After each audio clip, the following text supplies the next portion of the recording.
Paramashivoham.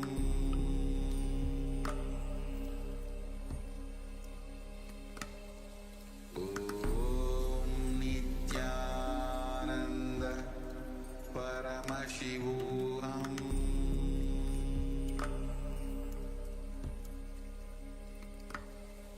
Om Nithyananda Paramashivoham.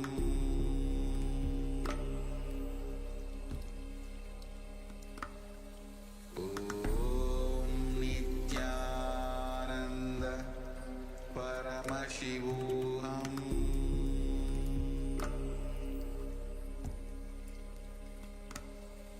Om Nithyananda Paramashivoham.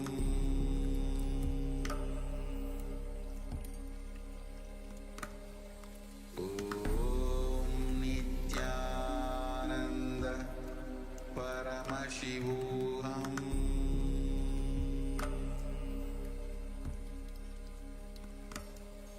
Om Nithyananda Paramashivoham.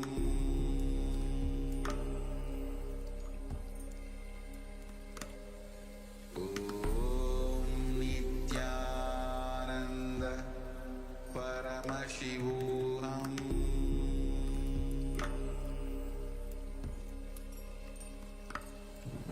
Om Nithyananda Paramashivoham.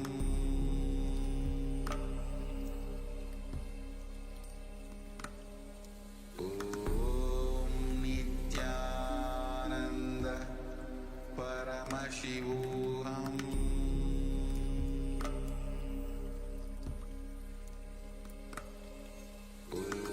Om Nithyananda Paramashivoham.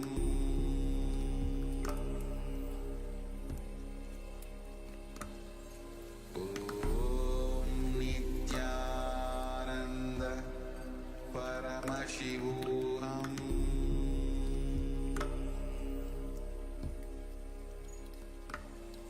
Om Nithyananda Paramashivoham.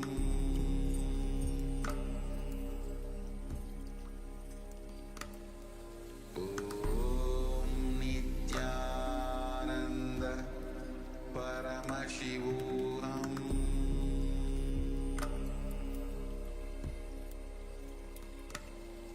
Om Nithyananda Paramashivoham.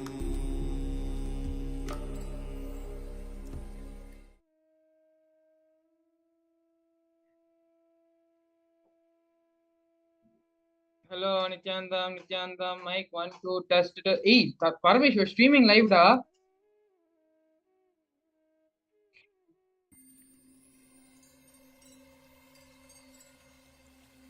I welcome you all with my love and respect. Let you all open all your three eyes. Om Nithyananda Paramashivoham.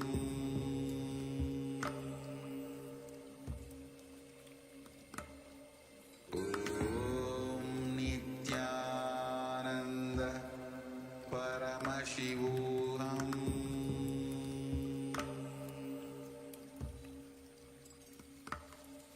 Om Nithyananda Paramashivoham.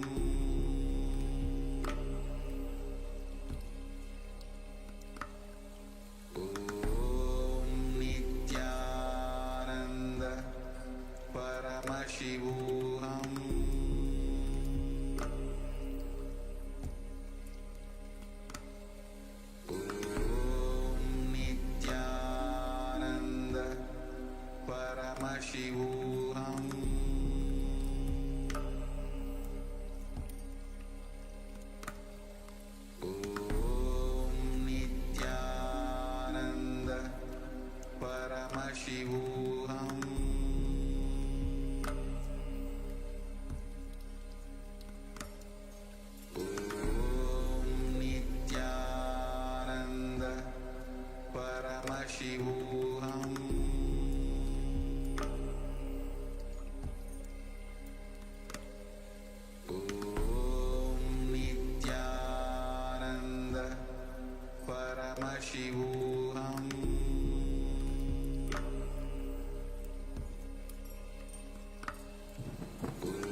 Paramashivoham.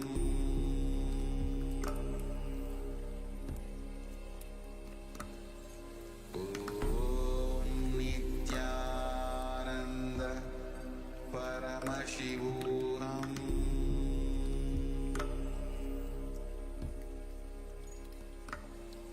Om Nithyananda Paramashivoham.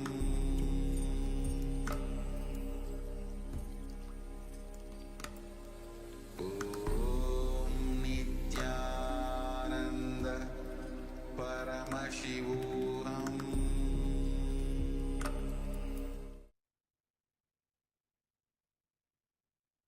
Nithyanandam Paramasukadam Evalam Jnanamurtim Sandvaditam Gagana Sadrisham Tattvamasyadilaksham Ekam Nityam Vimalamajalam Sarvadhi Sakshibhutam Bhavaditam Trigunarahitam Sadgurum Tam Namami.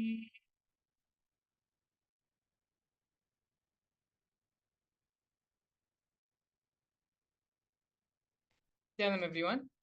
We welcome you all to yet another beautiful and extraordinary Bhava Samadhi Darshan with the Supreme Pontiff of Hinduism, Bhagavan Sri Nithyananda Paramashivam. Today, the Supreme Pontiff of Hinduism is going to be gracing all of us in the Bhava Samadhi Darshan of the Gangadhara Murthy. The Gangadhara Murthy is the Leela, the form of Paramashiva, as he bestows and allows Ganga to flow from KAILASA to this planet Earth. In today's program, leading to the Bhava Samadhi Darshan, we're going to be learning more about the Gangadhara Murthy form of Paramashiva.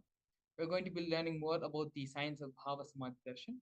And we're also going to be learning about how the different internalization exercises, understanding the concepts, the powerful cognitions, which are represented by Ganga Mata, and how these powerful cognitions, how we can use them to apply them in our own life as well, to solve the various life problems and difficulties which we're facing in the life. But before we get into all of this, let us first very briefly take a short introduction and learn about the Supreme Pontiff of Hinduism. The Supreme Pontiff of Hinduism, Bhagavan Sri Nithyananda Paramashivam, was born on January 3, 1978, in the holy town of Tiruvannamalai. In the year 1981, on the 17th of July, Supreme Pontiff of Hinduism went through the ritualistic ceremonies and was given the initiation into Bala Sannyas at the tender age of 3 by his predecessors, his masters, and the enlightened beings and gurus there at that time in Tiruvannamalai. The Supreme Pontiff of Hinduism was identified as the incarnation by enlightened beings and masters such as Yogi Raj Yogananda Puri, Vidwan Panduranganar, and the 230th Guru Mahasannidhanam of Tonde Mandaladinam of the Kanchi Math.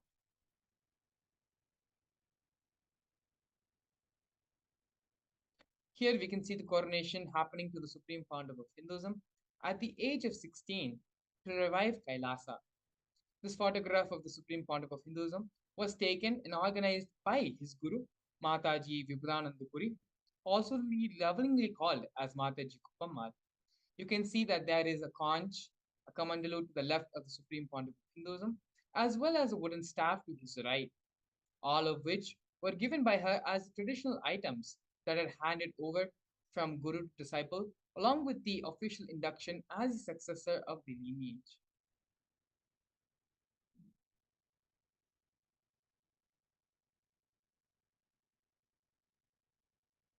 Here we can see the early days in the mission of the Nityananda Sangha and of Kailasa. To the leftmost, we have a black and white photo of the Supreme Pontiff of Hinduism at a very young age, building the first temple monastery complex for his guru, Mataji Vibhudananda Puri in Tiruvannamalai. The whole complex was built brick by brick entirely by the Supreme Pontiff of Hinduism himself. His gurus guided, and the Supreme Pontiff of Hinduism followed under their guidance.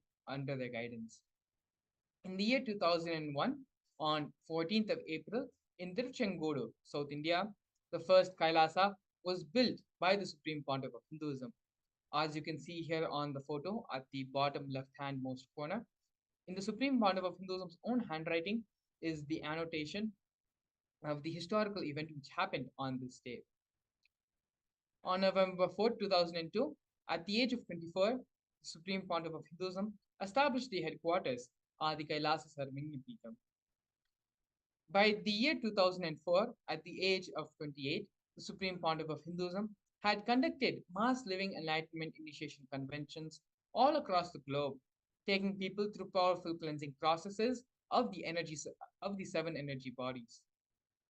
By the age of 27, in the year 2005, on April 15, the Supreme Pontiff of Hinduism was welcomed with the proclamation message by the Mayor of St. Louis, Francis G. Slade.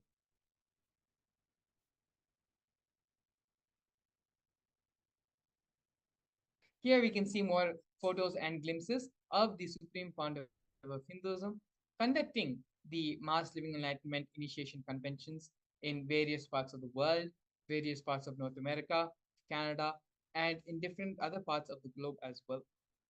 Here we can see some photos, and we have one photo here from the year 2005, where the Supreme Pontiff of Hinduism gave the discourse on stress to de-stress in the Oklahoma Medical Baptist Center in the United States.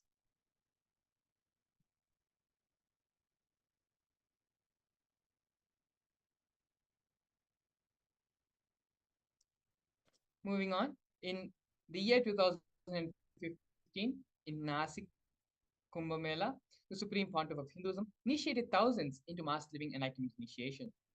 The same initiation, on a much grander scale, happened the following year in Ujjain, where even more people, of thousands and thousands of people, the Supreme Pontiff of Hinduism initiated into the mass living enlightenment.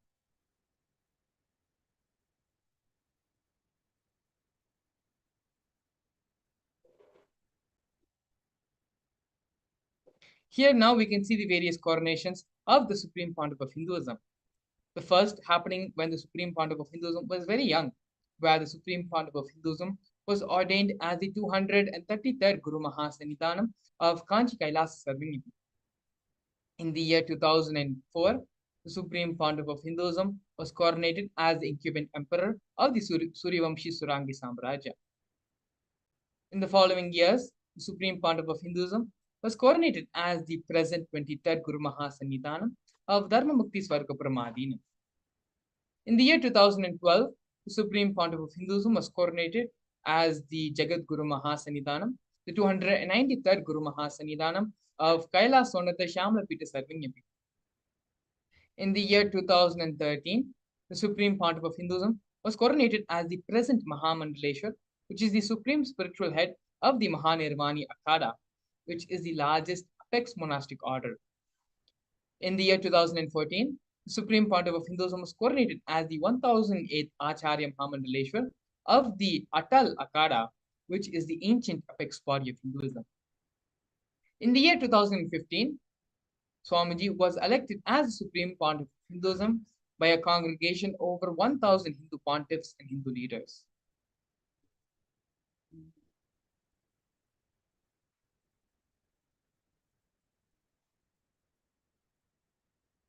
The sovereign state of Sri Kailasa is a macrocosmic, ancient Hindu enlightened civilizational nation whose vision is living enlightenment for all of humanity. Kailasa's mission is to revive and share with today's world the practical applications of the greater sciences of authentic Hinduism, including Hindu cosmic physics, Hindu alchemy, Hindu cosmology, Hindu biology, Hindu mathematics, power manifestation, and other sciences as revived by the Supreme Pontiff of Hinduism. These sciences were once practiced freely in over 56 nations across the continent, but are now facing extinction due to the persecution which has been happening over a millennium.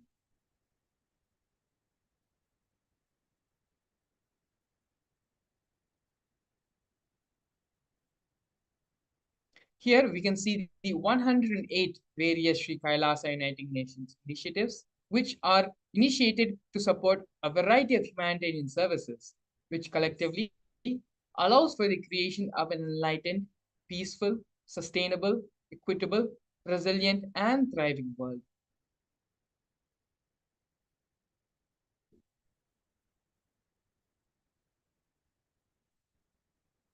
One of the projects which you're going to be looking at, offered by Sri Kailasa Uniting Nations for nutritious food and a hunger-free world, is the No Hungry Home project offered by Sri Kailasa Uniting Nations.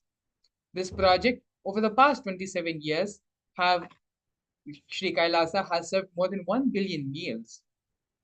Every month for the past 27 years, the Hindu ASMT community has served a combined number of more than 3 million, organized more than 3 million different annadans, which are the free organic meals as per tradition, and serving a total of 1 billion meals. These annadans were served in religious gatherings to everyone without any sort of discrimination.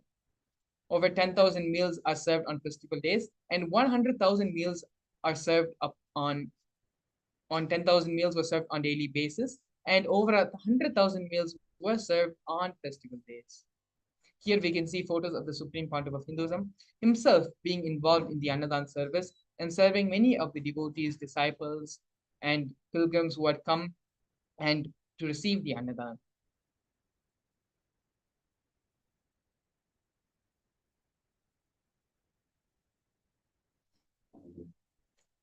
During the pandemic, a global catastrophe which has affected all of us in various ways, the Supreme Pontiff of Hinduism is the only one who provided a safe haven for the whole world during these trying times. The Supreme Pontiff of Hinduism converted his monastery campuses into a multi-layer quarantine facility free for all people, regardless of any differences in age, gender, caste, creed, ethnicity, color, or socioeconomic status. Food, shelter, internet, and all the basic facilities, including free medical care, were provided for all residents for an indefinite amount of time. More than 30 million citizens followed Kailasa's 28-day spiritual regimen in the year 2020.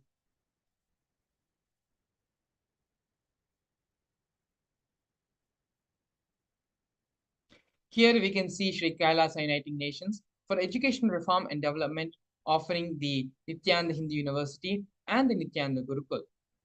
The Nithyananda Hindu University was established by the Supreme Pontiff of Hinduism and is the world's largest Hindu university.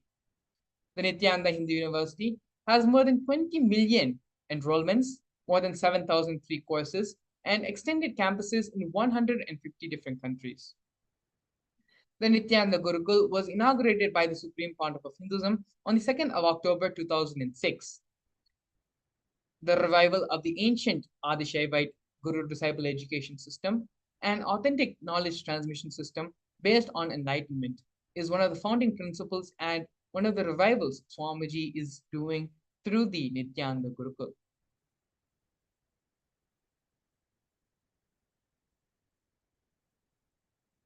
Next, we have the Nithyananda Jnanalaya project and Hinduismpedia offered by Sri Kailasa Uniting Nations for the protection of Hindu scriptures.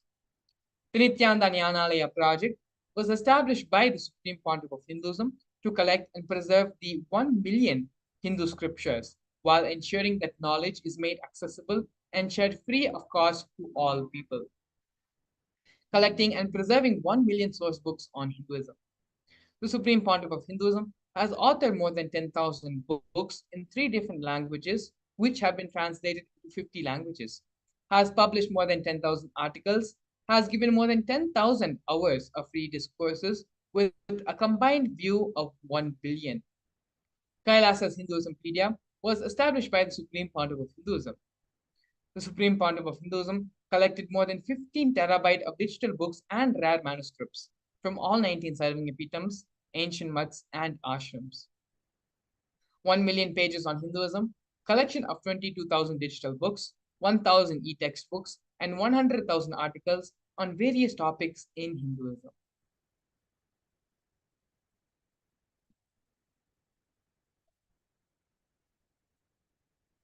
Here we can see Sri Kailasa Uniting Nations for Global Peace and Religious Harmony, offering the Confluences for World Peace.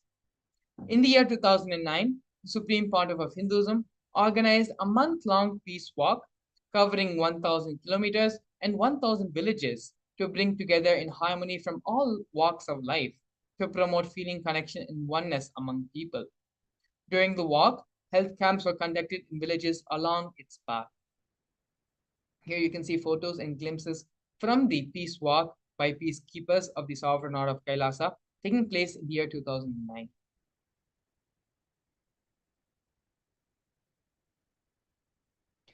Next, we have Sri Kailasa United Nations for feminine empowerment and gender equality, offering the women empowerment programs. The first is Kailasa's Yogini Sarvanya Peetham, which is the establishment of yoga and meditation universities to empower the quality of life, an emphasis on life solutions through the Vedas and Agamas, empowering the indigenous rural women, fighting against wrongful gender stereotyping, gender based violence, and lack of inclusive and quality learning environments. Some of these initiatives include the Kailasa's Nithyananda Lakshmi project, which is a microfinancing service, Kailasa's Women Foundation and Women Empowerment Self-Help Centers, which have been launched in 108 places since its initiation since in 2009. Kailasa's Ankita program, which is the providing a foundational literacy about working of basic community service and infrastructural establishments. Kailasa's Ashraya program, providing vocational training programs to rural and indigenous women to provide equal opportunities and access to independent, self-sufficient financial services for them. Not only that, but the Supreme Pontiff of Hinduism has revived the Vedic feminism in Kailasa, where more than 80% of leadership positions are occupied by women.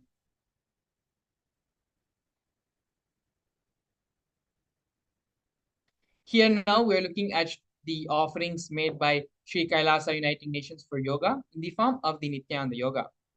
The Supreme Pontiff of Hinduism has revived 108 scientifically validated kriyas, specifically targeting the 108 major diseases and disorders such as diabetes, arthritis, blood pressure, rheumatism, and more. Not only that, but the Supreme Pontiff of Hinduism has revived the ancient pole yoga, which is the Shivastamba yoga, and rope yoga, Kundalini Rajju yoga, in which yogic asanas, postures, and weight balancing techniques are performed to create the yogic physiology, aligning it to the cosmic geometry that manifests superconscious powers. The Supreme Pontiff of Hinduism has also been awarded 2 Guinness World Records for the largest rope yoga, which is the Kundalini Rajju yoga, and largest pole yoga classes, bringing worldwide attention to these extraordinary forms of yoga. These 2 Guinness World Records were established on the 30th of September and 3rd of October in the year 2017.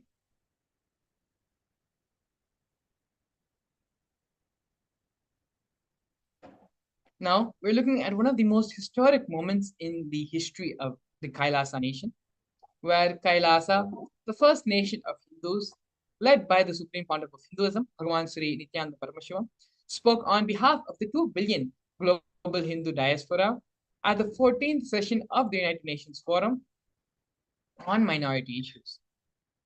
A significant milestone in the history of Hindus and the sovereign state of Sri Kailasa happened on the 2nd of December 2021.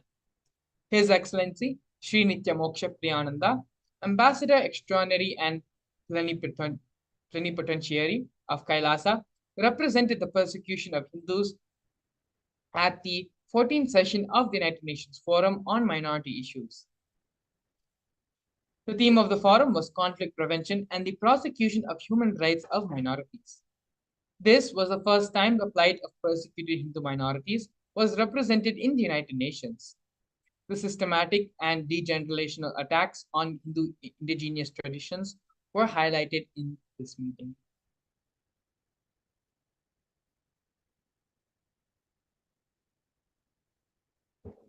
Here we can see the various torture and murder attempts by the state and non-state actors.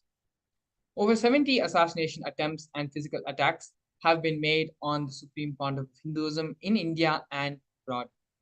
More than 40 attacks on community members, destruction of monasteries and temples. Over 60 different incidences of attacks, molestation, and rape of women and women monks. intense lawfare through the 100 false legal cases being falsely put on the Supreme Pontiff of Hinduism, the intersectional persecution and government, various government agencies and bodies, and inciting violence through the social media. These are just but few of the many different ways the Supreme Pontiff of Hinduism and Kailasa has faced the legal persecution and harassment from various anti-spiritual elements and anti-Hindu elements. But despite all this illegal attack and illegal warfare happening on the Supreme Pontiff of Hinduism, Supreme Pontiff of Hinduism has been resolute in his intention and commitment to revive Kailasa, to revive Hinduism, and give the superconscious breakthrough to the whole of humanity, establishing the Kailasa nation.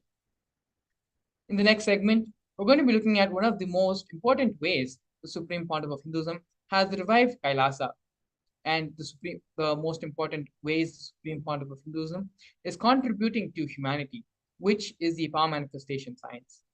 The power manifestation science is delivered by Paramashiva in the Vedas and Agamas and lists a total of 463 different powers which can be manifested by all of us. In the next segment, we're going to be learning more about this power manifestation science, as well as a live demonstration of this power of third eye, as well as the power of consciousness over matter. So please stay tuned. We'll be back with you shortly after a break. A more intelligently connected world leads to a brighter future. An enlightened humanity leads to a better world. During the Paramashivoham program, we help people to discover their superhuman possibilities and help them to find and achieve the true purpose of their birth by giving them the techniques, practices, and methodologies from the Vedagamas, the original source scriptures of Hinduism. The Supreme Pontiff of Hinduism is reviving the ancient original Vedas and Agamas in all its glory, in a user-friendly way for the modern mind. The Supreme Pontiff of Hinduism is transforming human beings into divine beings, reviving, initiating, and replicating the 463 powers from the Agamas revealed by Paramashiva. The Supreme Pontiff of Hinduism is not just giving solutions for every problem man faces, but is making them irrelevant to their lives by transforming human beings into divine beings. Listen. Any argument presented by your mind, body, your present reality to establish you are not Paramashiva. You are not omniscient, omnipotent, omnipresent. Anything presented to prove you are not Paramashiva is illegitimate. Decide this. This is super determinism. Understand? Anything you declare as illegitimate will lose power over you, will die in few days, few minutes, maybe in few weeks, whatever few days it takes. It will not have power over you. Understand, this is the method for sudden enlightenment. This is the method for sudden enlightenment. It happens by the Shaktipada. Here Paramashiva is sitting to tell you all, you are Paramashiva, you are me, with Shaktipada and Shaktinipada. The Dvitiya Vijnasa Krama is an extensive and thorough yoga sequence to prepare your body to receive the experience being given by the Supreme Pontiff of Hinduism.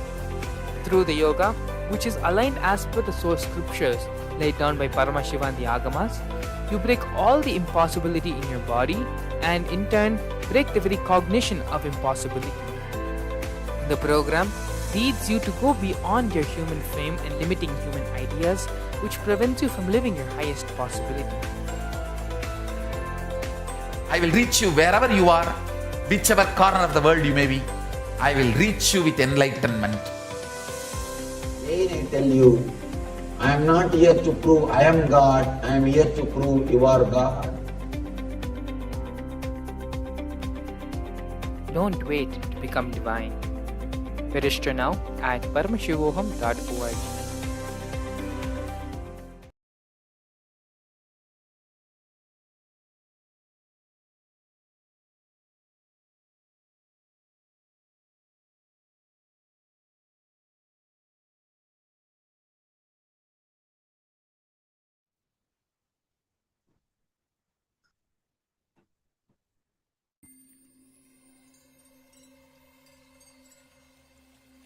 I welcome you all with my love and respect.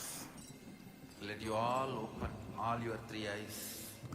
Om Nithyananda Paramashivoham.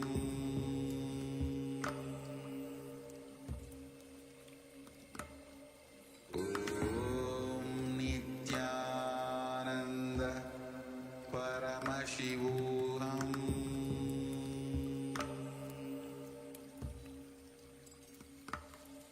Om Nithyananda Paramashivoham.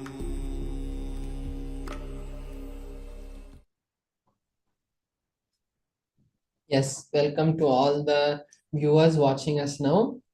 Now we are going to be entering into this powerful and amazing session on power manifestation.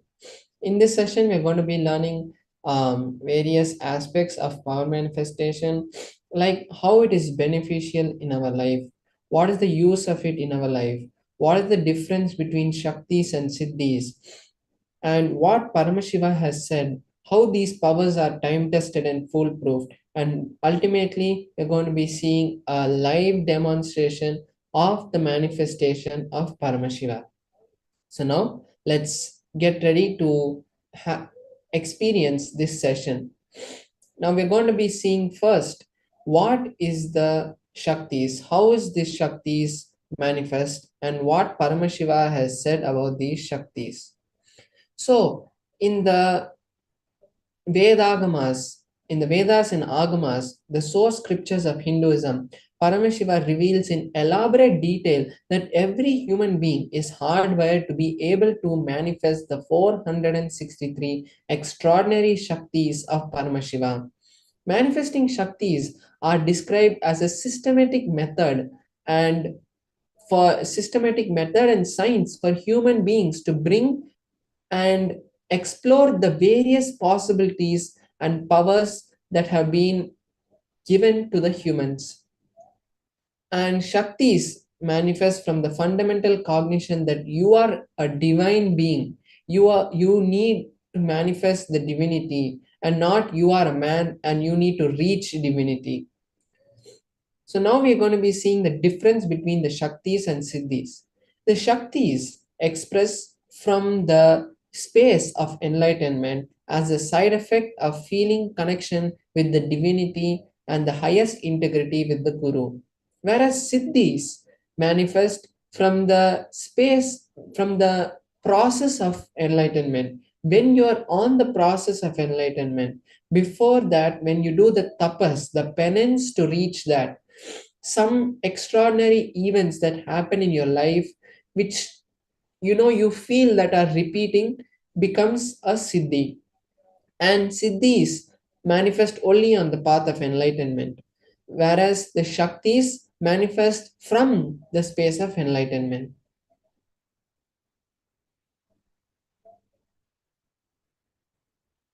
And the shaktis the shaktis of Paramashiva manifest through ordinary human beings in an extraordinary way after initiation from the avatar, whereas siddhis are not permanent, and siddhis divert us from the space of enlightenment, whereas the shaktis are permanent. So now we are going to be seeing the various ways, the pramanas, the various evidences for this, how the Vedas and Agamas verify and validate these Shaktis, how these Shaktis are validated in 4 different ways. So we have 4 different ways through which the Pramanas are validated. The first is the Shastra Pramana, which is the scriptural reference for these powers. What Paramashiva has directly given to us in the Vedas and Agamas. Those are the Shastra Pramanas. Next, we have the Apta Pramanas, the time tested evidence, foolproof experiences of the ancient scientists who are the rishis and the other masters who have come before us, like Paramahamsa Yogananda, Ramakrishna, Mahaperiva, and all these masters who have come before, their experiences proving the authenticity of these powers and how they have shared it to the world. Next, we have the Atma Pramana, which is the experiences of the supreme point of Hinduism.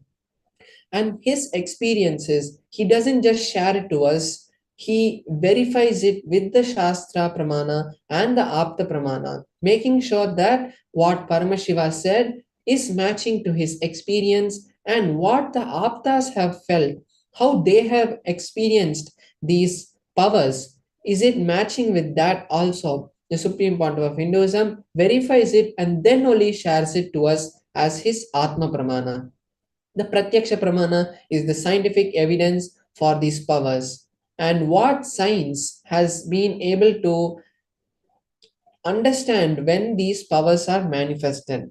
So we're going to be seeing these in a detail in a few minutes. So before that, we'll see who is the source of these powers. And the answer is Paramashiva. Paramashiva is the primordial divinity in Hinduism, the ultimate reality, cause which is self-effulgent, Swayam Prakasha, all-pervading, unchanging, beyond time, space, and form and causality as the fundamental base of Avyakta, the ultimate unmanifest, and the Vyakta, the manifest existence. And he performs the 5 actions which are the Panchakritya. And through that manifestation, Paramashiva manifests as this whole cosmos that we know. And from the smallest atoms that are moving to the largest stars and galaxies which are moving, Paramashiva is the whole field that we call, he is the field. So from that space only everything is manifested. Now we are seeing the ultimate truth about how these Shaktis are really manifested. When the powerful cognitions are mapped into our cognition, it is when the jnana is mapped into the prajna, it manifests as ultimate possibilities and powers, which is prajnana. Now we are going to be seeing the various various pramanas for the power of the third eye. So the power of the third eye is given in the Vijnana Bhairava Tantra, a scripture directly given, revealed by Paramashiva to Paramashiva Shakti. And in that scripture, the Vijnana Bhairava Tantra, the 34th verse gives us the understanding of how the manifestation of powers happen. In this verse, Paramashiva says, Kapalantarmano nyasa tishtanmilita lochanaha kramena manaso dadhyat lakshayet lakshyamuttamam. The translation is, by fixing the mind on the inner space within the crown center and sitting stably without any movement, having the eyes closed in succession to the third eye, by that stability of the mind and the inner space, through the power of the third eye, one directly sees the ultimate goal, Lakshyam, by having the vision beyond the sight that reveals any object or place, attaining the space of oneness with the source, Paramashiva.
I welcome you all with my love and respect. Let you all open all your three eyes. Om Nithyananda Paramashivoham.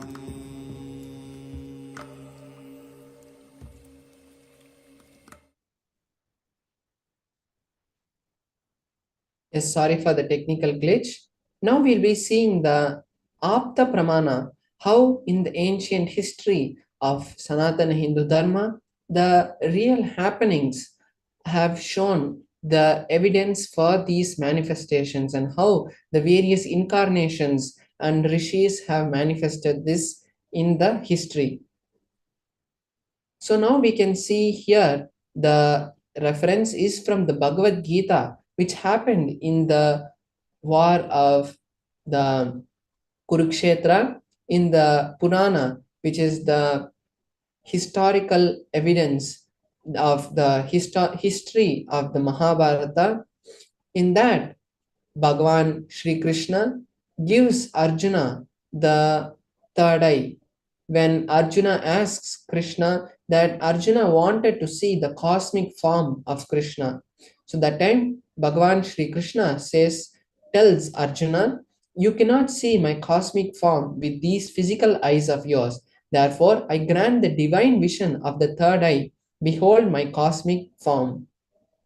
And then Arjuna sees the divine form of Bhagavan Shri Krishna, the Vishwarupa Darshana, and reveals the whole great detail of that magnificent happening in the 11th chapter of the Bhagavad Gita. Next, we seeing the Atma Pramana, what the Supreme Pandava of Hinduism has told in his own words. So we can see in his own words, the Supreme Pandava of Hinduism says, the first experience that I was able to see everything around me, above me, the whole 360 degrees, 10 directions below me, everything I realized, not only I was able to see, I was able to feel, experience all that as me. So we can see here how the Supreme Pandava of Hinduism was able to see everything around him and how this experience of his is matching with the Shastra Pramana. Next, we are seeing the scientific evidence, the empirical evidence for these Shaktis.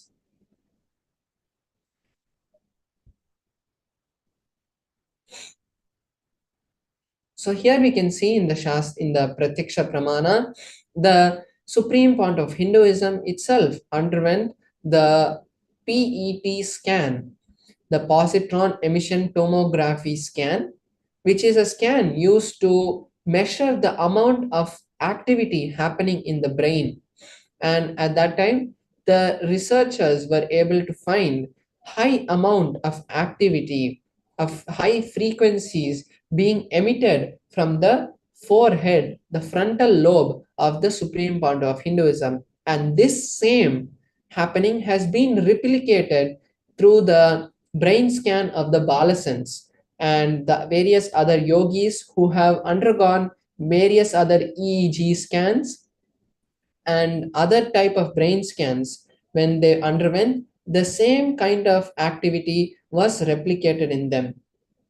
So now we are going to be seeing one of the powers that manifest from the space of the third eye, which is the power of consciousness over matter.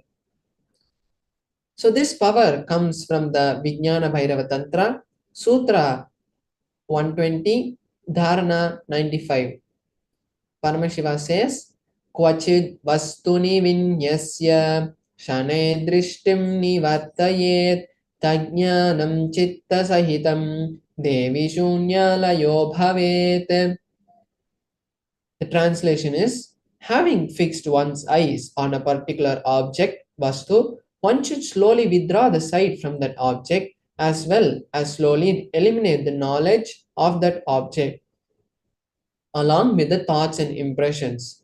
Then, O Devi, one abides in Shunya, the state where there is nothing other than this exists, the state of all inclusiveness or infinity. So we can see here how Paramashiva is giving a detailed step-by-step procedure, a step-by-step scientific methodology of how this power manifests.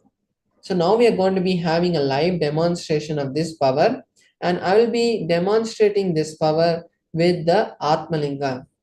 So here I have my Atmalinga, which is a linga made out of a crystalline material, and it is energized by the Supreme Point of Hinduism itself, who is the Nijavatara of Paramashiva.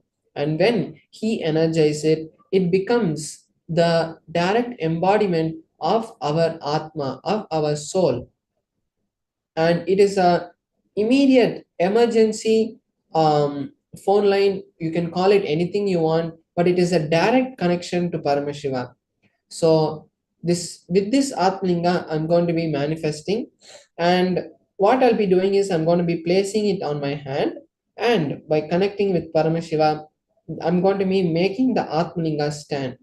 So this is the power that I'm going to be manifesting. So now I'll be showing this to you in the close-up camera so that all of us can see the manifestation in a close-up. And I'll also be showing you that there is nothing in my hand which is making the manifestation happening, like any ropes or any other external factors which is affecting this.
I welcome you all with my love and respect.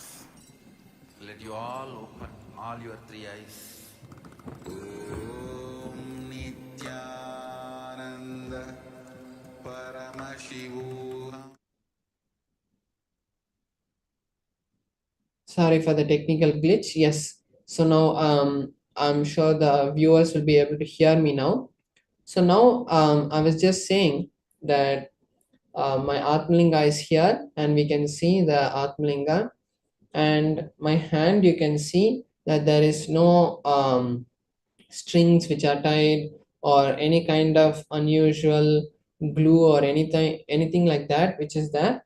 And then I have this tissue paper which I'm going to be using. I'm just opening it to show. So it's just a tissue paper.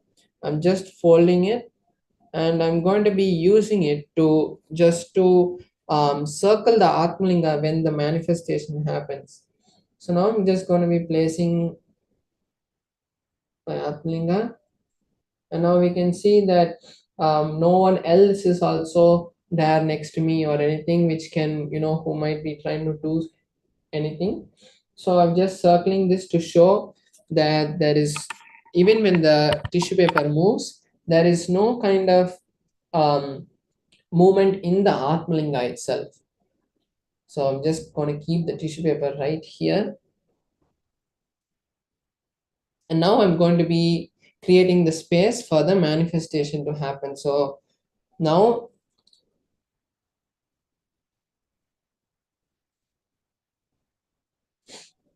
you can see my hand clearly. And the thing is about this power is not that, making the Atmalinga stand. That's not the goal of this power. The real goal of the power or of any power is to really connect with Paramashiva and, manifest Paramashiva through you. That is the ultimate goal for us, for any human who is here, to manifest Paramashiva and to celebrate Paramashiva. So when we manifest powers, we really can experience that happening, because when we try to connect with a deity or anything like that, we actually don't feel the direct response from the deity. But when we manifest powers like this, we can really feel the actual presence of the deity.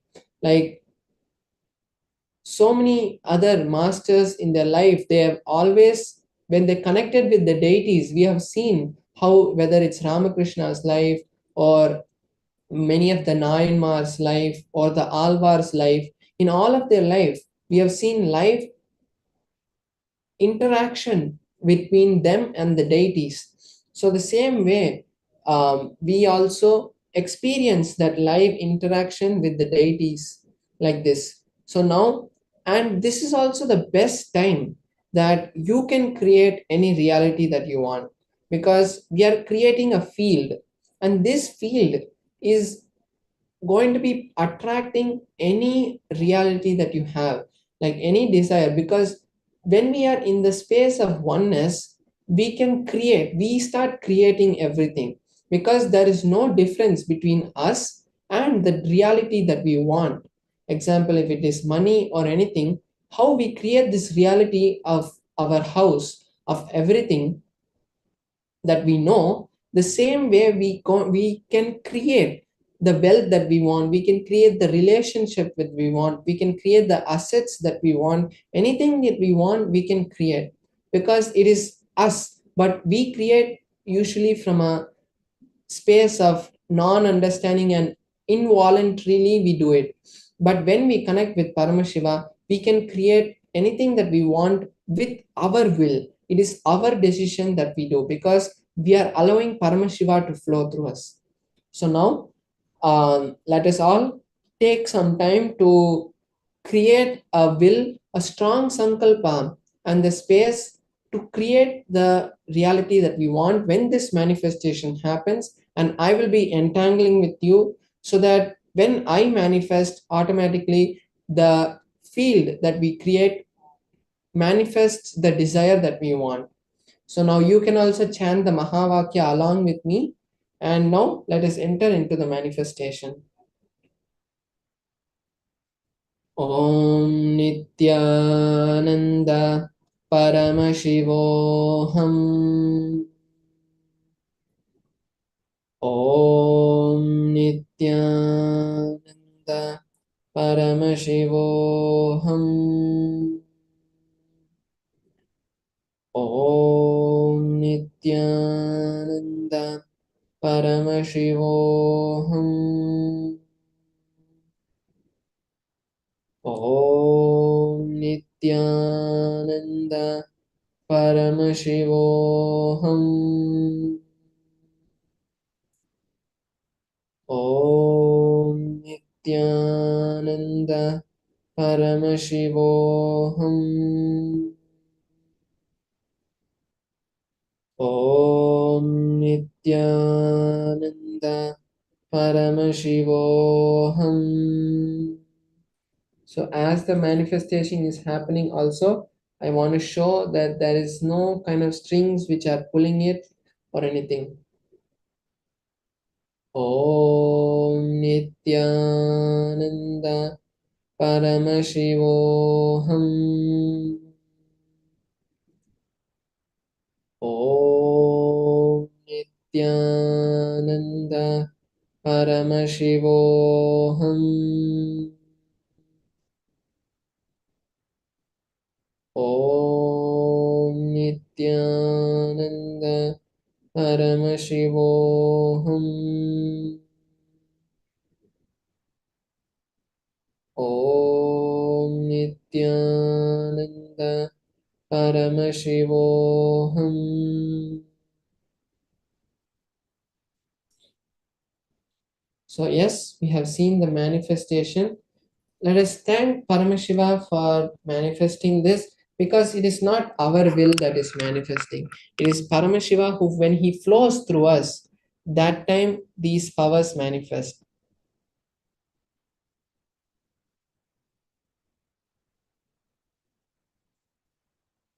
So now that this manifestation has happened, we have created a space for any reality that we want to happen. Now, this is the best time that we can also take to create the reality to manifest Paramashivoham, because that is the space where really these kind of cognitions, which maybe I am saying, will be directly revealed by the Supreme Pontiff of Hinduism as initiations. And we hear many people speaking nowadays about these kind of concepts, but the biggest thing that we miss and we get upset about is that, oh, I tried it and it's not working in my life. But when the Supreme Pontiff of Hinduism gives it as an initiation to you, you will see that these things really manifest in your life and they start working finally, you can say. So now let us all take this time before we move into the beautiful sessions and satsangs by the Supreme Pontiff of Hinduism, where he's going to be telling us about will persistence. That is the goal, that is the topic of today's session that we're going to be seeing. And before we go into that, we'll be having a short break where you can take that time to manifest the reality of Paramashivoham. Because, as I said before, you're going to be getting a ton of initiation, which is going to blast any obstacle that you face in life, is going to give you the tools for you to do it, not just you come there and it happens and then the magic is gone, not those kind of stuff, but you are going to be getting the empowerment to have those tools to clear anything that happens in your life. And as we know, we have so many thousands of devotees testimonies to say that they have experienced this. So now let us all register ourselves for Paramashivoham, and we'll be back with you after a short break. Thank you. Nithyanandam.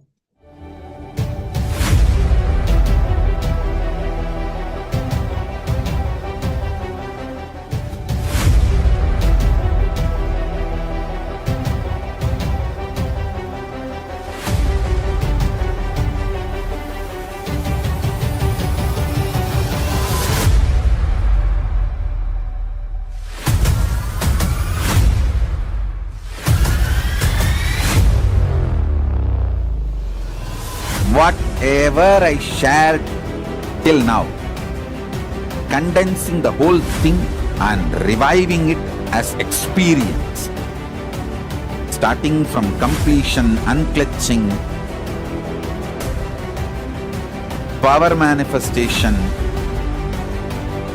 the states of consciousness and the planes, multiple planes, everything.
you will become Paramashiva.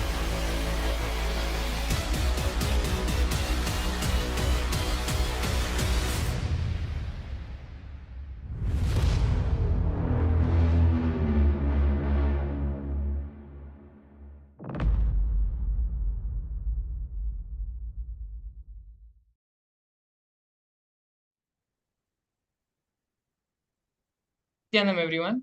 We welcome you all back. In the previous segment, we saw a beautiful power manifestation demonstration by Sri Nithya Paramashivoham Maharaj, who, through the power of third eye and manifesting consciousness over matter with the grace and blessings of the Supreme Founder of Hinduism, was able to successfully be in oneness, tune into the space of oneness with the Atmalinga and change it from the horizontal position to the vertical position. These are one of the many powers which Paramashiva has mentioned in the Agamas, and this was one demonstration of those powers.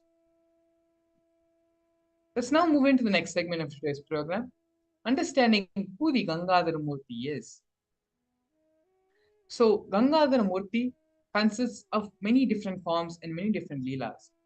We are first looking at the Ganga Visarjana Murthy, which is the form of Paramashiva who bestowed liberation of the sons of King Shankaran of Ayodhya.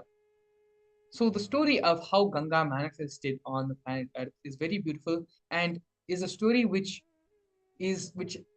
expands over a few decades of time. The story goes where a king by the name of Shankaran of Ayodhya decided to perform an Ashwamedha Yajna, for which he needed a horse. Indra, who had decided against the Yagam, stole the horse and hid it in sage Kapila's ashram. The king of Ayodhya ordered his 60,000 sons to find the whereabouts of the horse which they had found in sage Kapila's ashram. They concluded that sage Kapila is the culprit, and when they tried to disturb sage Kapila from his penance, the sons were burnt to ashes.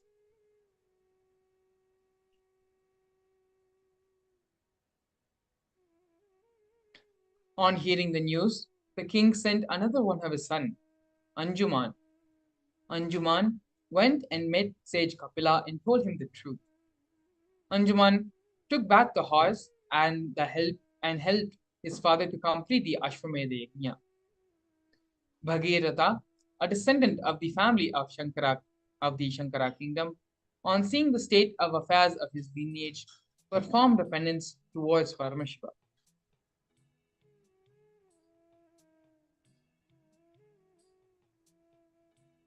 Paramashiva takes the form of the Ganga Visarjana Murthy and bestows the boons for Bhagirath. Paramashiva, from his mated hair, allows a few drops of Ganga to fall on the hands of Bhagirath. Those few drops come with such a force that it destroys the yajna conducted by 5 sages and rishis. Bhagirath then sprinkled the Ganga on the ashes of his deceased forefathers and for their liberation.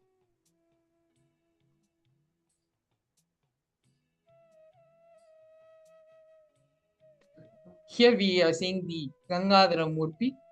Gangadhara Murthy is the form of Paramashiva who bestows planet Earth with Ganga Mata.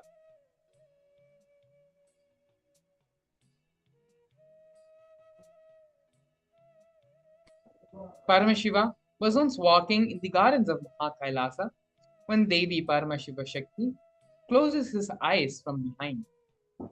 Due to this gesture, the whole world becomes dark and blind. Paramashiva immediately opens his third eye so that the world does not suffer, and Devi Paramashiva Shakti withdraws her hands. Due to this, drops of sweat on Paramashiva turn into a powerful and wild river and gushes towards planet Earth. This becomes the holy river of Ganga. Seeing this, the beings of planet Earth appeal to Paramashiva. Paramashiva places Ganga on his matted jata, thus embodying the form of Gangadhara. These are two of the various leelas which Paramashiva has performed on this planet Earth in this universe, both for the sake of liberation and for the sake of for us human beings to achieve mukti. In this next segment, we're going to be learning more about the powerful cognitions which Ganga Mata bestows on us and the significance of her happening on the planet, as well as her sacredness as well. Supreme Pontiff of Hinduism, through a series of various satsangs and discourses and classes, is going to be expanding on this truth, this powerful cognition which Ganga Mata represents. Before we enter into the series of discourses and satsangs directly, let us all first move from the space of listening, from the space of hearing to listening. Hearing does not allow the powerful cognitions, the powerful truths to become a part of our being, to get imbibed in our being. That can only happen when we are in the space of listening. So let us all now sit with a deep restful awareness and switch off and put away all our other distractions, be it in the form of gadgets or anything else. Put all the distractions aside and come to a restful awareness where we can allow this experience. We can become into the space of listening and allow this experience to start happening. Space of restful awareness as we get ready to enter into the satsang.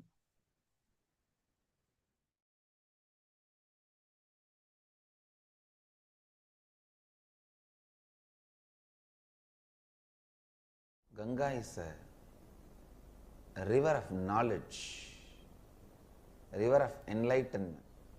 With all my integrity and authenticity, I can vouch with my integrity and authenticity just by living around Ganga and drinking the Ganga water every day, even remembering the Ganga's sacredness, one can become enlightened.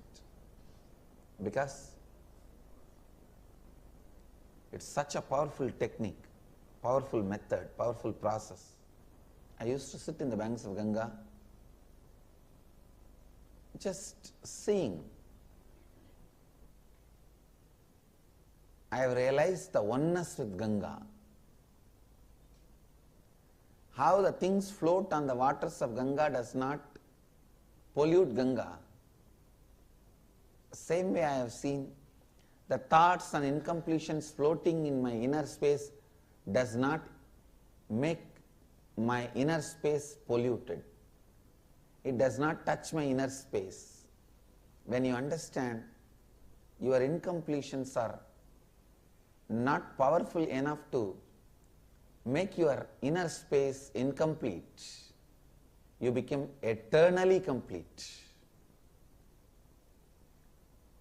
I can say that experience I received from Ganga, on the banks of Ganga.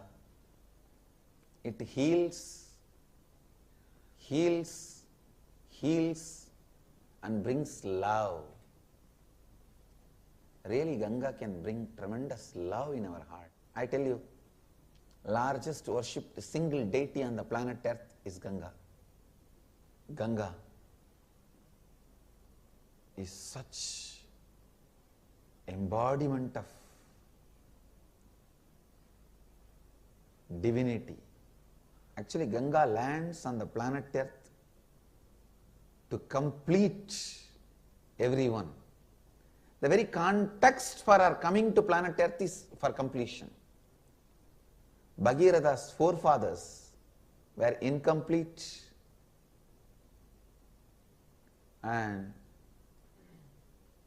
to complete them, Bhagiratha brings Ganga to planet Earth. For the sake of completion only, Ganga even comes to planet Earth. So she is the pure inner space, completing everyone continuously. Ganga can complete any lower occurrence you have. I can give this as an authentic spiritual practice. Actually, just for this I wanted to create a ashram in the banks of Ganga.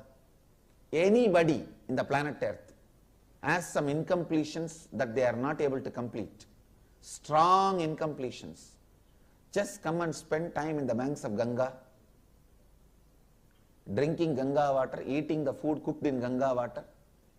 Whenever you find time, morning and evening, sit in the lap of Ganga, sleep in the breeze of Ganga, I tell you, with all my integrity and authenticity, Ganga will complete you. Because even the people who are dead, their incompletions, curses given to them, their incompletions, she has completed. And you are alive. She can enter into your muscle memory, bioenergy and complete you. Do pranayama in the banks of Ganga. That Ganga prana will go inside. Eat the food cooked in the Ganga water. Drink Ganga water. Live in the banks of Ganga. Sit in the banks of Ganga and meditate. Sleep in the banks of Ganga. In her breeze. Enjoy the weather in the banks of Ganga. I tell you, she can complete you.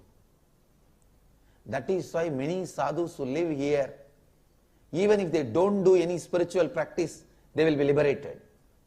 They will become a Jivan Muktas. Just because of Ganga's power to complete. She is here to complete.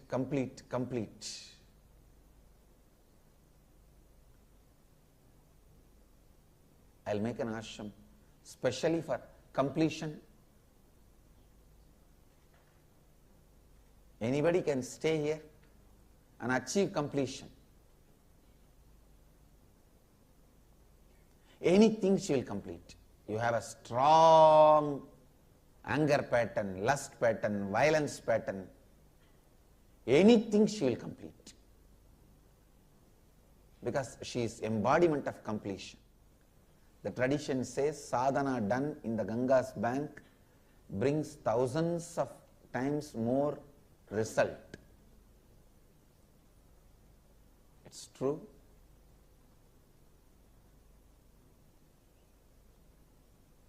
Ganga Mata is such powerful energy, such beautiful energy, such great energy.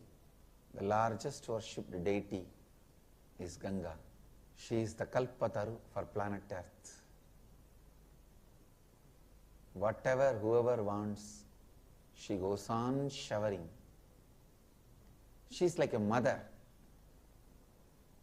Physically also she gives what do you want, and spiritually also she showers what do you want. Meditate on Mother Ganga. Let Mother Ganga be a Kalpataru. I have also decided on the banks of Ganga we will find a place and make an ashram and plant our banyan tree here.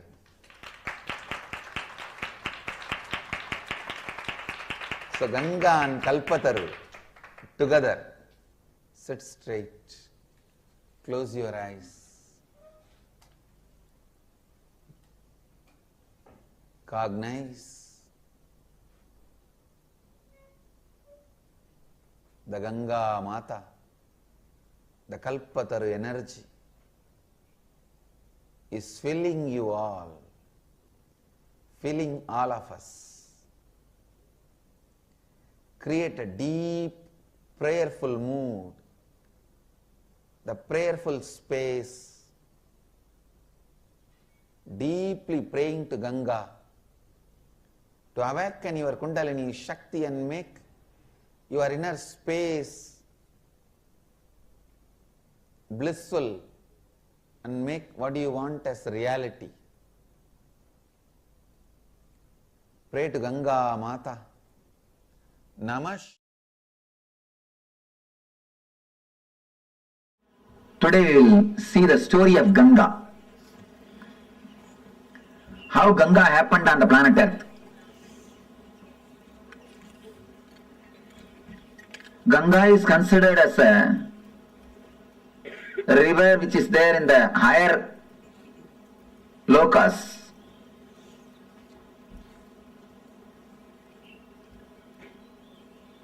It was there with the Kamandalu of Brahma means this is the energy, this is the water energy of existence. Brahma means a creator, the energy which creates the whole existence. There was a king called Bhagirath. For some reason, his forefathers have been cursed by some rishi and they all died. They have been burnt, reduced to ashes. All their ghosts are living there, struggling, suffering. They are not liberated. So they beg Bhagirath to help him some way. Bhagirath decides, I have to do something and liberate.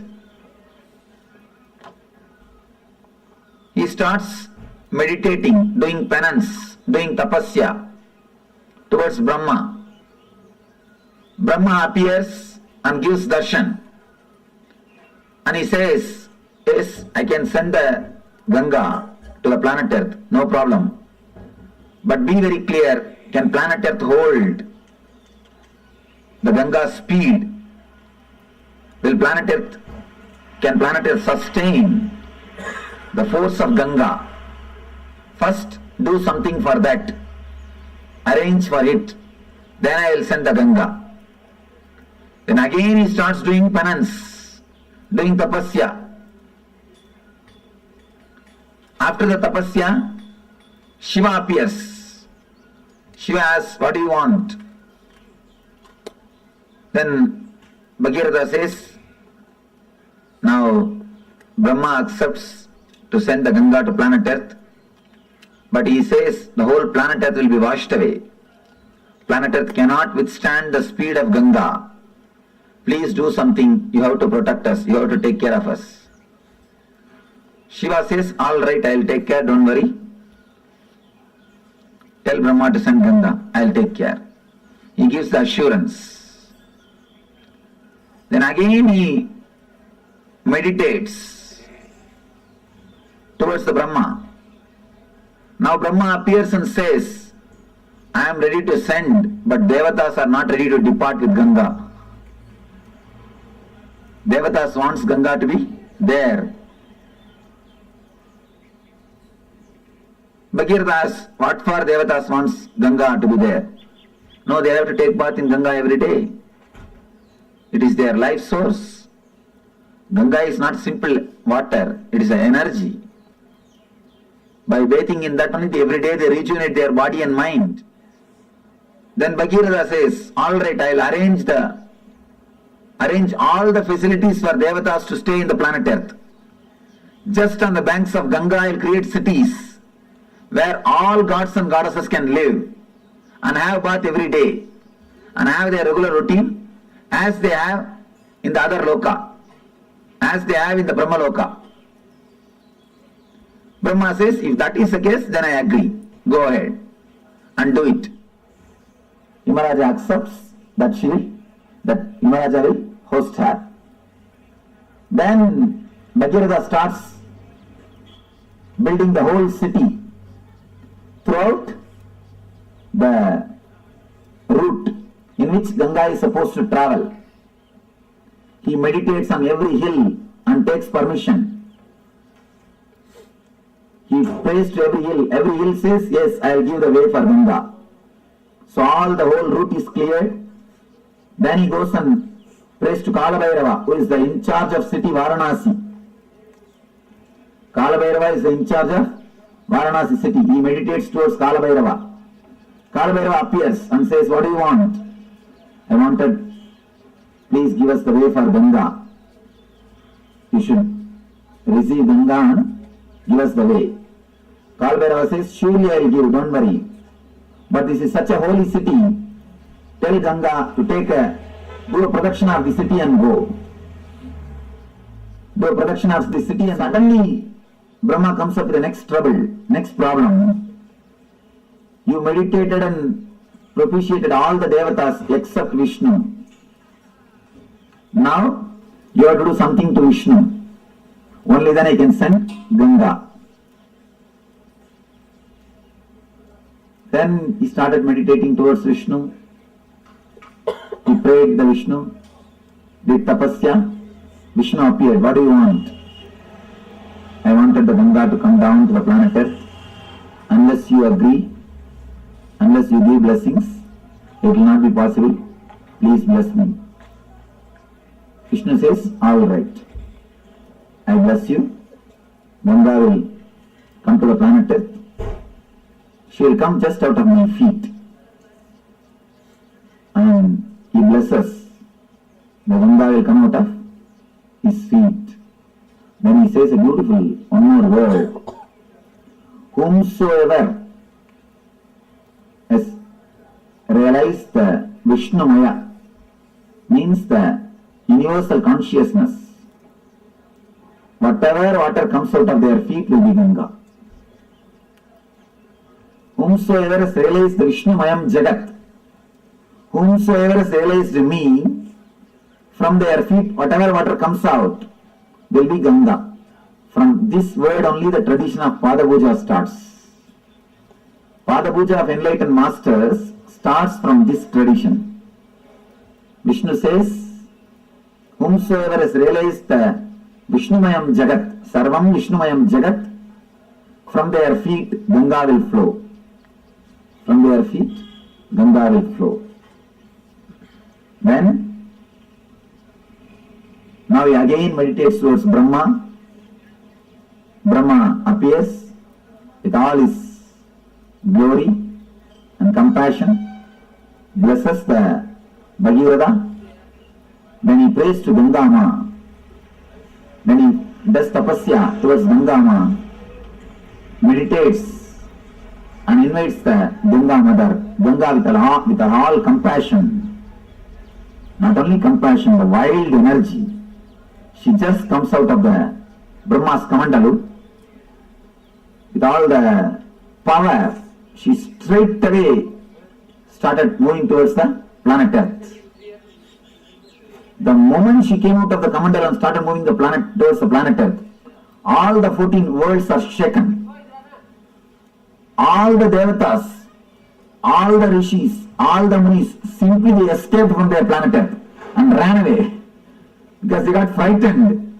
The Palaya is going to happen. Means the end of the world has come. Such a power, they simply ran away from their world. They escaped.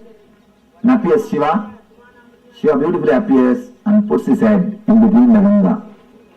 She straight away lands into Shiva's head, into the matted lock. The next thing, she gets locked in the hair itself. She is black. Here, Bhagirada is sitting, waiting for Ganga for one kalpa. What has happened? We are receiving the call, she has started already. But she has not landed. Already she has started, but she has not landed here. What happened? What happened in the way? Again he meditates towards Shiva. Shiva appears and says, yes, she is there in my head. Now what do you want me to do? Bhagirada says, please just send her a little bit. Don't hold the whole thing. Then Shiva says, oh, is it so? Alright. Then just, he moves one hair. Just he does. Only one hair moves.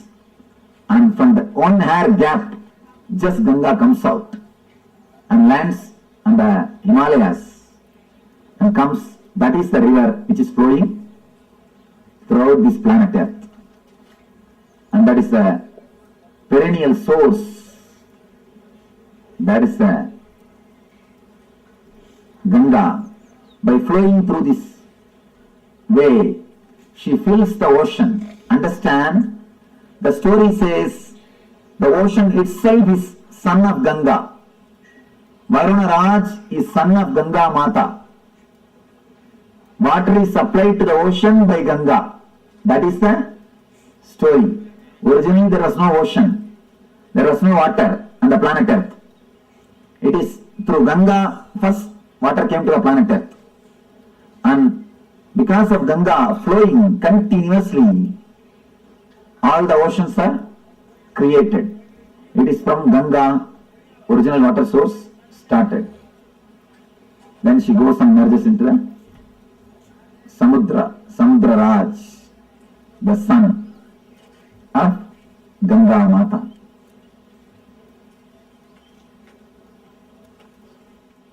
Now you will understand the whole story of Ganga from the dimension of a spiritual enlightenment.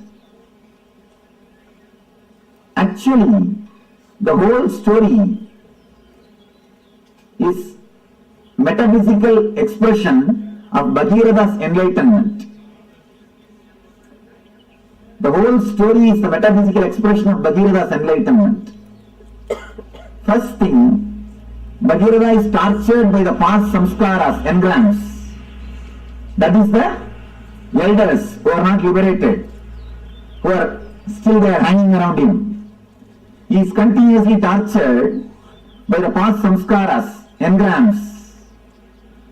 So he does tapasya towards the creator of the whole universe. Continuously meditates. He wants the knowledge, the energy to be flooded on him so that all the engrams will be washed away. All the engrams will be destroyed. And one more important thing, Ganga came, she washed all the ashes of Bhagiratha's forefathers and liberated all of them and gave ultimately enlightenment to Bhagiratha, and she is here liberating people. So he is meditating towards the creator, the divine energy, so that the energy can be flooded on him, the Shakti can happen to him, all the engrams will be washed away, he will be liberated, enlightened. The first darshan of creator is what I call first experience, Satori. Understand, why do you think Brahma is described with 4 heads? Don't think 4 heads are there. He can see complete 360 degree. The first experience is what is described as Brahma. A man who gets the experience of seeing complete 360 degree is what we call Brahman. He has achieved Brahma. He has achieved the Brahman consciousness. Whosoever gets the experience of seeing this side 360 degree and this side 360 degree achieves the Brahman consciousness.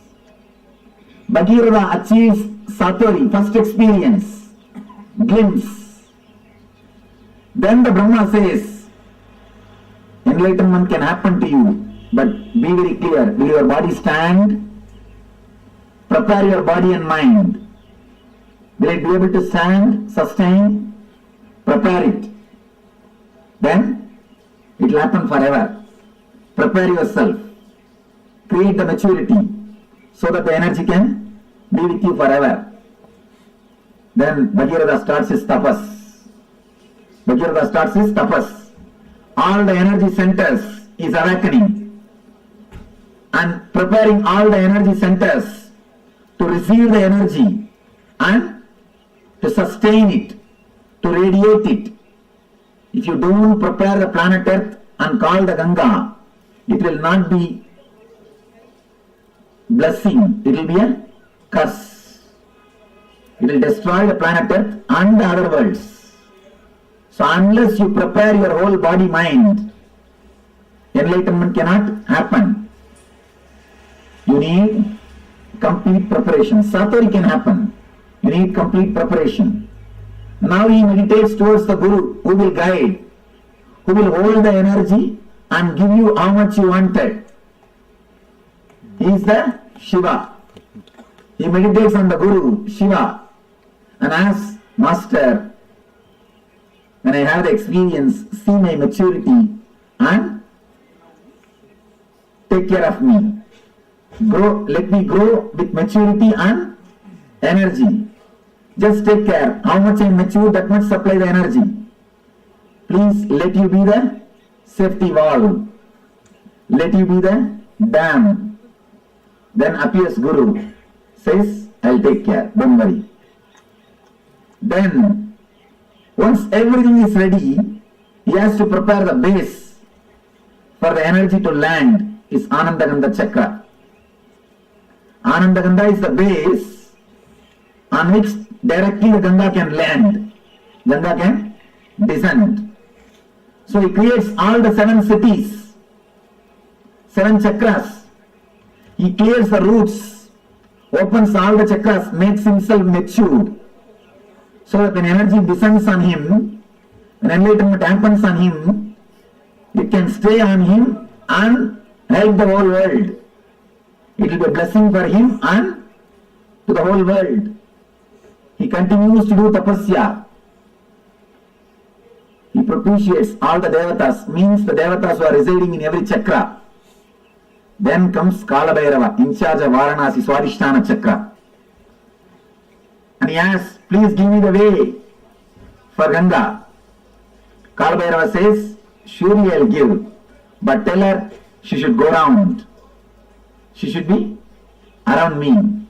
She should be in me. That is why Swadhisthana, energy is installed in Swadhisthana. Energy is installed in Swadhisthana. It is Swadhisthana where the self is established. Himalayas is Anandagandha. Varanasi is Swadhisthana, where the energy is installed, where the whole energy takes a turn. Where whole energy takes your turn. He propitiates all the devatas, prepares the whole thing, then intensely starts meditating, calls the Ganga.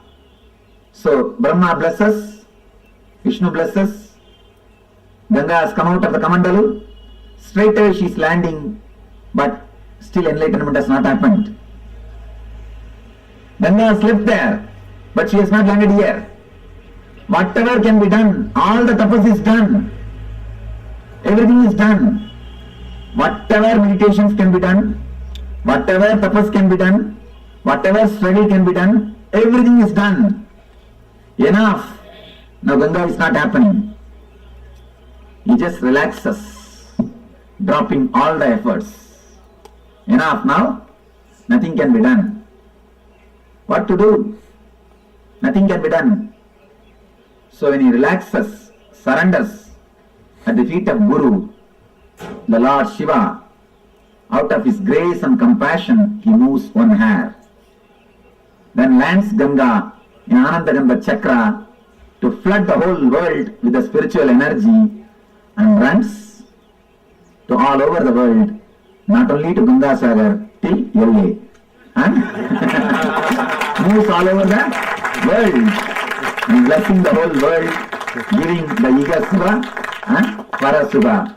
Not only washing the engrams of Bhagirath, blessing the whole planet Earth, whole universe, by radiating the divine energy, by radiating the spiritual energy, by radiating Ananda Shakti. So the whole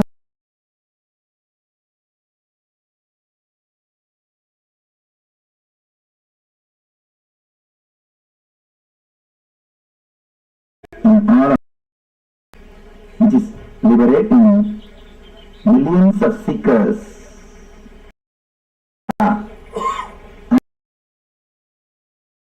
by radiating the spiritual energy, by radiating Ananda Shakti. So the whole story is metaphysical representation of Bhagiratha's enlightenment. So Jnana Ganga is here. Just learn how to fall into it. You are flowing the Jnana Ganga. Just fall into it. You will rise into the ultimate energy.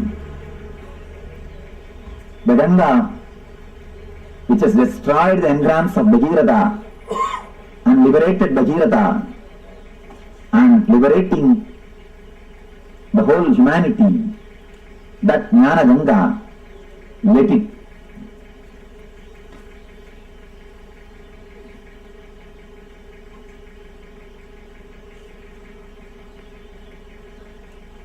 Ananda Shakti, the Ananda Shakti, which has liberated Bhagirada, which has liberated the whole humanity, which is liberating millions of seekers.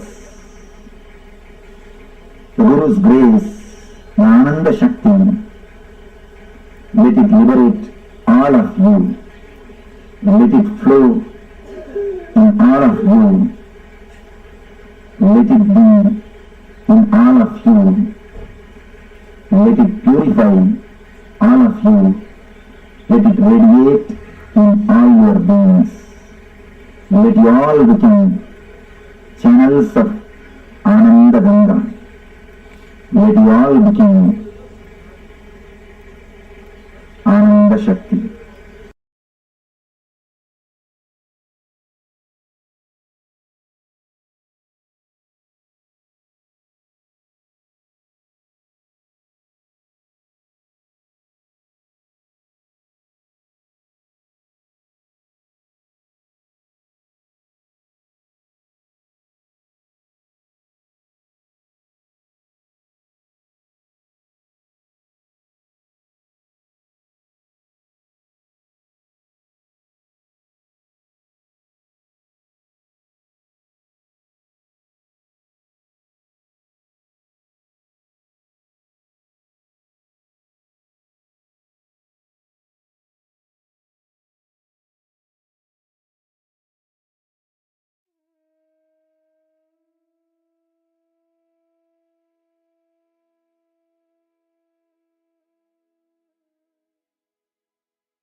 Let us now move to the next step of the exercise.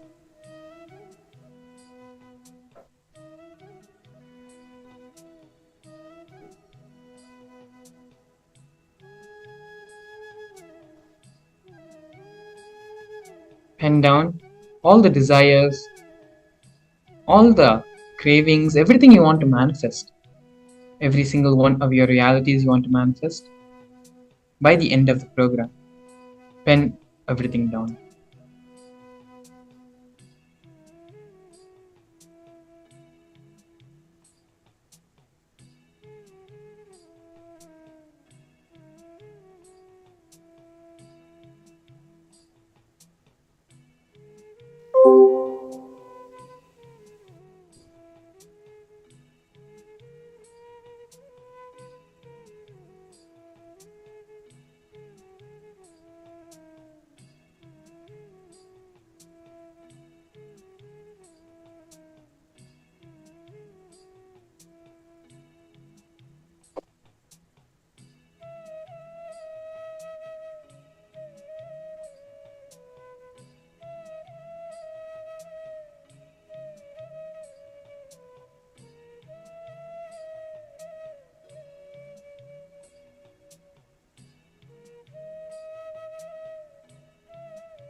Moving on to the second step of this process, sit straight, close your eyes, and cognize that Ganga Mata, the Kalpataru energy, is healing you all, healing all of us.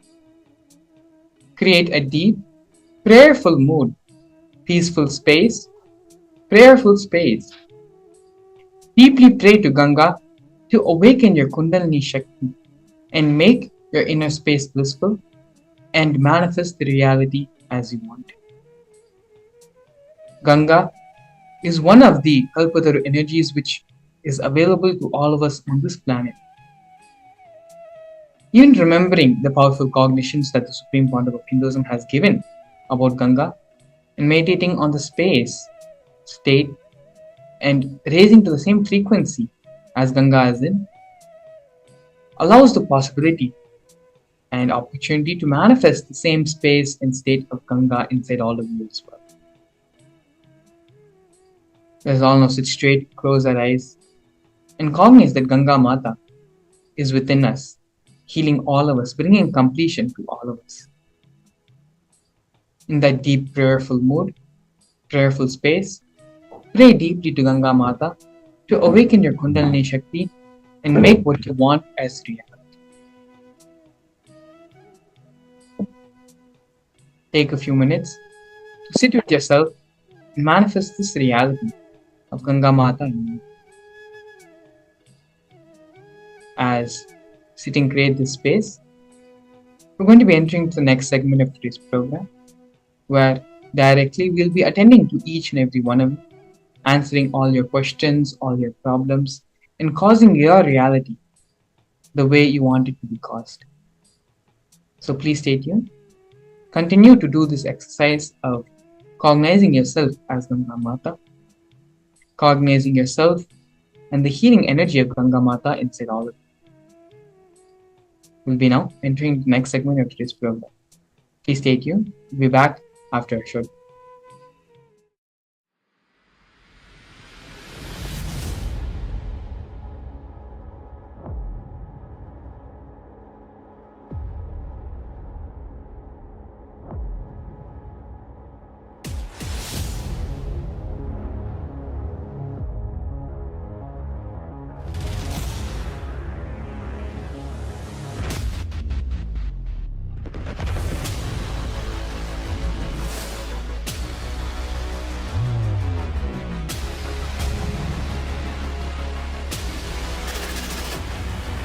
You will become Paramashiva.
Whatever I shared till now, condensing the whole thing and reviving it as experience, starting from completion, unclutching,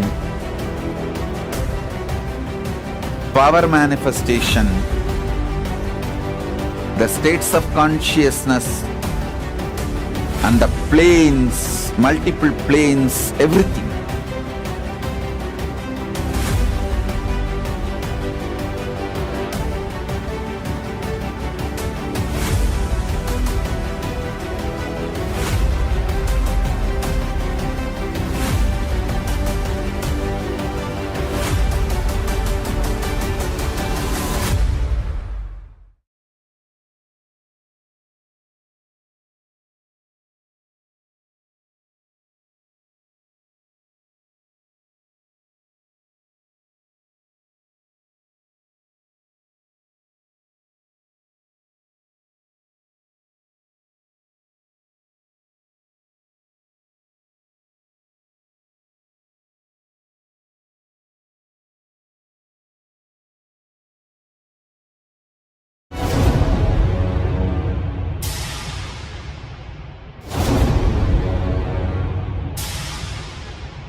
Understand, literally last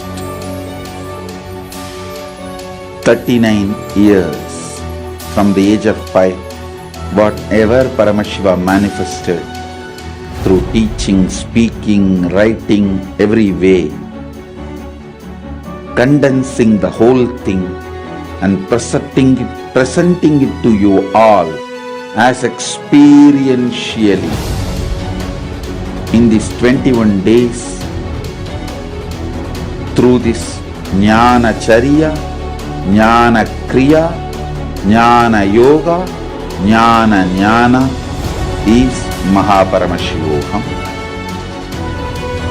Lifestyle for just Paramashivam.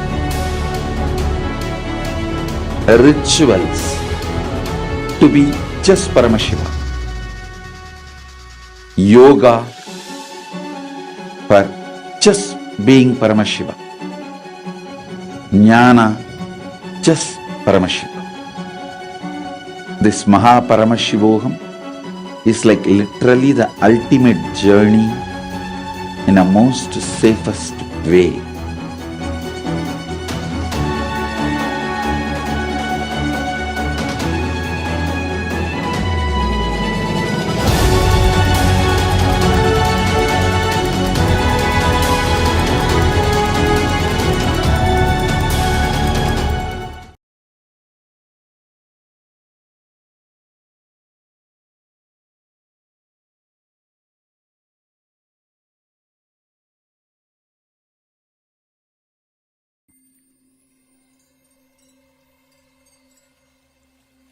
I welcome you all with my love and respect. Let you all open all your three eyes. Om Nithyananda Paramashivoham.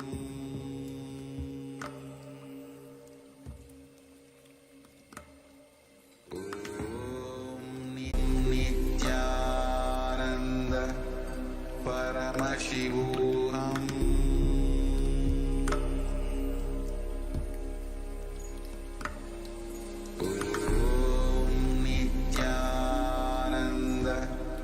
Paramashivoham.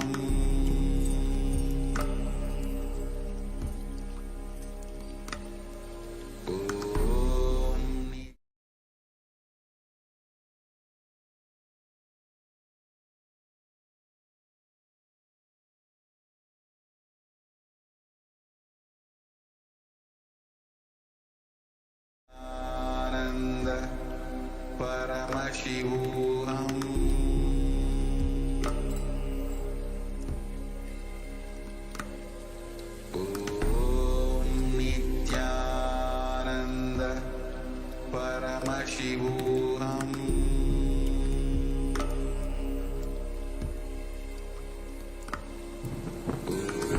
Om Nithyananda Paramashivoham. Paramashivoham. Om Nithyananda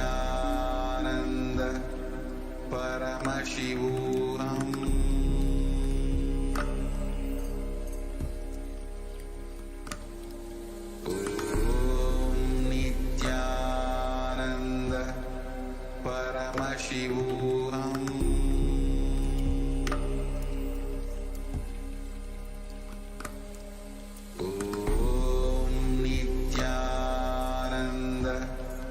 Paramashivoham. Paramashivoham.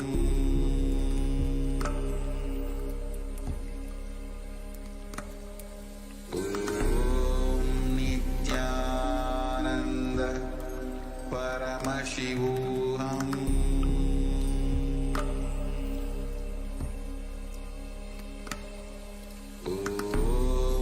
Nithyananda Paramashivoham. Om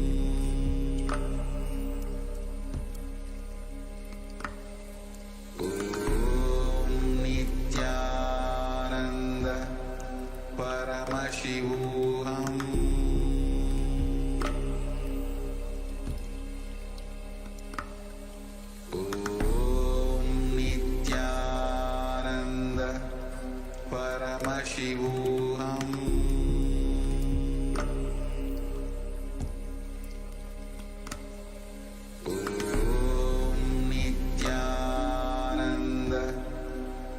Paramashivoham.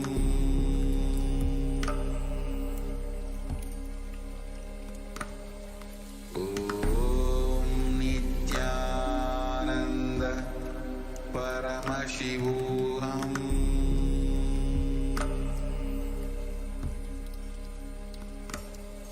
Om Nithyananda Paramashivoham.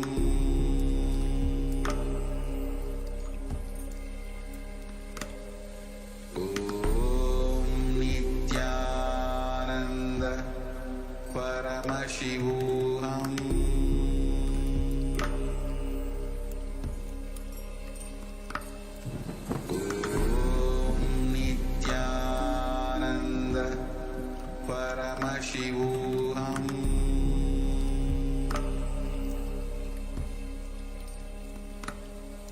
Om Nithyananda Paramashivoham.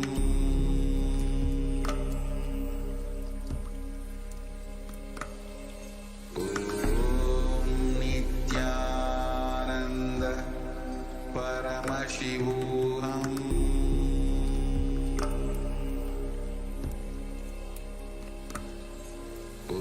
Om Nithyananda Paramashivoham.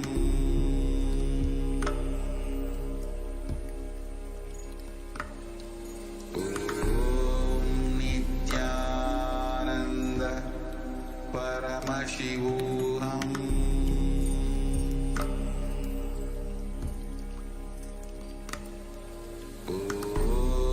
Nithyananda Paramashivoham.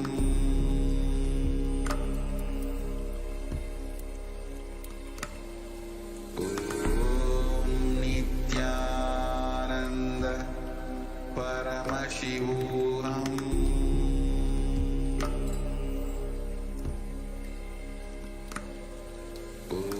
Om Nithyananda Paramashivoham.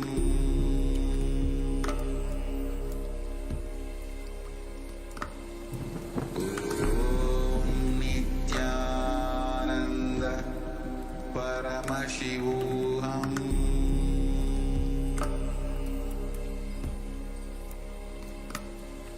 Om Nithyananda Paramashivoham.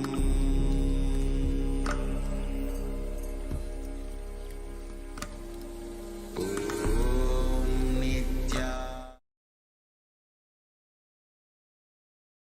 Nithyanandam Paramasukadam Kevalam Jnanamurtam Dvandvatitam Gaganasabhisham Tattvamasyadirlakshyam Ekam Nityam Vimalamachalam Sarvadi Sakshibhutam Bhavatitam Trigunarahitam Sadgurum Tam Namami.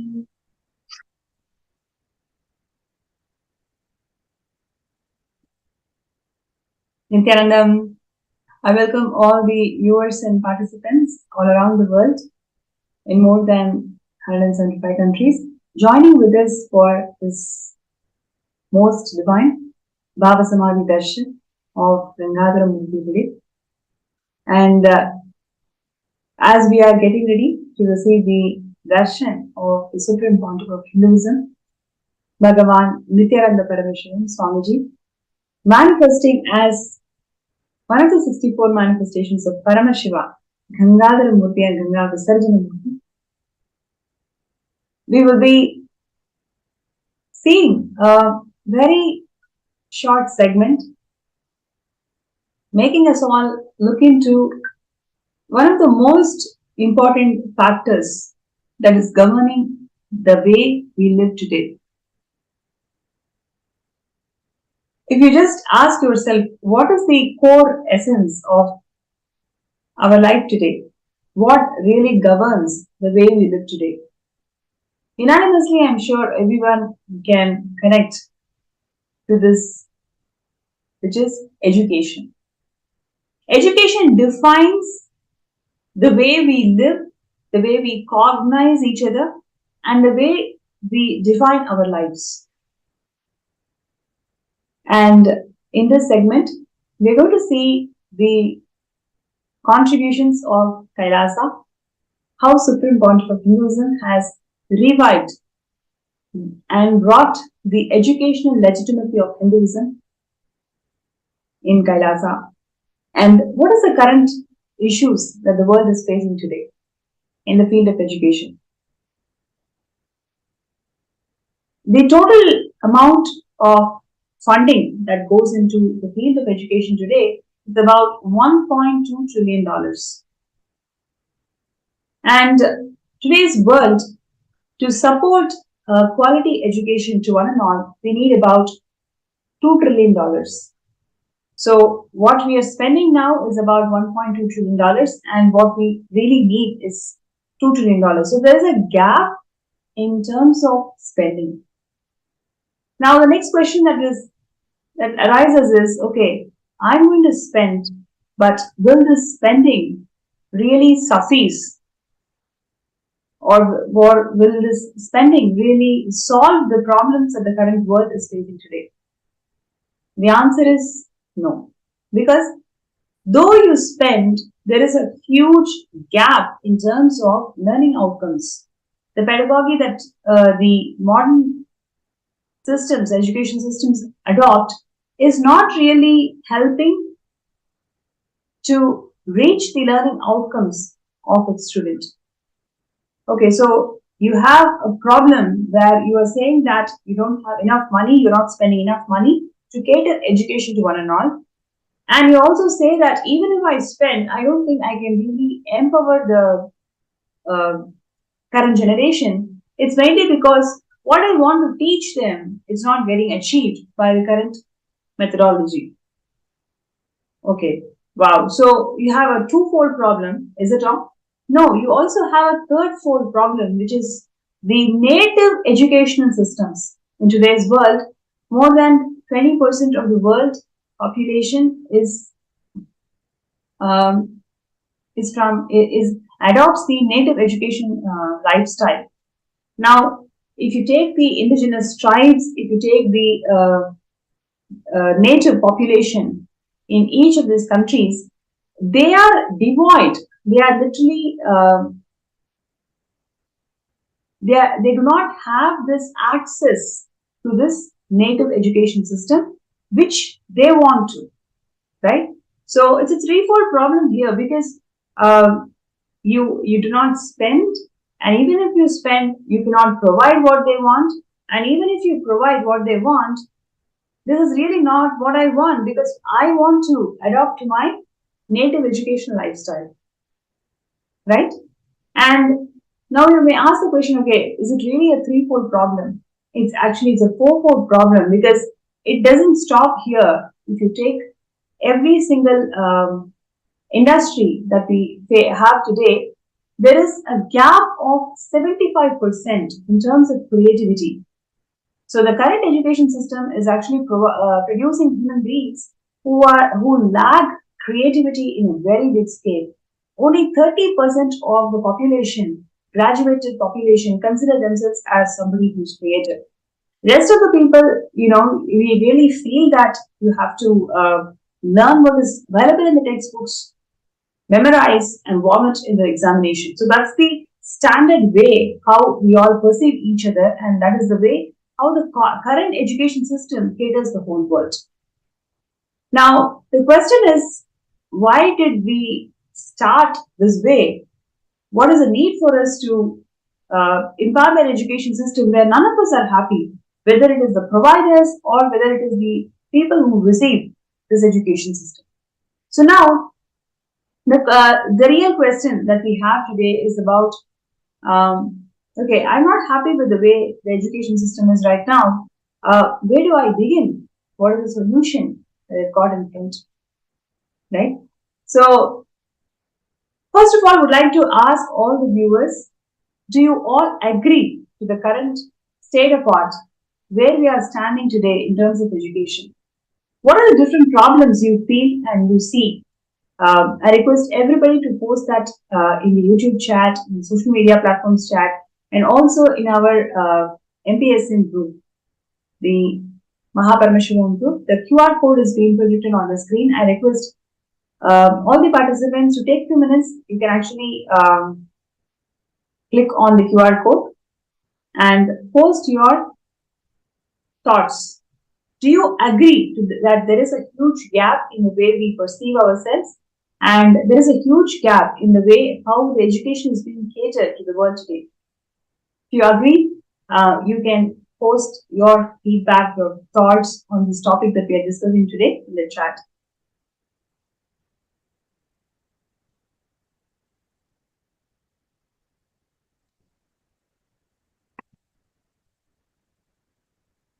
So the current problem that we are discussing is something very important because it is a fourfold problem. Number one, you do not spend enough to ensure that education is made available to one and all, which is completely contrary to how our ancient Hindu civilizations existed, because education is free and education is available, made available to one and all. Every single person has the right to access the information, access the knowledge systems. So education used to be free and education used to be made available to one and all. Number two, the second problem that we are facing is the learning outcomes, right? The kid does not do not achieve the learning outcome it must be achieving. So this is also used to be resolved in the ancient education systems, because the learning outcome of each kid is not a standard as we have today.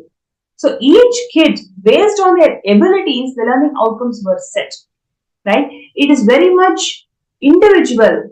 Instead of this, it is a public or a common education system. So that is the beauty of Hindu education system, where the education is being catered to who you are and what you believe in and what your interests are, right? And the third problem that we face today is the native education lifestyle is being completely denied by the current education system. So in ancient Hindu education system, based on your DNA, based on your gotra, your native ideology, based on that, the Hindu education system used to cater the sciences, cater the techniques where you need to be mastery.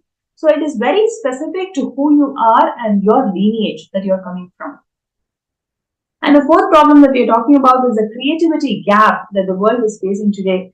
No doubt, Hindus are extremely creative and extremely advanced in terms of whether it is in terms of the modern R&D. The current world is seeing today is nothing compared to how advanced it used to be in the Hindu education systems. So I request everybody to post your thoughts, your feedback. If you feel that this is something you are also resonating with, you also feel that this is something the world should change the way we operate, requesting everybody to post your thoughts on it.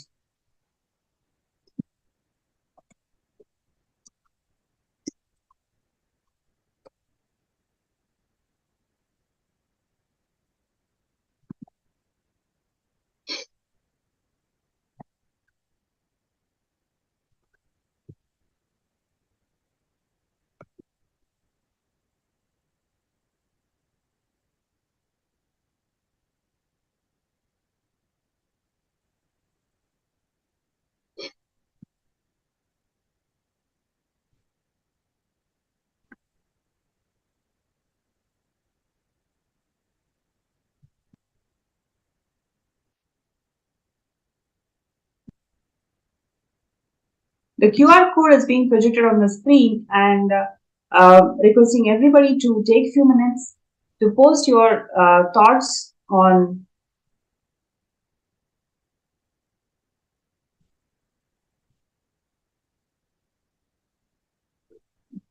the subject that we are talking today.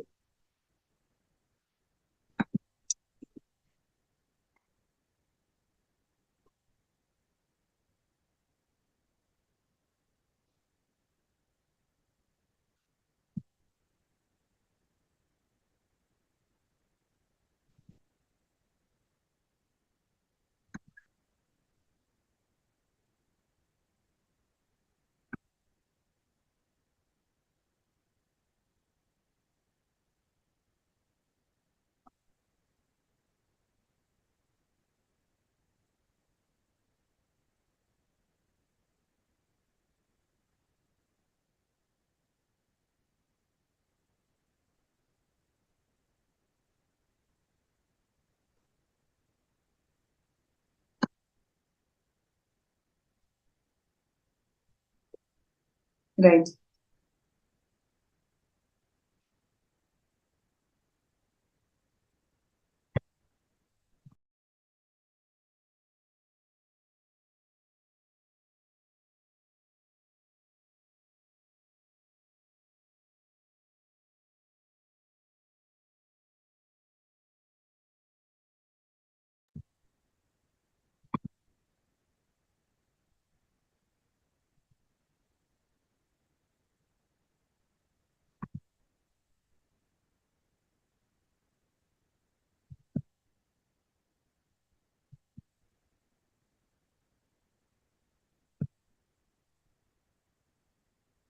Now, we will also take a look at the glorious Hindu education system, how it was extremely advanced to what we are finding today's modern education system used to be. So if you take Hindu scholars and rishis,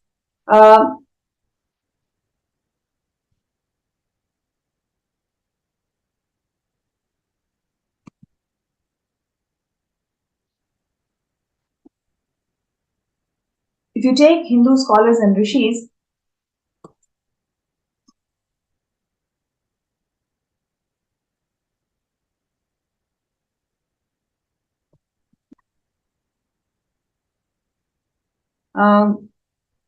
what Newton found was found by the Hindu scholars and rishis 1200 years before.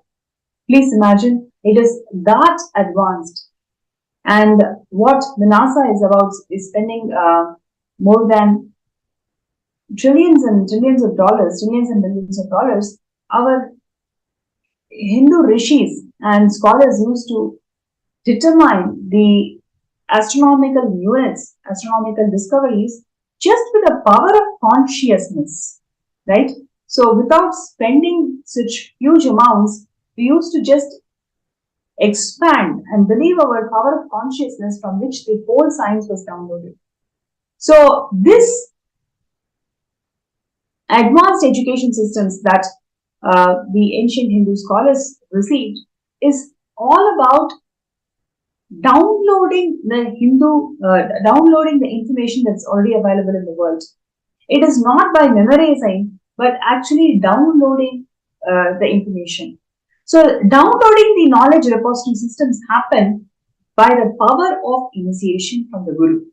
That is exactly what the Supreme Pontiff of Hinduism, Swamiji, is reviving today. With the power of initiation, Swamiji has revived all the ancient education systems, adopted the merits of the ancient education system in current days school curriculum, and revived this Gurukul system of education and the Hindu universities today. To take the Hindu universities, they used to be extremely advanced in terms of the R&D that they used to carry out. To take the Nalanda University, it used to host 3.7 million scholars who worked on presenting the Buddhism to the world.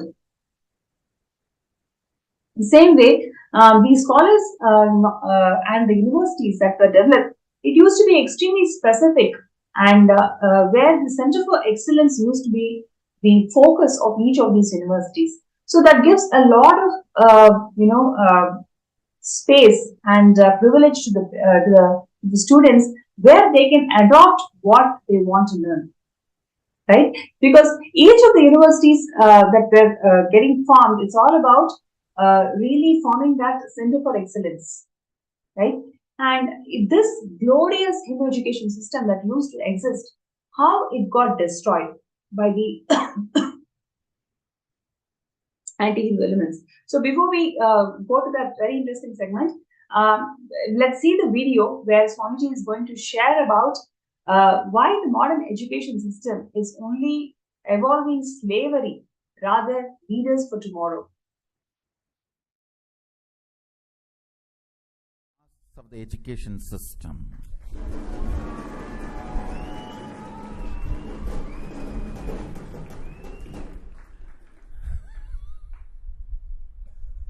I'm seeing everyone is sitting straight, sitting up.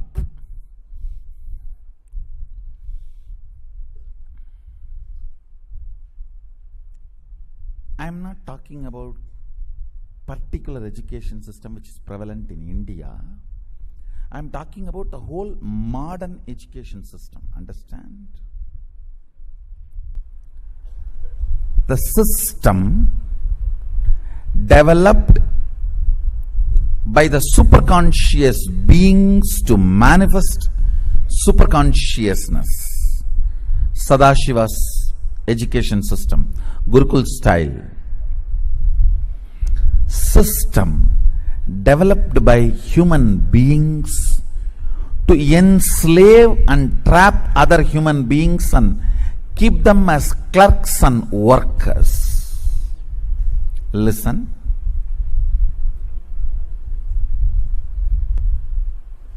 I'm going to talk about all the man-made education system which is only interested in producing clerks, making you dull, dead. Listen.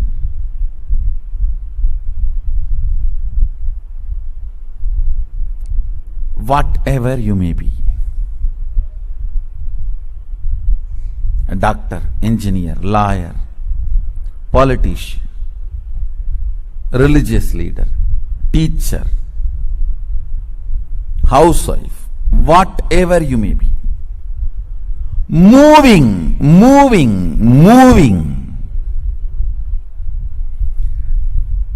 breaking all the things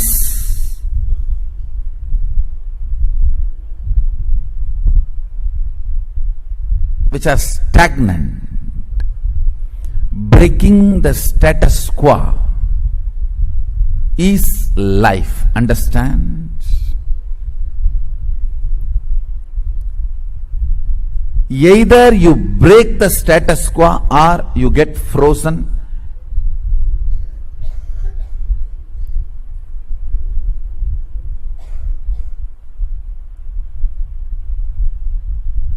Either you move towards life happening or move towards your graveyard, getting frozen. Happening is life. Understand?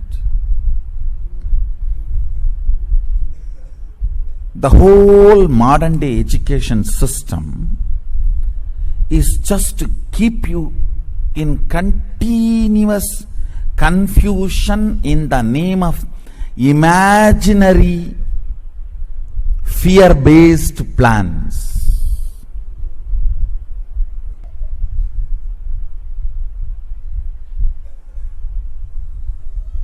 I am not against planning.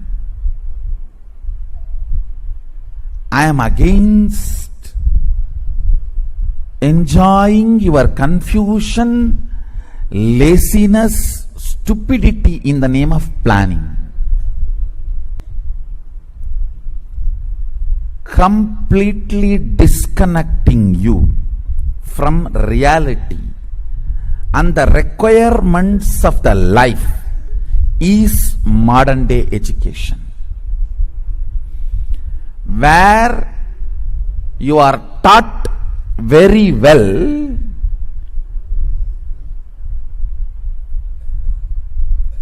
to do the psychodrama. Hey, I may not contribute, but if I am not there, I will collapse.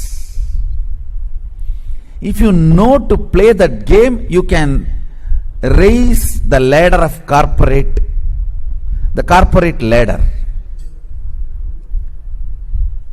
Because the education system is basically to cheat others. So naturally the fellows who are evolving through that system will be cheating the owners. It is like you cheat me, I cheat you. The whole thing is vengeance based.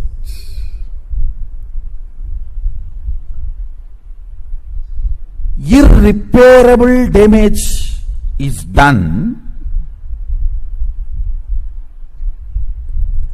by the thought currents provided by the modern day education system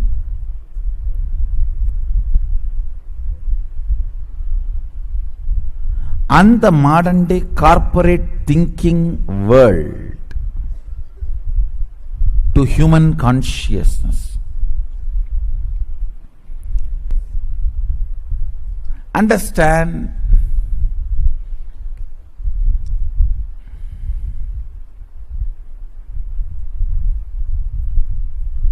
that mental retardness which gets infused into you by the so-called fundamental theories of the modern day education system that life is difficult.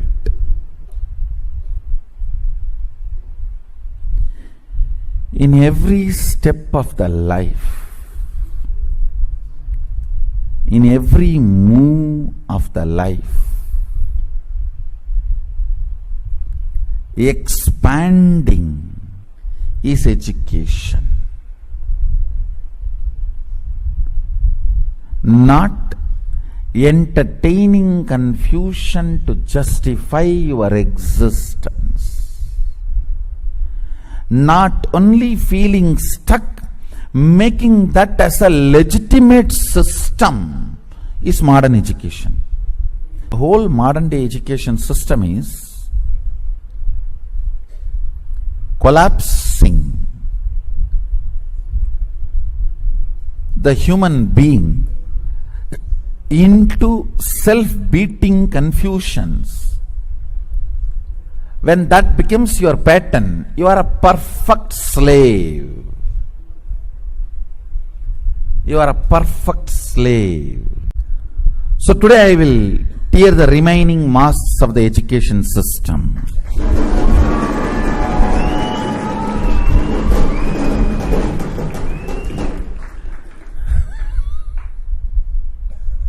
I am seeing everyone is sitting straight, sitting up.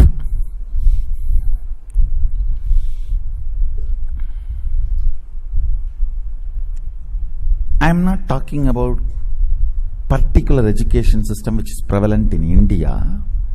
I am talking about the whole modern education system. Understand? The system developed by the superconscious beings to manifest superconsciousness. Sadashiva's education system, Gurukul style. System developed by human beings to enslave and trap other human beings and keep them as clerks and workers. Listen.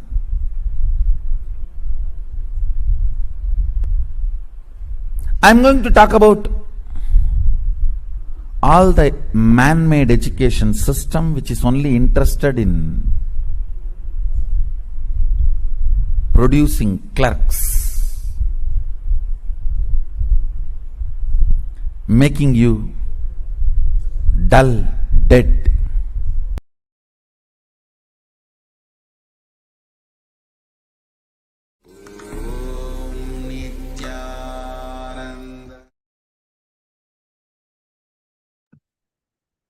Yes, that's the supreme point of Hinduism. Swamiji beautifully sharing the merits of the Hindu education system and how the modern day education system is actually making us feel the impact of slavery. Literally, there are enough stats, enough references where we can see that the whole education system was centered on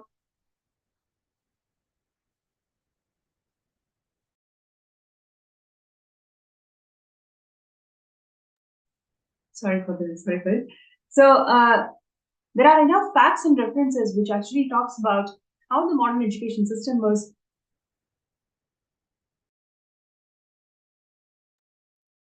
centered on developing more and more class. It was not on creative leaders, right? So this was the whole core of the modern education system. And Swamiji, the Supreme Pontiff of Hinduism, has revived the Hindu education system today through primary. Sorry for the glitch. Yes. So the Supreme Pontiff of Hinduism, Swamiji, has revived this education system, bringing out all the best of Sanatana Hindu Dharma, all the best methodologies and techniques that the Sanatana Hindu Dharma adopted in imparting education to one another. Whether it is being education is free or the education is all about downloading the information available in the cosmos, or the education is centered around initiation from Guru. Every single component of Sanatana Hindu Dharma's education was revived and incorporated in Kailasa's education systems. So whether it is in both the Kailasa's Gurukul and the number of universities that Swamiji had set up around the globe. So in today's segment, we are going to be having a speaker who's a teacher in Nithyananda E-Gurukul. So now you may ask, what is E-Gurukul? E-Gurukuls are the knowledge repository centers which is available digitally around the globe. So whatever Swamiji is reviving as the Hindu education system in physical Gurukuls, he has also made it available to one and all digitally. Every single product, every single service that Swamiji provides in the physical Kailasas, he has always ensured that they are made available digitally to one and all. So similarly, the physical Gurukul education revival, how Swamiji has done it, all the beautiful aspects of it, he has made it available digitally to one and all through this e-Gurukul services. So today we are going to be seeing the sharing from a teacher of e-Gurukul services, and she has been working predominantly with thousands of students in India who have enrolled themselves in e-Gurukul system, and over the years she has very rich journey of sharing profound experiences being part of e-Gurukul. So it is my pleasure to welcome Murthy Nithyananda to the segment today, and she's going to share some of the profound experiences of being part of e-Gurukul team lead, whether it is in terms of being a teacher or she herself being a parent, where her son is actually studying in Nithyananda Gurukul. So thank you so much for joining the segment today, Nithyanandam. Thank you. Nithyanandam, everyone. Thank you for giving this opportunity to share about e-Gurukul. It's a very close thing to my heart because I've been an acharya with e-Gurukul since since its inception itself for the more than 3 years now. For more than 3 years, and it's been a wonderful journey actually. In e-Gurukul, Swamiji actually has made all the efforts to include all that is there in the physical Gurukul that he runs, all the aspects of the physical Nithyananda Gurukul that Swamiji runs, everything almost, he's made it available to the children of the outside world who cannot, due to various reasons, come and study in his physical Gurukul. So that was the attempt with which e-Gurukul actually came into existence. And Swamiji has given a beautiful curriculum, and we have got a team of acharyas globally who take this to the outer world children, so that they are able to imbibe the same powerful cognitions and live with the same powerful cognitions, which probably if they would have studied here in physical Swamiji's physical Gurukul, they would be able to imbibe. So it's a very structured, the e-Gurukul is a very structured education system, where the children are taught with powerful cognitions, and the syllabus is it includes the regular physical yoga and all the spiritual routine that we normally have in our physical Gurukul. So we introduce all those things to the e-Gurukul children as well. So they get a glimpse and they get a taste of the life of Gurukul Balasans, which is a very powerful lifestyle. So apart from that, the sessions are also including, as I said, yoga, puja, and also powerful cognitions through storytelling, like Purana stories, and then we have typically the deity making through clay, and with clay, small deity making, and so many other activities which are helping the kids to understand what Hinduism is actually, and how you can be, entangling with that whole activity of preparing clay deities and making rangolis. We have all these kind of activities in e-Gurukul, and the children really enjoy them. It's a beautiful even if there is mostly it's 1 hour, 2 hour, whatever. Globally there are different e-Gurukuls who conduct the sessions in different forms. So every child is exposed to all aspects of Hinduism, and it really becomes a part of them. So when the things that we include are mostly that, as I said, the storytelling, that wherein we have the Purana stories, where powerful cognitions can be taught to the children through storytelling.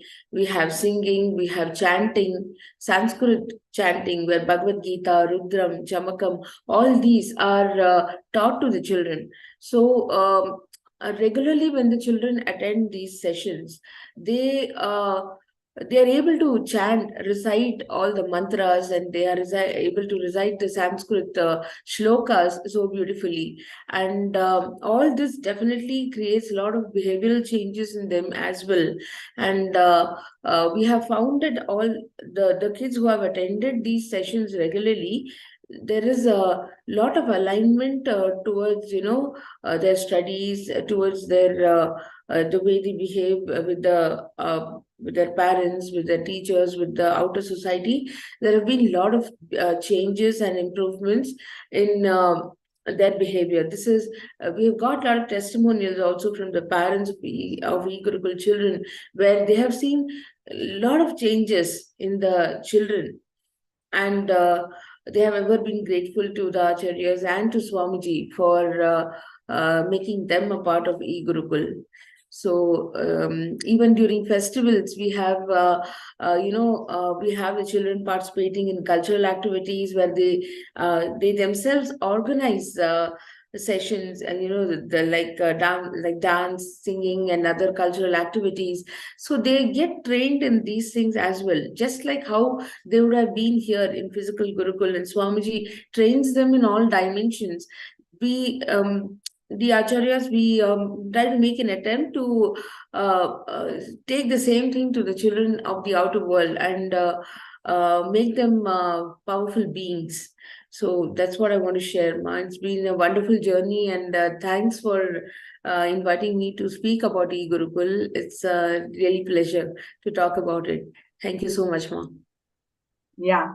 So thank you so much for sharing, Abhimukta. I just have a couple of personal questions, just really intrigued the way you shared about all the different aspects that Swamiji is reviving through this digitally available mediums. It's just not people or the children who adopt to learn or the Hindu education system as their mainstream education system, but also making it available to one and all. So in every way, each parent, especially the Hindus, can get benefited out of this knowledge streams. So just wanted to also talk to you about the power manifestation science, right? Especially how Swamiji has revived this method to download information that's already been available, and the Google Confidence. So these two methodologies that Swamiji has introduced in this education system, how do you see kids fare well because of being initiated by Swamiji through this third eye awakening and learning through Google? Because of these methodologies that Swamiji has shared, how do you see the kids doing well in their regular education by being part of Gurukul services that Swamiji has given to this world? Yes, Ma. Yeah, this is a very important aspect actually. In e-Gurukul, we have a regular power manifestation session happening, and oneness capsules of Swamiji. They are the most loved part which almost every child in e-Gurukul enjoys, the oneness capsules. Oneness capsules are the Darshan videos, with Swamiji's Darshan videos, through which the kids actually get initiated. I was really amazed at how the children start doing the power manifestation in the session. These kids, they have not even seen Swamiji actually physically. Only by watching oneness capsules and playing Swamiji's short satsang videos, or mostly the oneness capsules is what we play normally, and through that they get initiated and they do the power manifestation so amazingly. We have had kids who are amazing power manifestors with respect to healing in remote vision and blindfold Wow. reading, these kind of things. It's so beautiful, and they have really benefited the kids as well as the families, because these kids, there has been so much of uh, conscious increase in their consciousness and their awareness. The restful awareness has increased so much in them because of the power manifestation sessions. The parents are amazed at the beautiful transformation that has happened to the children, and there have been parents who have shared that they have started excelling in studies, and they have become more responsible. Kids have developed leadership qualities actually, and they have started taking initiative in various other activities and things, and like beautifully they start aligning to a powerful life. So the power manifestation science which Swamiji has introduced through e-Gurukul, it is like a boon. It has really brought about big transformation in the children outside, and it is very it's a very unique thing actually, the power manifestation science which Swamiji has introduced in the Sea Gurukul, because these kids, these outer world kids who have not done any formal course of or not done any kind of 3-4 day programs or anything of that kind of thing with Swamiji, neither they have seen Swamiji physically, but still they are amazing power manifestors. And till today, I know the kids who have been so aligned to the e-Gurukul, they have really excelled in their studies, and they have done amazingly well in life now. It's beautiful. Wow. Wow, that's so beautiful to hear.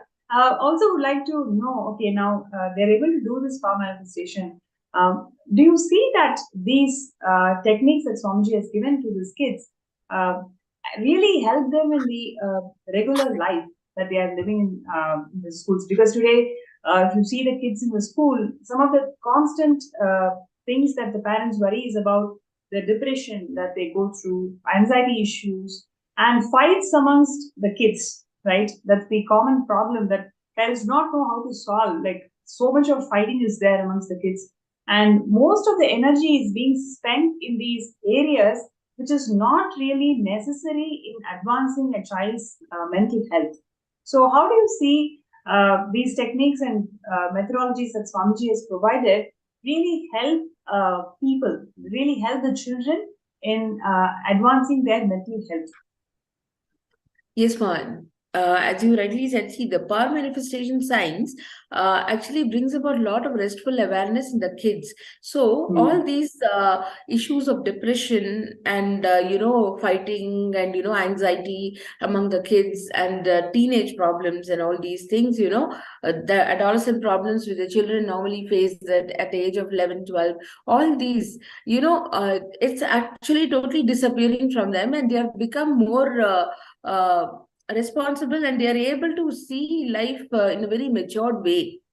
As I said, they develop leadership qualities, and they are able to hold the other children also beautifully. When it's like how we as acharyas, we try to hold the children, they are holding the other children also beautifully, and passing on, radiating that space to the other children who have probably not been exposed to anything like this. And as such, the kind of fights or anxiety or depression or these things what we are talking about in today's world, it absolutely disappears from their lives. It is they live a more powerful life and a more stable, and they are mentally very stable and aware actually, and these kind of things really don't affect them.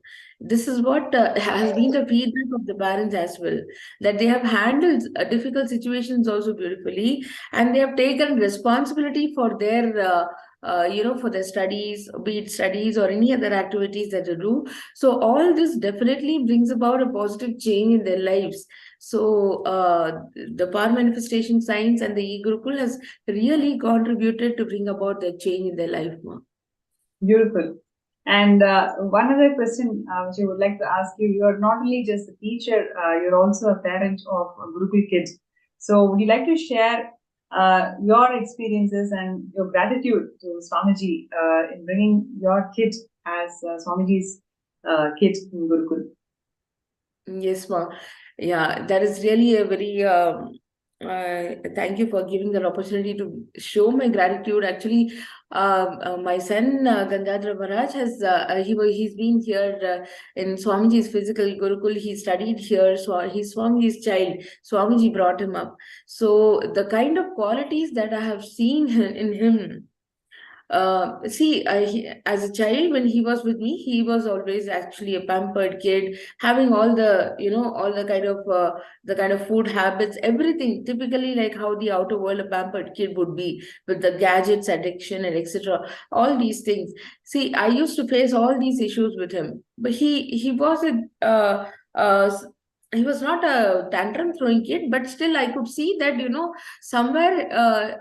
All these kind of vices were taking over on his life, which I didn't know how to correct actually, because the whole world was moving in that direction. So I didn't know what to do. That's the time when we decided that we should be, putting him in Gurukul and allow Swamiji to bring him up as his kid, because then his life would be really meaningful rather than just whiling away time outside. When he came here, of course, he had his own challenges, how he could adjust, but it happened beautifully. The transformation happened beautifully, and I could really see so much of divinity flowering inside him. Every time I used to see him, see, he got trained into temple sciences, he got trained into the various rituals, and he's now an integral part of Swamiji's temple here in Adi Kailash, and he does all the rituals, his chanting and all those things, everything that he has imbibed, that Swamiji has, taught him, it has. It has put so much divinity into him. Whenever I see him, I always feel that he's really a reflection of Swamiji. So I actually look up at him, and whenever I have a problem, he gives me solutions, such mature solutions. He doesn't know probably when I see, now I'm an Adi Nivasi, but when I was outside, there are so many things that we face as adults also, and every time we fall into depression, whenever I used to speak to him, he used to give me the right cognitions. So a kid who is about just 14, 15 years, and he's giving the matured cognitions and such matured conversations exactly aligned to Swamiji's teachings, and reminding us again and again that we have to align to Swamiji and he'll take care. It's such a beautiful space actually he started carrying, and till today I'm seeing that beautiful space in him, innocent space, at the same time a powerful space. This is what I really wanted for my kid, because I know that nobody can violate him, and he's brought up by Swamiji, so everything will be taken care of. That is the best thing as a parent that I can think of for my kid. This is what I want to share, man. That is deep gratitude to Swamiji for whatever he has done for Gangadhara's life. It's absolutely his kid, and really thank you, Swamiji, for bringing him up so beautifully. Yes, ma'am. Yes, and we have a viewer, Lindsay, who's sharing that. I feel that most of what is considered creative is also just vomited back from the past or media programming. I think it's much less than 1 in 4, and original thought almost non-existent. So we are interested in the Gurukul for our daughter, and this surely Swamiji is reviving the old system of education. So thank you for sharing, Ma Lindsay. I'm sure, Ma Avimukta, we can really connect to what she's saying, right? On one hand, 75% of the globe is suffering from leaders who lack creativity, and how the Hindu education system is all about inspiring and making that creative elements within of the brain getting awakened by some of these initiations, and whatever we are seeing today as creativity, that is also coming from the programming that the media is showing to the world. So how do you see this particular aspect, making children creative, especially through the e-Gurukul services that you've been part of? Yes, ma. So definitely, creativity is something which comes naturally into them, because, as I said, Swamiji, the curriculum that Swamiji gives, it is absolutely for creating leaders, and it's not for creating clerks. So definitely in e-Gurukul, we are following the same curriculum which Swamiji has given for the normal physical Gurukul. So the kids in the e-Gurukul also imbibe these the same creativity and the same kind of cognitions, which help them to think differently, actually, and sail through the whole thing so beautifully without having so much of doubts or anything, and creativity which comes out beautifully. I have seen children developing such beautiful creative skills like drawing and all those things. The way they do itself, it goes to a different level, actually. The level of creativity really goes to a different level. So they're thinking with respect to any activity, even if they have to organize a cultural activity. Like we used to have this kind of cultural activities on digital platform itself, wherein we used to get globally, we used to combine 1 or 2 e-Gurukuls, and we used to have cultural activities during festivals, etc. It was beautifully organized by the kids themselves. We were just Acharya looking over it, that's all. It was right from scripting out the the opening speech or whatever, let it be, everything was done by the kids itself. So it was not something, and the kind of creativity, the way which they do, everything was so amazing, and none of it was taught by us, actually. They just came up with ideas. This was my experience when I was conducting these kind of sessions.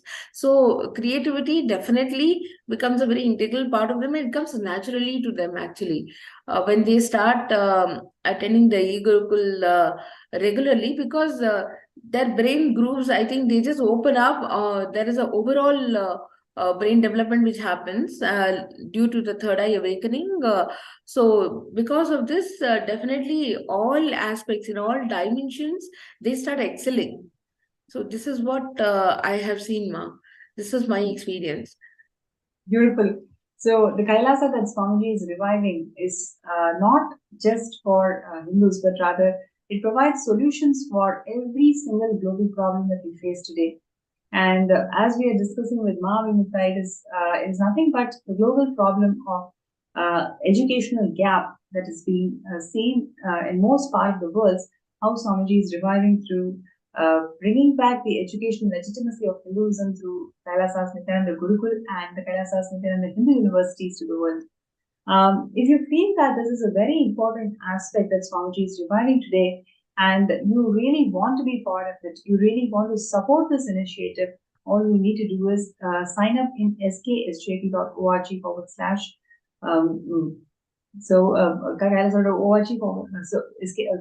/contribute.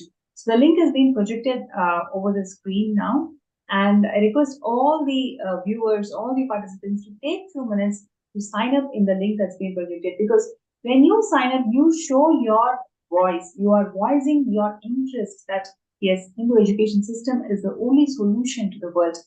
So by being part of Savanya Pita, we are reviving all these components to the world. Whatever the world is facing, whether it is global climate change issues, or whether it is soil issues, whether it is education issues, whether it is gender issues, whatever may be the Kailasa's problem that we are facing, whatever may be the world's problem that we are facing today, Kailasa has the solution for one and all. So requesting everybody to take 2 minutes to sign up in the link that's being shown, which is skhap.org/contribute. And while we are, listening to all the sharings from Mahavimukta, there is a beautiful moment in 2006 when Swamiji inaugurated the Nithyananda Gurukul. We'll take a few minutes to watch that particular clip, how Swamiji revived this whole education wing of Kailasa back in 2006.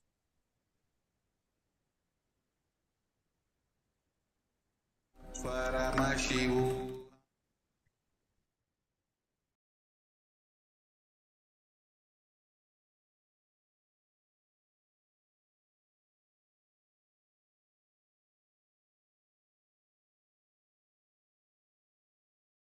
Today I will tear the remaining masks of the education system.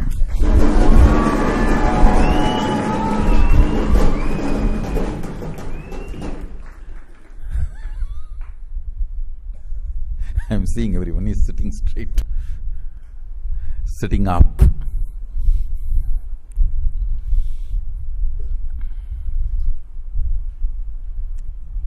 I am not talking about particular education system which is prevalent in India. I am talking about the whole modern education system. Understand? The system developed by the superconscious beings to manifest superconsciousness. Sadashiva's education system, Gurukul style. System developed by human beings to enslave and trap other human beings and keep them as clerks and workers. Listen.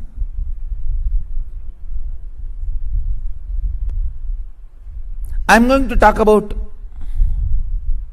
all the man-made education system which is only interested in producing clerks, making you dull, dead.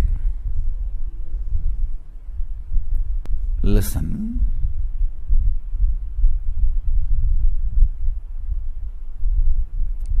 Whatever you may be, a doctor, engineer, lawyer, politician, religious leader, teacher, housewife, whatever you may be, moving,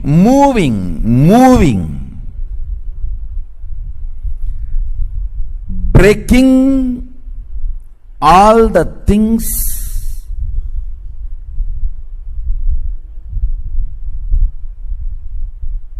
which are stagnant, breaking the status quo is life. Understand? Either you break the status quo or you get frozen.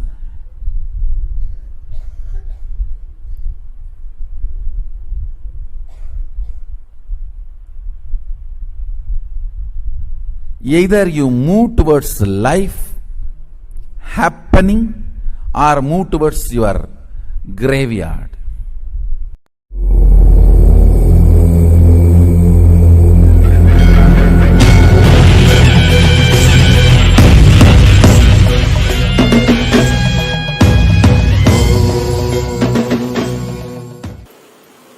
How many of you are here who are directly related to Gurukulam? Means your kids are studying, but you don't know Tamil. You don't understand Tamil. Raise your hand. Oh, principal. All right, at least. Now for your sake I have to translate. Nothing can be done. My aim and the vision, what for I am creating, of course I already spoke to you. You see, I had a beautiful ambience to when I was growing, when I was between 7 and 14, the Arunachala, it was a beautiful spiritual incubator where I was able to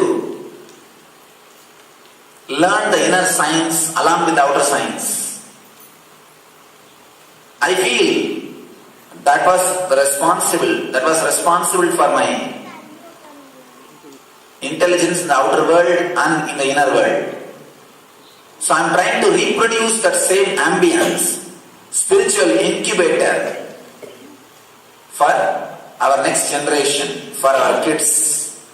I do not want kids to wake up from bed based on fear or swadhisthana. I do not want them to wake up and live with mentally retarded teachers for 8 hours per day. I wanted them to live in a loving ambience. Get up like a flower, the deep love, and live with the people who are in love, who are meditators, who are able to balance themselves, who are meditators who can balance themselves. So the whole purpose of this Gurukulam is to create an ambience where our kids will learn everything about the outer world, but they won't internalize the negativities of the outer world. They will retain the purity of the inner world and experience the eternal bliss. I bless you all. Let you all experience, achieve and radiate eternal bliss. Nithyananda. Thank you.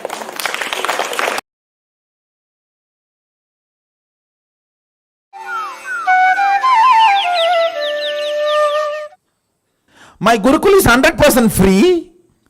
Food, stay, education, everything is free. Because Sadashiva says, Guru is supposed to beg and feed the disciples. I said, I may beg physically or in the internet, but I will beg and feed my disciples. My Gurukul is 100% free. Not only I am teaching them English, maths, science, I am teaching them true history. I am teaching them the real powers and possibilities they can manifest. I am teaching them life. Only thing, I am not doing the stupid things which you guys have designed for a generalized way. Understand? All generalization creates more blind spots. When there is a Google Earth available, Google Map is available, why will I make them memorize the capitals of all the countries and states? Macaulay's time it was not there, so you have to memorize. Capital of India is Delhi and capital of Tamil Nadu is Chennai. You have to memorize. Now there is a Google Earth and Google Map. Just Google it, that's all. They need to be taught Googling. I am only removing all those stupid blind spots become part of the education because of the generalization. Understand? All generalization is faulty generalization. All generalization is faulty generalization. Jealousy, comparison is the byproduct of the faulty generalization. It is utter stupidity to give marks to human beings. Utter stupidity to give marks to human beings. It is like I saw memes in the Facebook. There is a fish in a pot, and there is a monkey, there is an elephant, there is a zebra, there is a snake, there is a crocodile, there is a tiger. And the educationist says, to have a fair game, we will have the examination. Who claims this tree first? Please start. That is what I call faulty generalization. What will happen to the fish if he comes out of the water to climb the tree? All generalization is faulty generalization. Understand? What I am trying to convey, I will give you the essence. Media wants me to do the charity of what they think as best. I am doing the charity of what is best. If you think food is the best thing happened in your life, you can do just annadan. If you think education is the best thing happened in your life, you share that with the world.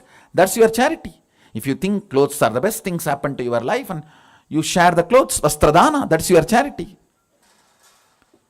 If you think enlightenment and spiritual powers are the best thing happened in your life, you share that with the world. That's all I am doing.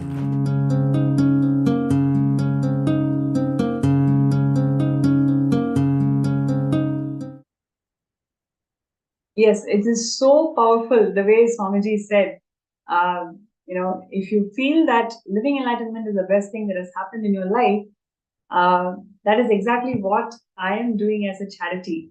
That is exactly what KAILASA stands for.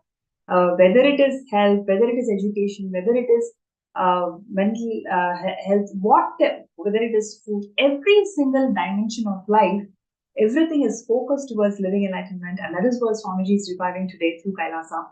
So I request everybody, if you feel that Swamiji is the best thing that has happened in your life, sign up for SJP, skSJP.org/contribute. It's being projected in the screen. I request all the viewers, everybody to sign up for this best gift that we all have in our lives, which is Swamiji. And Swamiji has created this KAILASA to one and all, for all of us to revive all the various aspects of Hinduism and be part of this glory. So even if you have signed up earlier, let's take another look. Let's really feel that, okay, this is something which you want to do it now, and you want to work very positively towards this goal of becoming an SJP.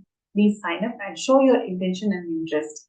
Swamiji always says that all you need is just you designing to show your intention, and Swamiji is going to move planets for all of us.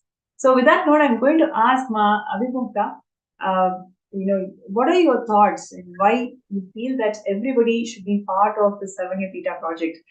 This whole Sarvanya Pita is all about reviving all the different pillars of KAILASA, whether it is Gurukul, whether it is Annalaya, whether it is library, all these important integral elements of Sanatana Hindu Dharma, Swamiji is reviving through KAILASA. So why do you feel that everybody should be part of this Sarvanya Pita project? Yes, ma'am. So the Sarvanya Pita project which Swamiji has introduced, it's allowing us as we people in the outside world, we are actually not at all aligning ourselves to a greater purpose of life. Normally, we are just earning money. I don't know for what, we have our own individual goals. But when you're aligning to a higher purpose, which is actually bringing about a big transformation in the society, Cosmos definitely supports each and every action of ours. It helps us to fulfill our own personal desires, as well as helps us to contribute to that big cause as well. So Swamiji has given all of us this opportunity to be a part of Sarvanya Pita and contribute time, treasure, money, whatever we have to this particular project, wherein he has beautifully designed the whole thing to touch each and every aspect, each and every dimension, and empowering us to bring about that change in the society by reviving Hinduism, by reviving all the powerful aspects of Hinduism in each and every dimension. So being a part of Sarvanya Pita, you can beautifully align to Swamiji's mission and be a part of that whole mission and live a beautiful, powerful and enlightened life actually. So this is one of the best opportunities to bring about that fulfillment in your life, that how much ever struggles we are doing in our life, whatever we are trying to achieve, finally, when we are giving back to the society, when we are trying to align to a higher purpose, our life gets fulfilled.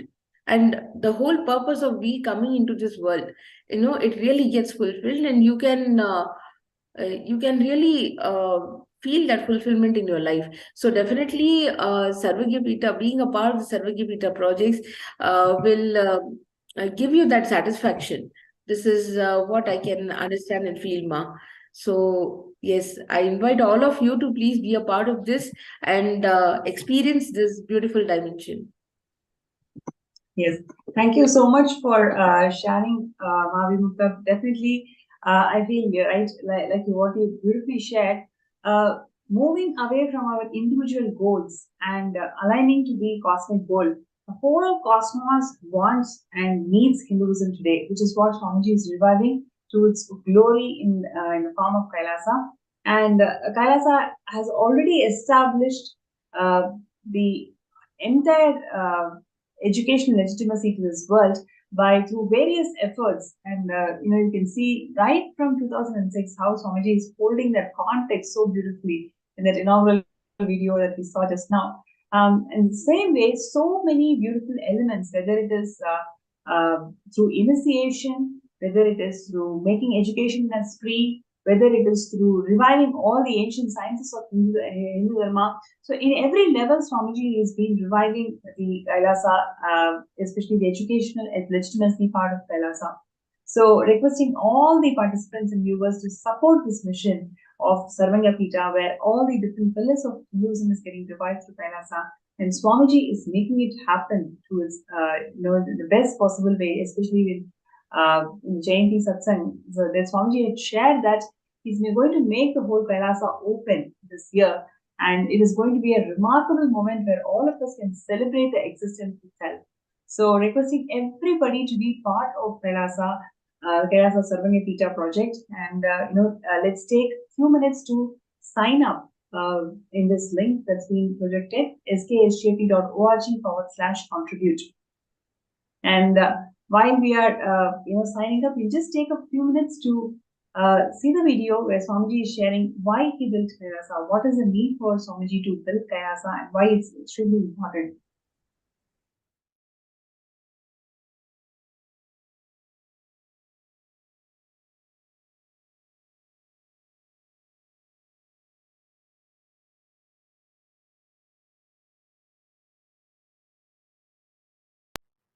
Many people asked me, Swamiji, why did you leave such a huge empire you built in India and sitting somewhere in one corner for so many years? Be very clear. It's already 3 years. I left India. More than 3 years. This 3 years is worth because I've done the foundation, legal, protected, internationally protected place first. Not only I have the immunity of non-prosecutable and immunity and protection as the head of the state, sovereign land, which can't be violated, and the embassy status in multiple places, even sovereign land in more than one places. This 3 years is worth because the first things are done first, right things are done first. We have a great future. We don't have to worry. Will there be any end like what happened, what has been done to Asaram Babu's organization? What has been done to Sant Rampal's ecosystem? What has been done to Ram Rahim's ecosystem? What has been done to this Palgar Sadhus and what has been done to Kanchimat?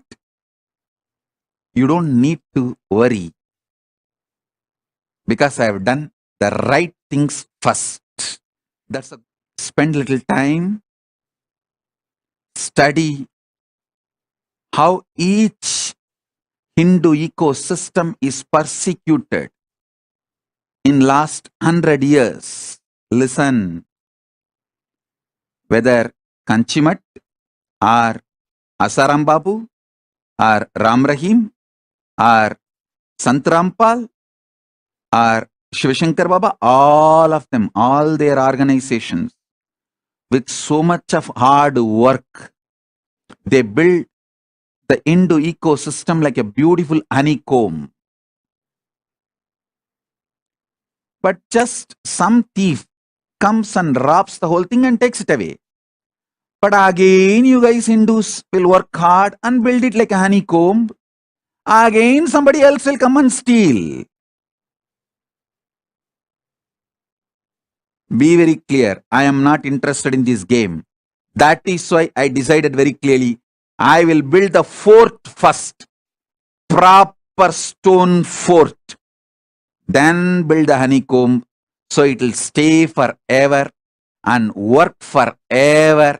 Support the Hindus forever. Keep the Hindu ecosystem forever alive. Be very clear. I understood this secret. I started my public life at the age of 16. Within 10 years, by 25, I understood. Without making a proper protection system, any hard work me and my sannyasis put and build, it will be like a honeycomb. When Kanchi Shankaracharya got arrested, clearly I realized the Samasthana which had immunity from all prosecution lasted just 2 generations before,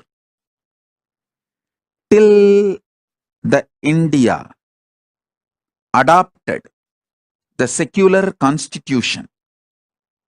Kanchimat, Madurayadinam, all of them had immunity from all prosecution in writing, legally valid, from the British government till the British time.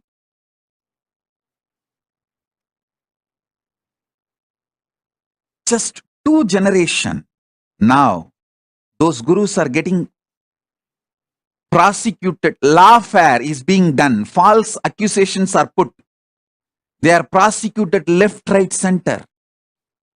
Of course, Kanchi Shankaracharya proved he is innocent and came out. But what happened to that organization? What happened to that mutt? What happened to himself? Was he able to stand back? The criminally negligent Hindus did not have gratitude for all the work he has done.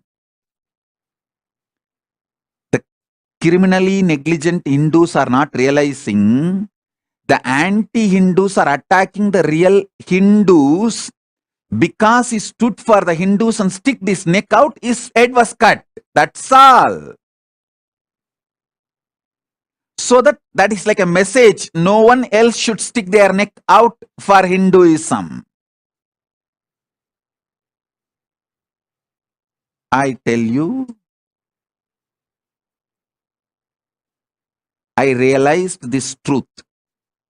If I don't build the proper legitimate fort, legal protection, even if I work for 100 years and build the Hindu ecosystem, I don't want to say what would have happened. I know very clearly. I know very clearly. I know very clearly.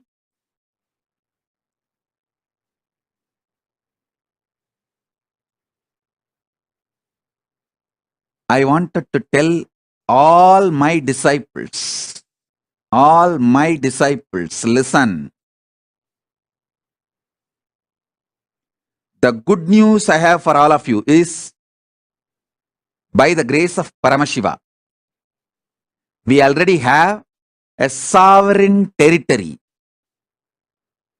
in more than one place for KAILASA and diplomatic relationship with many countries for KAILASA, and I am safe. We are going to be safe forever. That is the good news I have for all my disciples. So all your effort, you are all putting time, treasure, talent and building this KAILASA will be useful forever. It cannot be hijacked, destroyed by anyone, because I made a proper foundation protection fortress.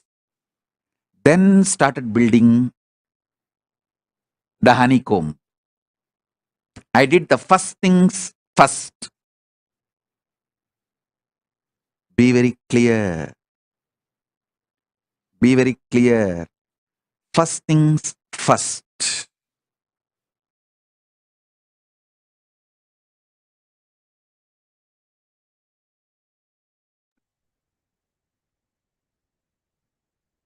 Yes, that was the message from Bhagavan, sharing the glory of Kailasa, how it is very important for all the Hindus to have our First Nation. That is what Swamiji is giving us all. Now, I'm sure there are so many viewers, so many participants out there who really want to manifest and be part of this Sarvanya Pita. So, for everybody who's out there who's really working towards manifesting Sarvanya Pita, I request you all to post your intention. You can sign up in skhjp.org/contribute. And if you'd like to have a third eye scan to see what is the real obstacle in manifesting SJP and how you want to manifest it. If you want a third eye scan, you can post that also in the chat and in the group.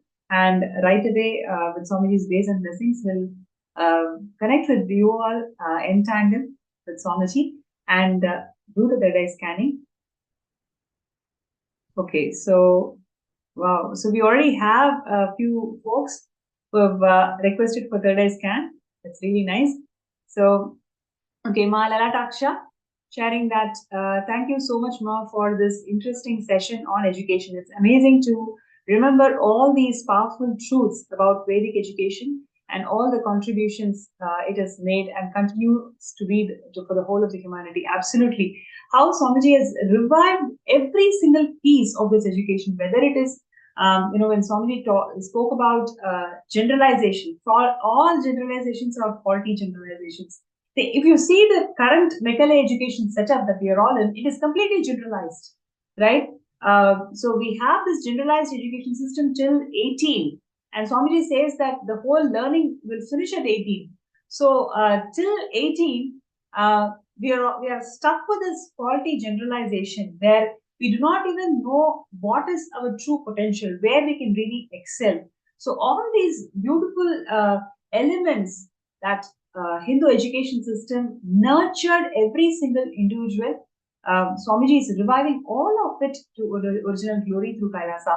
So Sarvanya Pita is all about reviving all these aspects, all these nuances of every single gift that Sanatana Hindu Dharma has given to the world.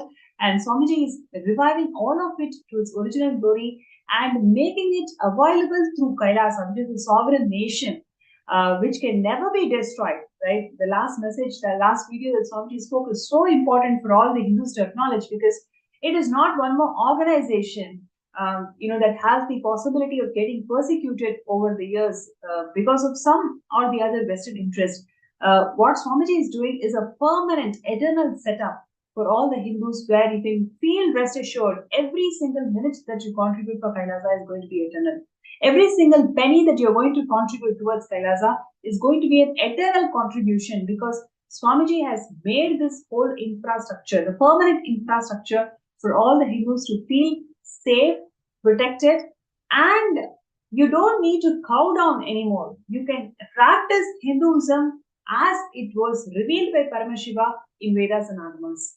So, requesting everybody out there, just you decide today, right? Whatever you have as your wealth, as your time and treasure and talent, deciding that let it go to this eternal cause of protecting Sanatana Hindu Dharma for eternity by being part of Kailasa. So thank you so much, Ma Lalataksha, for sharing these words. And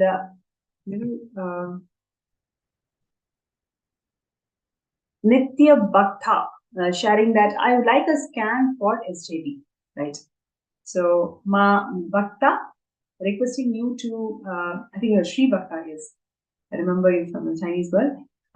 So requesting you to please sit straight and close your eyes. From the deep space of gratitude,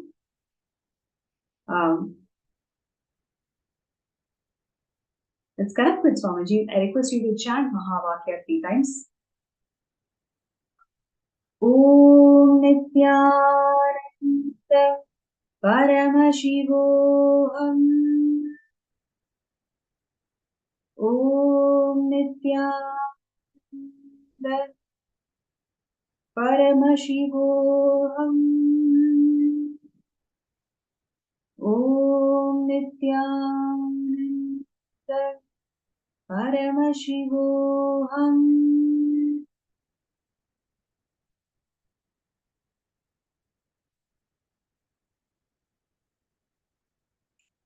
Yes, Nitya Bhakta. Firstly, you need to decide what is permanent in your life, what is eternal in your life. If you look at all the choices that you have made, whether it is a choice of relationships, whether it is a choice of career, everything is actually dependent on what the other person has given you endorsement for. Just for the sake of endorsement, you have made decisions of your career, decisions of relationships, and now you are in a position where you don't know what is eternal, what is permanent.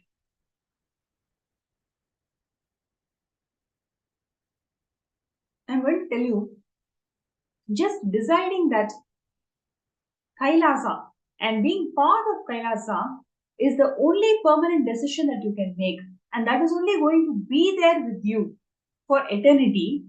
It will simply resolve all these hit and run ideas, ideologies which you have deployed in your life and which have given you a state that you start feeling that everything is impermanent. Right? Are you able to connect to this? You'll actually start feeling everything is impermanent. This insecurity is what is actually stopping you from manifesting Samadhi. Right? So the source of this insecurity is the impermanence that you're feeling in every dimension of your life, whether it is relationships or career. And Swami is showing you one step further. Where is this impermanence coming from? That's because of the choices that you made just for endorsement.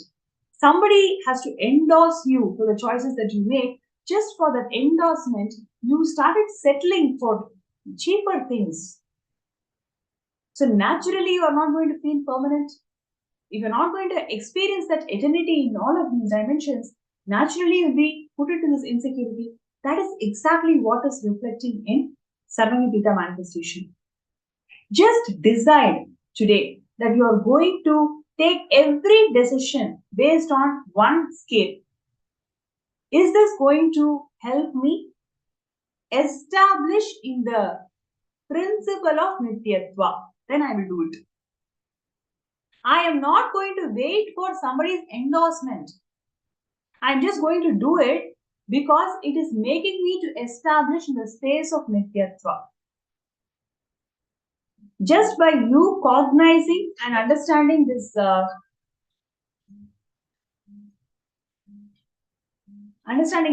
truth,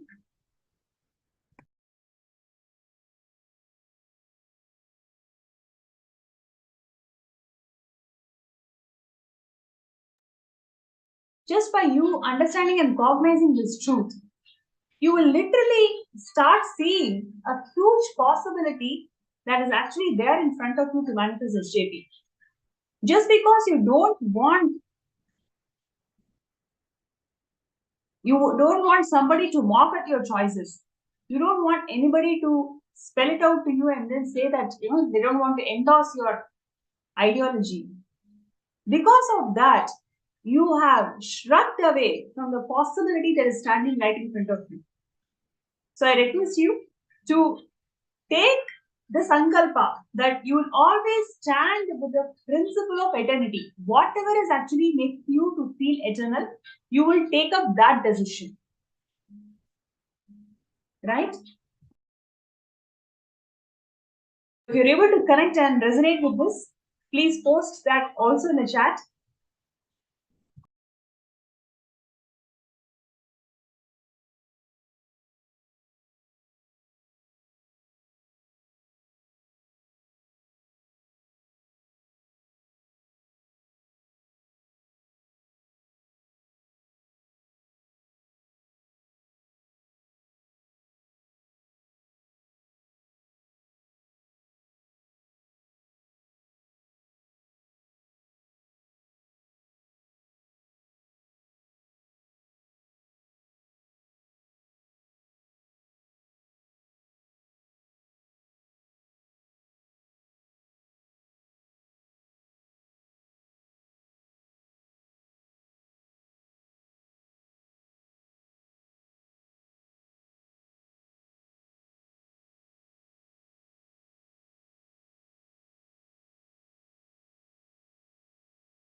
Yes.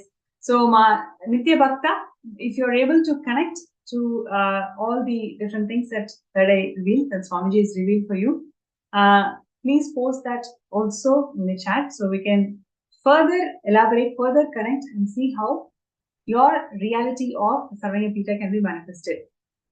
And we'll now go to the next person. Yes, Mandy Wang, Nithyanandam. Mandy Wang is sharing, can you scan for the about SJPK? Great. Thank you so much. So I request you to please sit straight, connect with Swamiji in your Ananda Gandha. From the deep space of gratitude, let us both chant Mahavakya 3 times. Om Nithyananda Paramashivoham. Om Nithyananda Paramashivoham. Om Nithyananda Paramashivoham.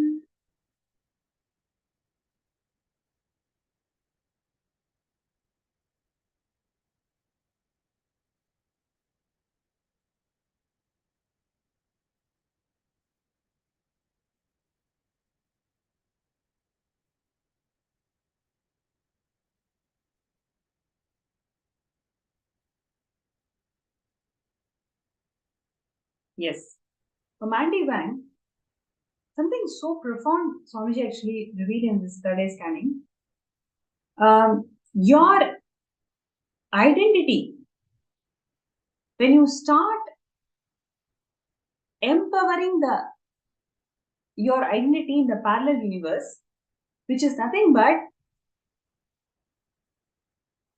a strong yogini who is actually manifesting various powers of Paramashiva.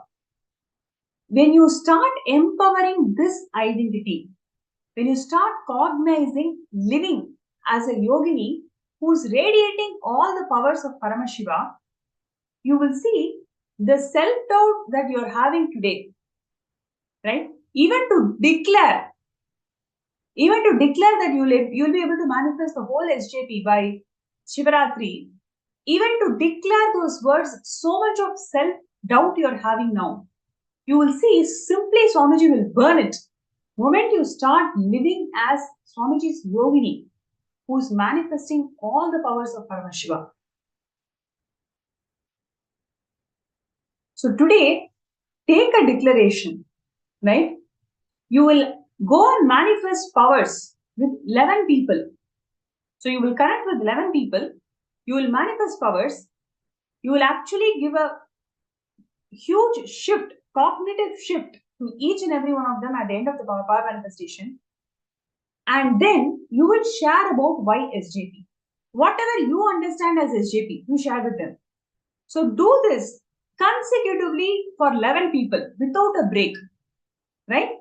So now decide, okay, now it's not the time, maybe it's a different, not a conducive time for in the time zone that you're in. Maybe, okay, after 5 hours, you're going to start. Sit with undivided attention. Just put the whole focus on this. 11 people scan them, really attend to their problems. Whatever cognition that Swamiji is actually revealing to you in your third eye, just tell it. Don't have doubt. Oh, I don't know what the other person is going to think. I don't know whether I'm telling right or wrong. Nothing. You just see whatever Swamiji is showing you, you just reveal it. Reveal it from the space of you are Swamiji's yogini, who is actually manifesting powers of Paramashiva. From that context, reveal all the third eye solutions. Talk about SJP at the end of every scan. By 11th scan, you will actually see a huge possibility that is existing in front of you. Right? You will actually see a huge possibility that is there in front of you. You will be able to manifest SJP. You will take the action that is needed to manifest SJP. Right? So, requesting you to intensely, and not only just for this SJP, just every day, every moment, again and again connect yourself with this highest identity that you are already having in the parallel universe, which is cognizing and living, breathing as Swamiji's yogini, and manifesting powers. Day and night, just sit and manifest powers. Don't even bother whether it is correct, wrong, what each person is thinking, nothing. You just sit as Swamiji's yogini, sit and manifest powers. That's it. Right? So, Mandy Van, I request you to post, what do you feel about this and how do you want to execute this? What are the different steps that you're going to take? Requesting you to post that in the chat.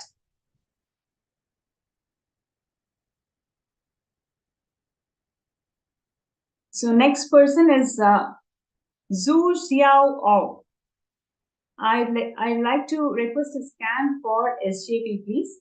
I'm also suffering from hemorrhoids, and could you also scan for me for that? Okay, great. Yes, Ma, let's do it. I request you to please sit straight. Connect with Swamiji in your Ananda Ganda. Visualize Swamiji in your Ananda Ganda.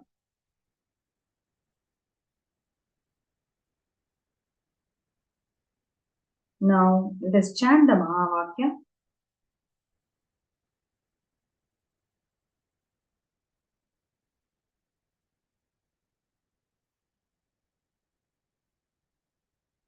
Om Nithyananda Paramashivoham. Om Nithyananda Paramashivoham. Om Nithyananda Paramashivoham.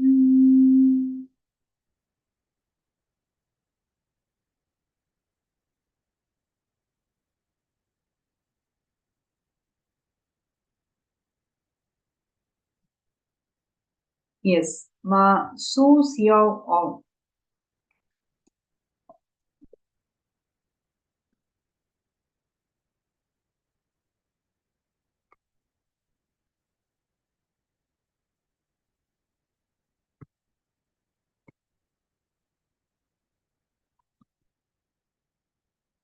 Right. So, Ma Su Xiao Ao. See, in a scan to Swamiji showed, in your teenage, right?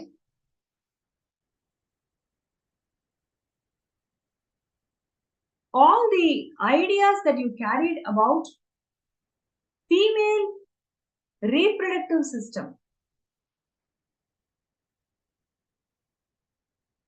all the ideas that you are actually carried about female reproductive system, in the discussions or the things that you have heard from your family members, it can be from your mother, it can be from your sister, it can be from your cousins, whatever you have heard, you started forming certain ideas, certain cognition, and you are literally living those ideas now, right? So decide to pen down all the ideas that you actually heard about female reproductive system from your family, from your cousins, from your sister, everybody. Pen down all of that and understand whatever you have heard from everybody, it is just their own idea, right? And I want you to, after penning down, I want you to listen to the satsang where Swamiji is actually sharing about Ardhanarishvara, right? I want you to listen to the satsang where Swamiji is sharing about Ardhanarishvara. Just listening to that satsang, it will simply burn, and the whole, all these ideas that is there in your system, everything will be literally burnt. Every day, sit and connect with Swamiji as per our Shakti. All the Devi readings that Swamiji had given 1.5 years before. So start seeing those readings. You will see in next 1.5 months, maybe in just 42 days, that whole health issues that you're having, it will start reducing. It will start reducing, it will start healing. Your whole body will experience healing. Actually, as you are listening now, you can feel Swamiji's intense presence around you. The air around you, you will start feeling Swamiji's presence, where you can literally feel it is so cool, like breeze. The very smell around you will be so different, because intensely Swamiji is blessing you right now, and he's going to take care of all these health issues. All you need to do is just connect with Swamiji as Parashakti and sit and listen and see all these Devi readings. 42 days, you will see the whole health will start restoring health now. So this is one thing. And in terms of SJP, what Swamiji showed is, you've been thinking a lot. You have to start acting, right? So pen down 5 actions that you're going to take today. Today itself, what are the 5 actions you're going to take towards manifesting SJP?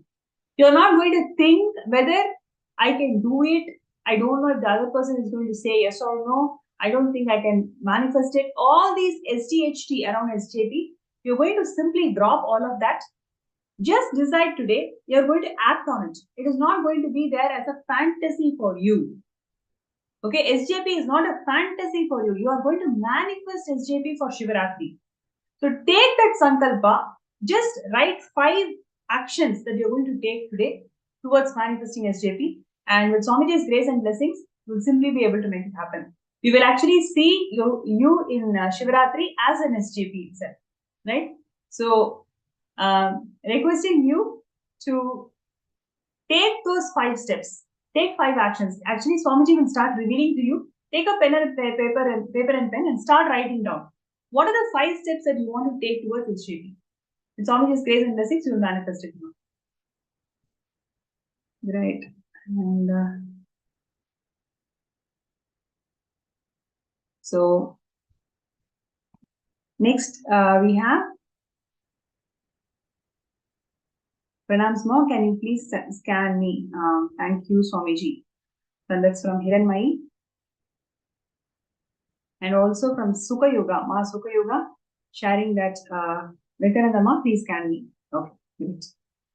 So first we will do for Ma Hiranmai. I request you to please connect with Swamiji in your Anandananda.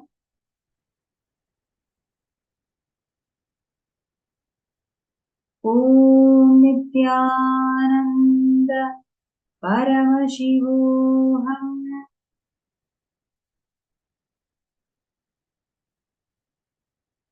Om Nithyananda Paramashivoham. Om Nithyananda Paramashivoham.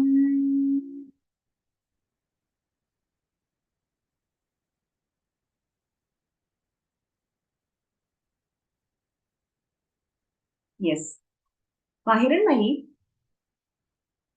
the abusive relationship that you are facing right now in your life is nothing but all your doubts you're having in your spiritual path. Right?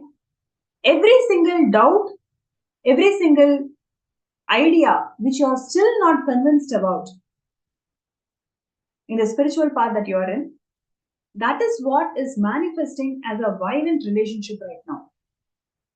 And you may ask why it has to be so much of violence. It is because so violently you are cherishing these doubts in your inner space about the spiritual path that you're in. You yourself just look in and see and write down all your questions, all your doubts. Today, if you have to decide, okay, let us say, if you have to decide that Kailasa is your life, what is the striking thing that is literally standing right in front of your face, right? Where you feel that I don't think I can make it happen. Every single doubt, questions you start writing, you will see when you're writing itself, literally your inner space will be just boiling. That anger will be there. Because you know that you belong to Kailasa, but for some reason, your own doubts, your own SDHT is actually stopping you from taking that decision.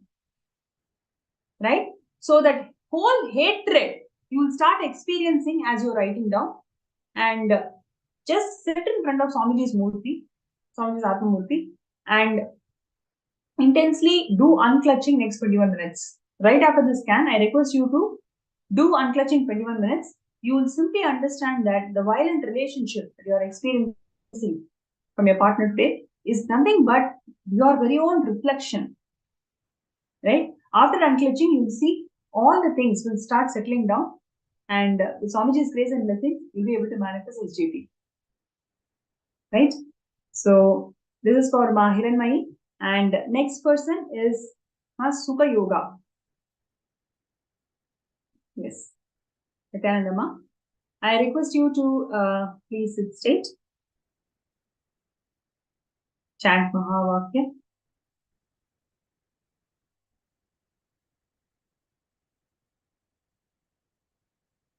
Om Nithyananda Paramashivoham. Om Nithyananda Paramashivoham. Om Nithyananda Paramashivoham.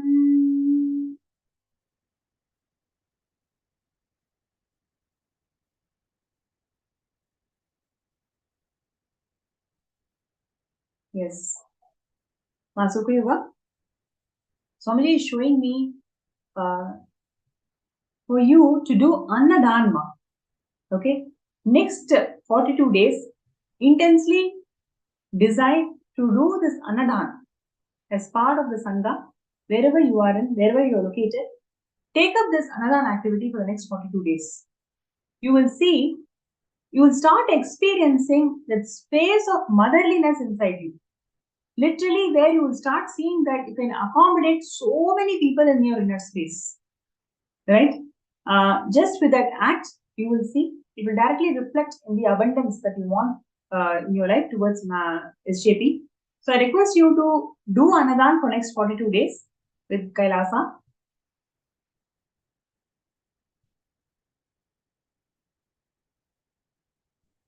Okay, and next we have Ning Hitch sharing that Ma Pranapriya,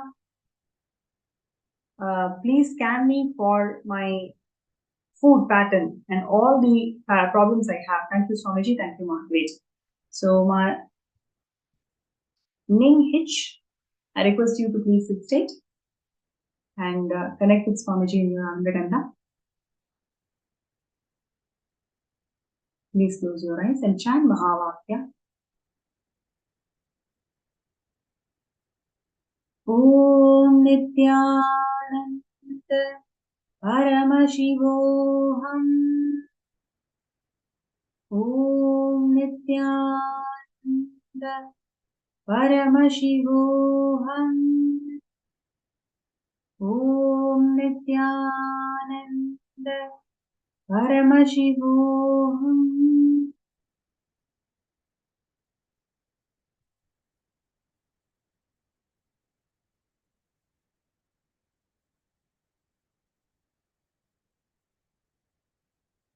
Yes. Ma Ning Hitch, all the food related patterns that you're having today is because of in the childhood, you will see you always competed with your siblings. Because you started feeling low compared with your siblings in terms of receiving love from your parents, you started competing for food also with them. What started as a competing pattern, food pattern, is right now affecting your life. So I request you to take this moment to sit and complete with your siblings. Really intensely complete with your siblings. By completing with your siblings, you will see that this food pattern is not there anymore. Simply it has Swamiji has removed it. Right? And Vandy Wang is sharing that, agree with you. Also know that I'm a Brahmin, I was a Brahman yogi before. I decided to follow the method you just told me, I'm very confident and grateful. Thank you, Swamiji, for manifesting me. Great. So let's do it. And with Swamiji's grace and blessings, all of us, everybody who has a sincere intention to manifest his JP, we will be able to make it happen.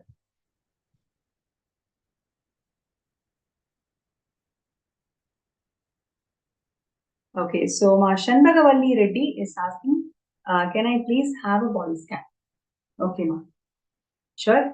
I request you to please sit straight and connect with Swamiji intensely in your Anandaganda, and let us chant Mahavakya 3 times.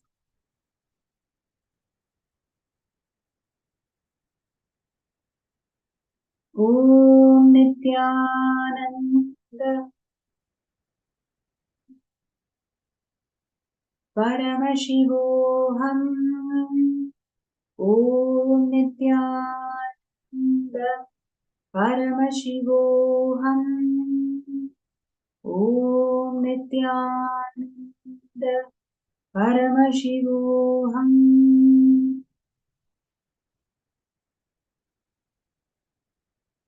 Yes, Mashandagavali. One thing that Swamiji showed was health disease that either you or your loved ones in your family that you are experiencing is nothing but karma that has been incurred in your lineage, in the whole ancestral lineage. The karma that we are carrying, it is actually manifesting as a health disease now. All you need to do is, in the next Venkateshwara Bhava Samadhi Darshan, when we will be offering Niluvudopudi, whatever gold you are having, just offer it at Swamiji as Niluvudopudi offering. You will see this whole health diseases that has been there. You will see with Swamiji's grace and blessing, simply it will heal it.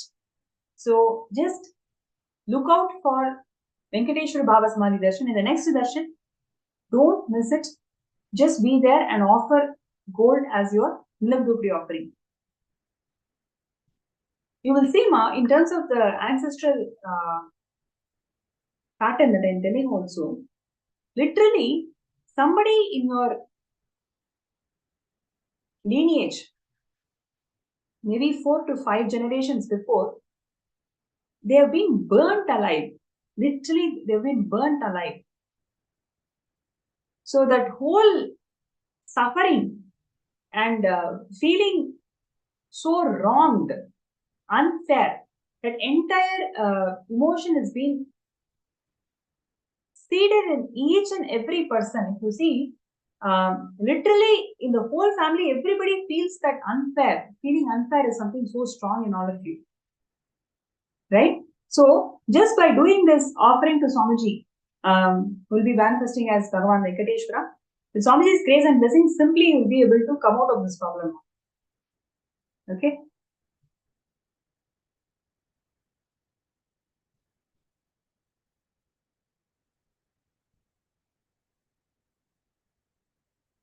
So there are many more people who are messaging, and with the interest of time, we will take these things to the next tomorrow session. Right in tomorrow session, first we will be scanning the people whoever is posted yesterday. I mean today. So want to complete with all of you, and with the interest of time, let us all move to the Bhava Samadhi Darshan, where Swamiji, the Nijavatara, the Supreme Pontiff of Hinduism, is going to manifest as Gangadhara Murthy, Ganga Visarjana Murthy. So we will be entering into the preparation now shortly, and I hope all the participants enjoy this segment where we are discussing about various contributions of Swamiji in establishing the educational legitimacy of Hinduism through KAILASA. Everybody, whoever wants to manifest SJP for Shivaratri, please post your intention, declaration. With Swamiji's grace and blessings, all of us will be able to manifest it. Okay?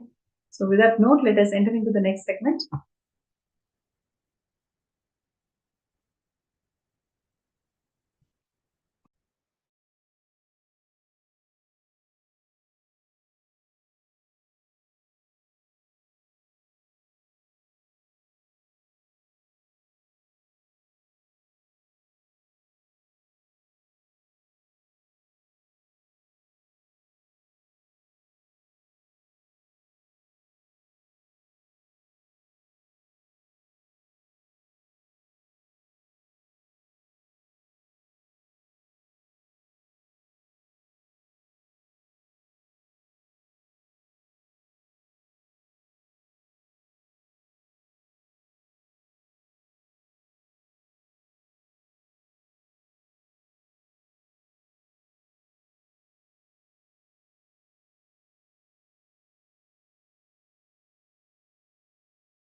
Paramashivoham.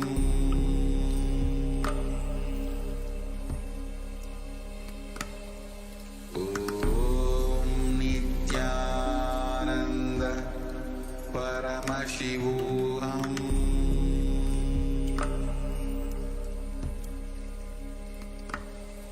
Om Nithyananda Paramashivoham.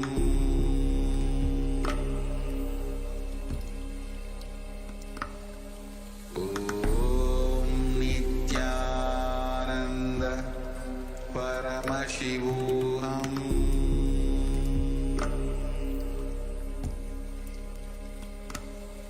Om Nithyananda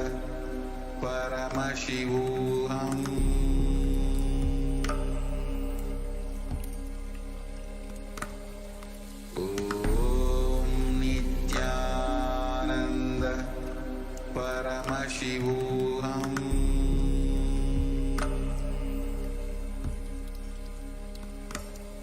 Om Nithyananda Paramashivoham. Om Nithyananda Paramashivoham.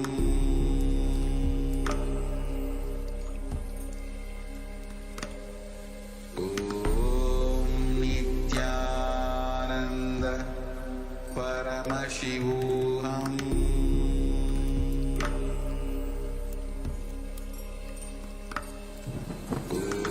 Om Nithyananda Paramashivoham.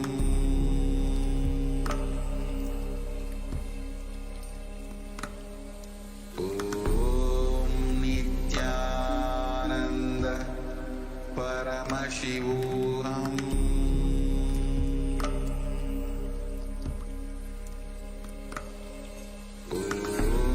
Om Nithyananda Paramashivoham.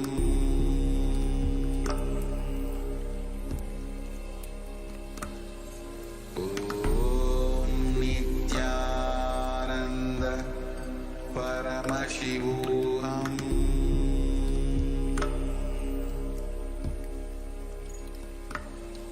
Om Nithyananda Paramashivoham.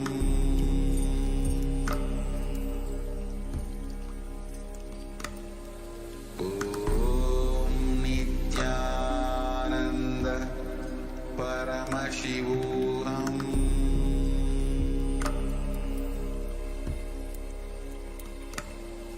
Om Nithyananda Paramashivoham. Now it's time. We are going to be entering into the most awaited part of our day. So now it is time for all of us to enter into the Darshan preparation, and everyone that are here that are awaiting the Darshan preparation today. We are going to be entering into it very, very shortly. We are going to be having the Bhava Samadhi Darshan of Gangadhara Murthy and Ganga Visarjana Murthy.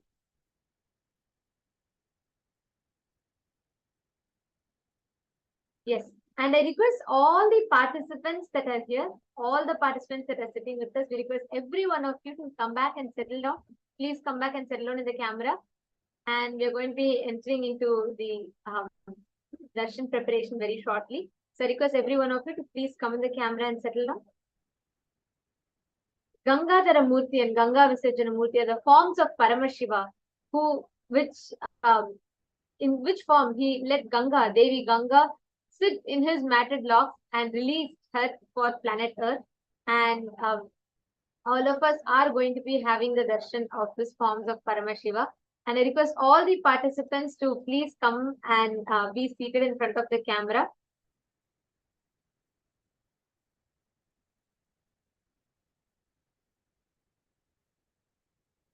Please come and settle down. Let us all get ready for this most powerful, most beautiful darshan. Just by having the darshan of Bhagavan, Gangadhara and Ganga Visarjana Murthy, all of us will be blessed with this unique quality of will persistence.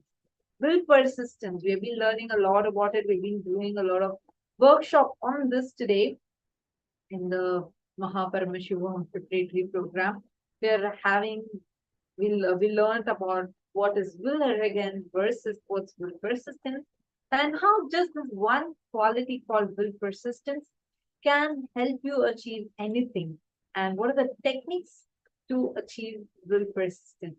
We learned about this today, and now we are going to be receiving the initiation for this. We are going to be blessed by the auspicious darshan of Bhagavan Gangadhara Murthy and Ganga Visarjana Murthy. And during the Bhava Samadhi darshan of this form of Paramashiva, I request all the participants to offer all your prayers to this form of Paramashiva, wherever you are stuck, whichever aspects of life, and you really feel like you need the strength, you feel like giving up in some aspects.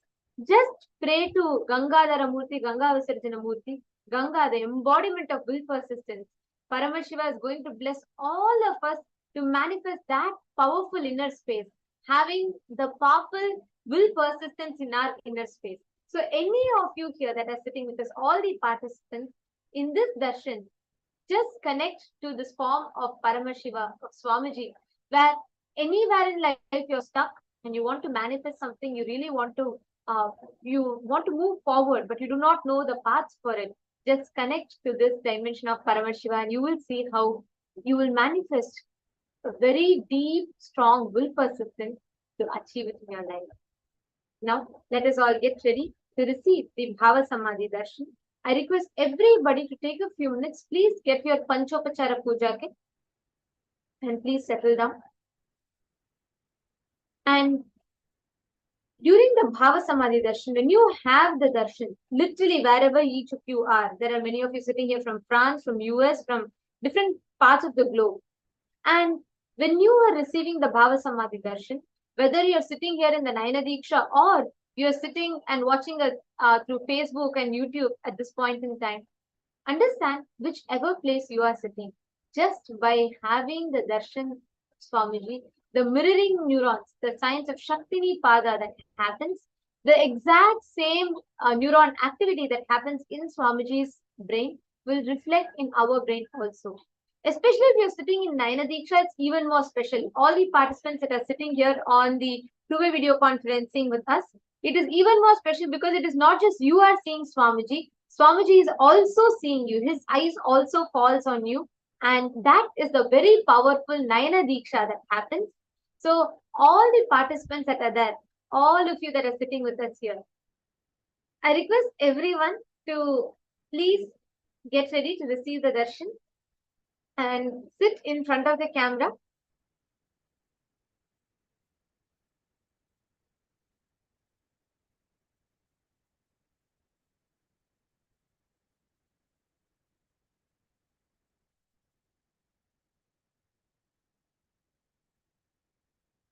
I request everyone to come and settle down. I'm seeing still many of you are having your cameras off. Please take a few minutes.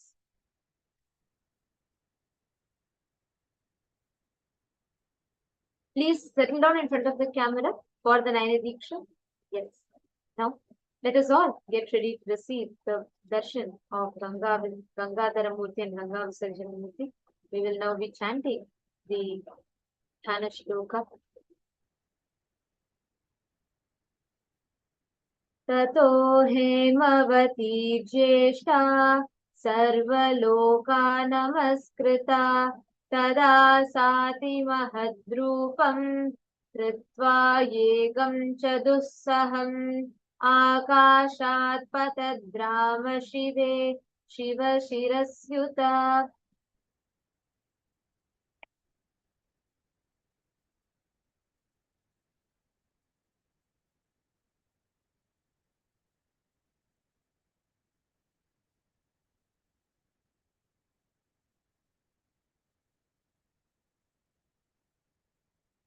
अचिन्त्यच्च सा देवी गंगा परमदुर्धरा विशाम्यहं हि पातालं स्रोतसागुह्य शङ्करं तस्यावलेपनं ज्ञात्वा वृद्धस्तु भगवान् हरः.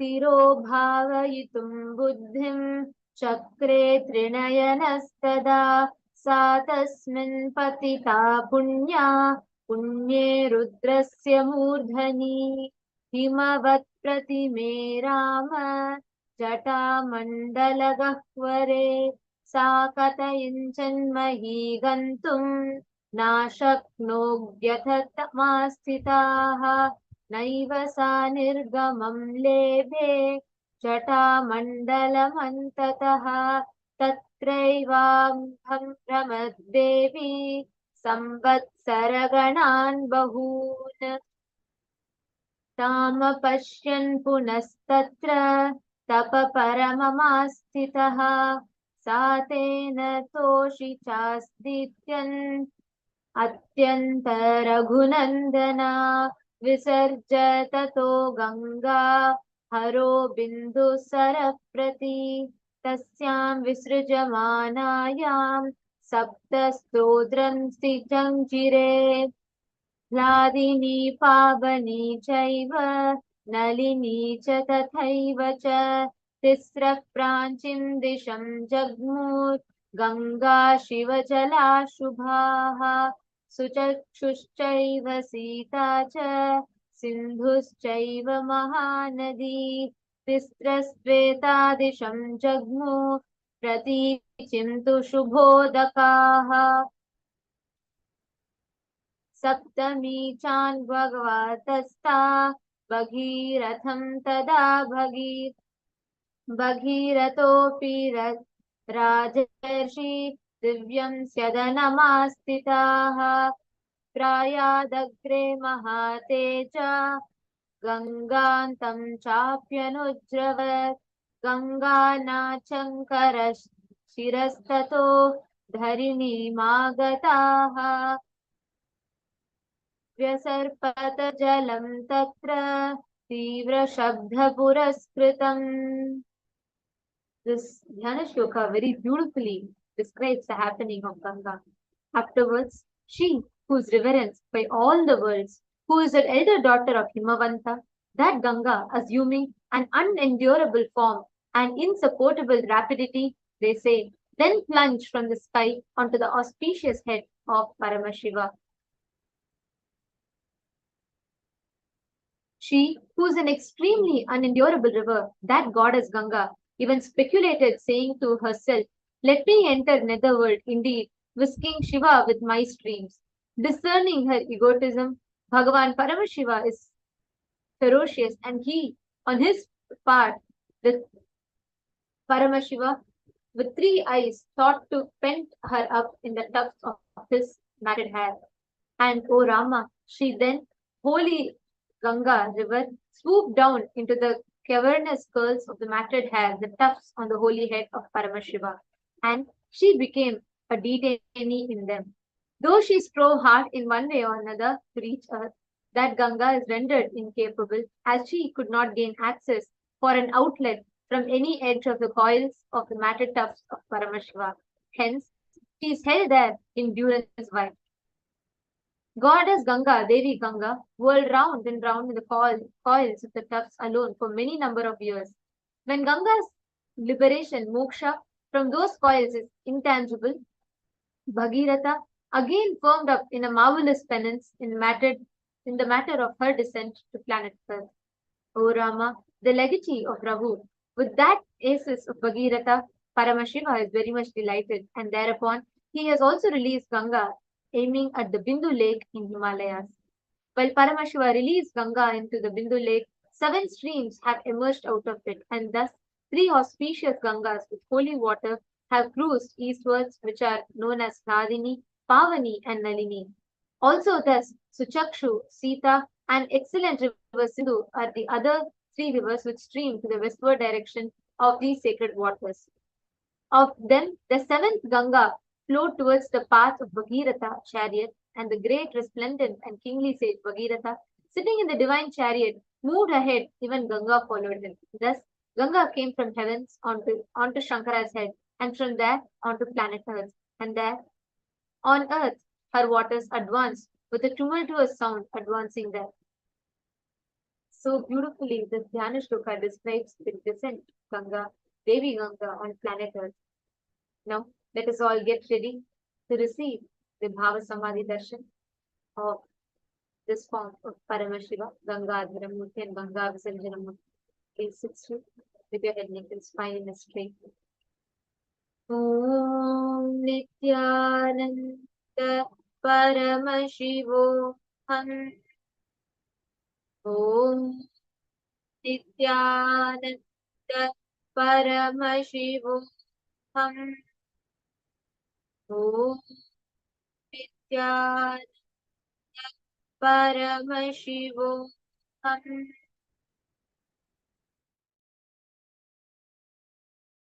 With the Divine, with your eyes closed.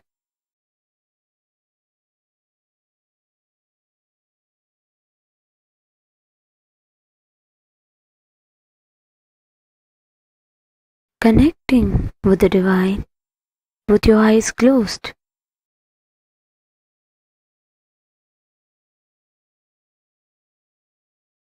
Connecting with the Divine, with your eyes closed.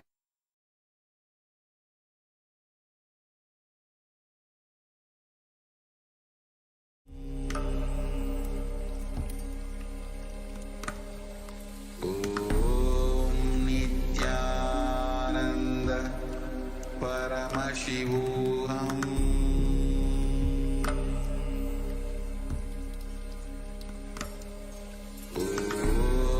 Nithyananda Paramashivoham.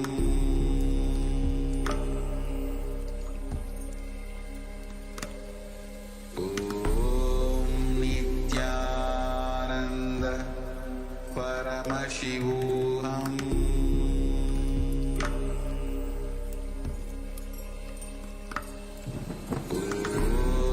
Nithyananda Paramashivoham. Nithyananda Paramashivoham. Nithyananda Paramashivoham.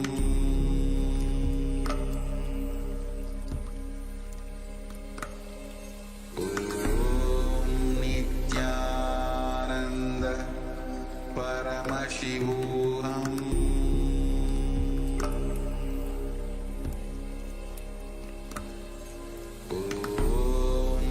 Nithyananda Paramashivoham.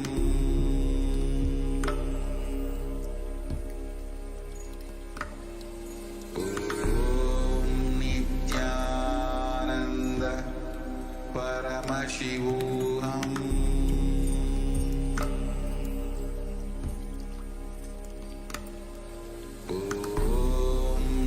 Nithyananda Paramashivoham.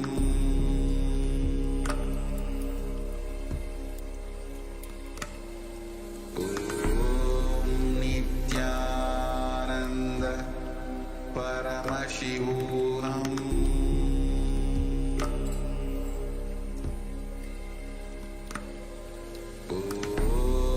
Nithyananda Paramashivoham.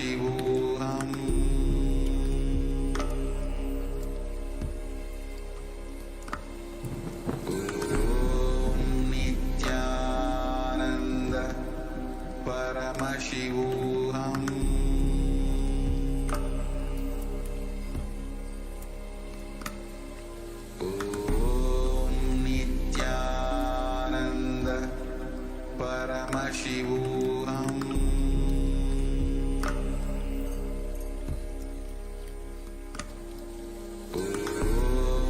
Nithyananda Paramashivoham.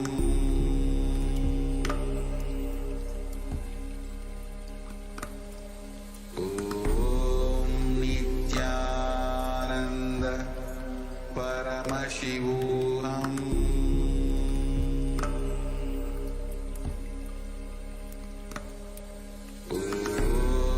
Nithyananda Paramashivoham.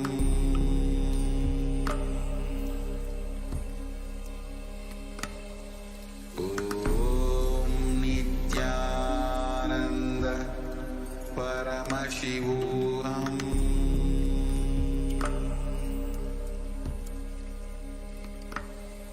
Om Nithyananda Paramashivoham.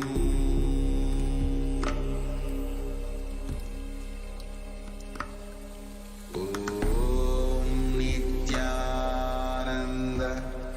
Paramashivoham.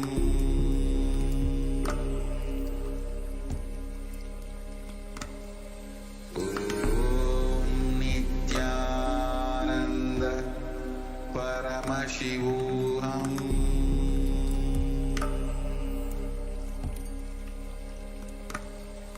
Om Nithyananda Paramashivoham.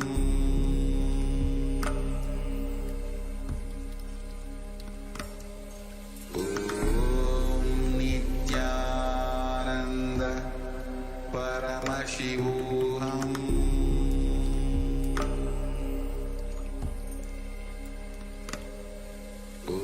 Om Nithyananda Paramashivoham.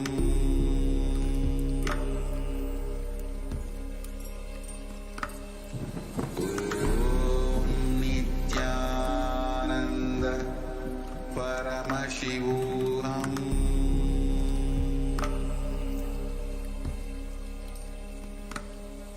Om Nithyananda Paramashivoham.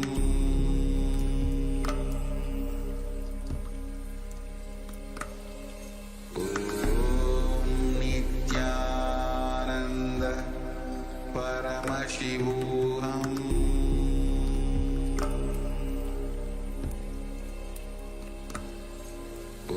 Om Nithyananda Paramashivoham.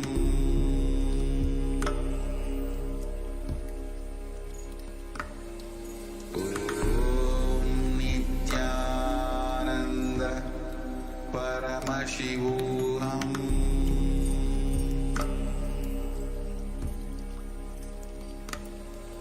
Om Nithyananda Paramashivoham.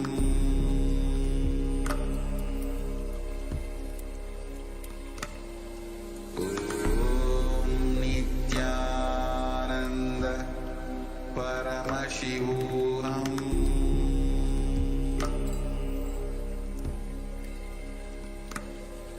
Om Nithyananda The divine, with your eyes closed, is meditation. Connecting with the divine, with your eyes open, is darshan. Come, let us all now move from meditation to darshan. Slowly, very slowly, please open your eyes. Shiva Shankara, Shiva Shankara, Shiva Shankara,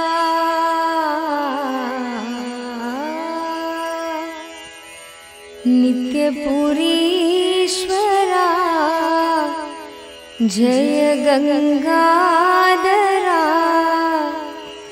Har Har Har Har Gange,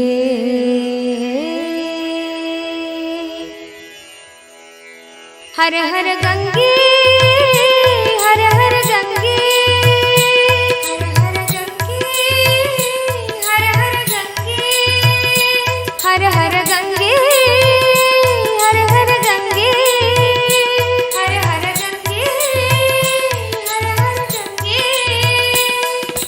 He Nataraja, He Nithyananda, Har Har Har Har Gange, He Nataraja, He Nithyananda, Har Har Har Har Gange, He Nataraja, He Nithyananda, Har Har Har Har Gange, He Nataraja, He Nithyananda, Har Har Har Har Gange, Har Har Gange, Har Har Gange, Har Har Gange,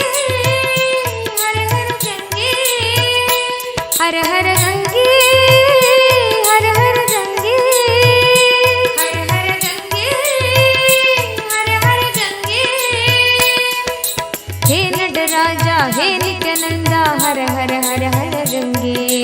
ಹೇ ನಟರಾಜ ಹೇ ನಿತ್ಯಾನಂದ ಹರ ಹರ ಹರ ಹರ ಗಂಗೆ. ಹೇ ನಟರಾಜ ಹೇ ನಿತ್ಯಾನಂದ ಹರ ಹರ ಹರ ಹರ ಗಂಗೆ. ಹೇ ನಟರಾಜ ಹೇ ನಿತ್ಯಾನಂದ ಹರ ಹರ ಹರ ಹರ ಗಂಗೆ. ಹರ ಹರ ಗಂಗೆ ಹರ ಹರ ಗಂಗೆ. ಹರ ಹರ ಗಂಗೆ ಹರ ಹರ ಗಂಗೆ. ನಿತ್ಯಪುರೀಶ್ವರ ಜಯ ಗಂಗಾಧರ. ನಿತ್ಯಪುರೀಶ್ವರ ಜಯ ಗಂಗಾಧರ.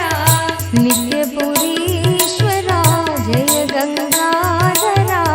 ನಿತ್ಯಪುರೀಶ್ವರ ಜಯ ಗಂಗಾಧರ. ಹರ ಹರ ಹರ ಹರ ಗಂಗೆ. ಹರ ಹರ ಹರ ಹರ ಗಂಗೆ. ಹರ ಹರ ಹರ ಹರ ಗಂಗೆ. ಹರ ಹರ ಹರ ಹರ ಗಂಗೆ. ಶಂಕರ ಶಿವಶಂಕರ ಶಿವಶಂಕರ ಶಂಕರ ನಿತ್ಯ. ಶಂಕರ ಶಿವಶಂಕರ ಶಿವಶಂಕರ ಶಂಕರ ನಿತ್ಯ. ಶಂಕರ ಶಿವಶಂಕರ ಶಿವಶಂಕರ ಶಂಕರ ನಿತ್ಯ. ಶಂಕರ ಶಿವಶಂಕರ ಶಿವಶಂಕರ ಶಂಕರ ನಿತ್ಯ. ಶಂಕರ ಶಿವಶಂಕರ ಶಿವಶಂಕರ ಶಂಕರ ನಿತ್ಯ. ಶಂಕರ ಶಿವಶಂಕರ ಶಿವಶಂಕರ ಶಂಕರ ನಿತ್ಯ. ಶಂಕರ ಶಿವಶಂಕರ ಶಿವಶಂಕರ ಶಂಕರ ನಿತ್ಯ. ಶಂಕರ ಶಿವಶಂಕರ ಶಿವಶಂಕರ ಶಂಕರ ನಿತ್ಯ. ಹರ ಹರ ಗಂಗೆ ಹರ ಹರ ಗಂಗೆ. ಹರ ಹರ ಗಂಗೆ ಹರ ಹರ ಗಂಗೆ. ಹರ ಹರ ಗಂಗೆ ಹರ ಹರ ಗಂಗೆ. ಹರ ಹರ ಗಂಗೆ ಹರ ಹರ ಗಂಗೆ. ಹೇ ನಟರಾಜ ಹೇ ನಿತ್ಯಾನಂದ ಹರ ಹರ ಹರ ಹರ ಗಂಗೆ. ಹೇ ನಟರಾಜ ಹೇ ನಿತ್ಯಾನಂದ ಹರ ಹರ ಹರ ಹರ ಗಂಗೆ. ಹೇ ನಟರಾಜ ಹೇ ನಿತ್ಯಾನಂದ ಹರ ಹರ ಹರ ಹರ ಗಂಗೆ. ಹೇ ನಟರಾಜ ಹೇ ನಿತ್ಯಾನಂದ ಹರ ಹರ ಹರ ಹರ ಗಂಗೆ. ಹರ ಹರ ಗಂಗೆ ಹರ ಹರ ಗಂಗೆ. ಹರ ಹರ ಗಂಗೆ ಹರ ಹರ ಗಂಗೆ. ನಿತ್ಯಪುರೀಶ್ವರ ಜಯ ಗಂಗಾಧರ. ನಿತ್ಯಪುರೀಶ್ವರ ಜಯ ಗಂಗಾಧರ. ಹರ ಹರ ಹರ ಹರ ಗಂಗೆ. ಹರ ಹರ ಹರ ಹರ ಗಂಗೆ. ಶಂಕರ ಶಿವಶಂಕರ ಶಿವಶಂಕರ ಶಂಕರ ನಿತ್ಯ. ಶಂಕರ ಶಿವಶಂಕರ ಶಿವಶಂಕರ ಶಂಕರ ನಿತ್ಯ. ಶಂಕರ ಶಿವಶಂಕರ ಶಿವಶಂಕರ ಶಂಕರ ನಿತ್ಯ. ಶಂಕರ ಶಿವಶಂಕರ ಶಿವಶಂಕರ ಶಂಕರ ನಿತ್ಯ. ಹರ ಹರ ಗಂಗೆ ಹರ ಹರ ಗಂಗೆ. ಹರ ಹರ ಗಂಗೆ ಹರ ಹರ ಗಂಗೆ. ಹರ ಹರ ಗಂಗೆ ಹರ ಹರ ಗಂಗೆ. ಹರ ಹರ ಗಂಗೆ ಹರ ಹರ ಗಂಗೆ. ಹೇ ನಟರಾಜ ಹೇ ನಿತ್ಯಾನಂದ ಹರ ಹರ ಹರ ಹರ ಗಂಗೆ. ಹೇ ನಟರಾಜ ಹೇ ನಿತ್ಯಾನಂದ ಹರ ಹರ ಹರ ಹರ ಗಂಗೆ. ಹೇ ನಟರಾಜ ಹೇ ನಿತ್ಯಾನಂದ ಹರ ಹರ ಹರ ಹರ ಗಂಗೆ. ಹೇ ನಟರಾಜ ಹೇ ನಿತ್ಯಾನಂದ ಹರ ಹರ ಹರ ಹರ ಗಂಗೆ. ಹರ ಹರ ಗಂಗೆ ಹರ ಹರ ಗಂಗೆ. ಹರ ಹರ ಗಂಗೆ ಹರ ಹರ ಗಂಗೆ. ನಿತ್ಯಪುರೀಶ್ವರ ಜಯ ಗಂಗಾಧರ. ನಿತ್ಯಪುರೀಶ್ವರ ಜಯ ಗಂಗಾಧರ. ನಿತ್ಯಪುರೀಶ್ವರ ಜಯ ಗಂಗಾಧರ. ನಿತ್ಯಪುರೀಶ್ವರ ಜಯ ಗಂಗಾಧರ. ಹರ ಹರ ಹರ ಹರ ಗಂಗೆ. ಹರ ಹರ ಹರ ಹರ ಗಂಗೆ. ಶಂಕರ ಶಿವಶಂಕರ ಶಿವಶಂಕರ ಶಂಕರ ನಿತ್ಯ. ಶಂಕರ ಶಿವಶಂಕರ ಶಿವಶಂಕರ ಶಂಕರ ನಿತ್ಯ. ಶಂಕರ ಶಿವಶಂಕರ ಶಿವಶಂಕರ ಶಂಕರ ನಿತ್ಯ. ಶಂಕರ ಶಿವಶಂಕರ ಶಿವಶಂಕರ ಶಂಕರ ನಿತ್ಯ.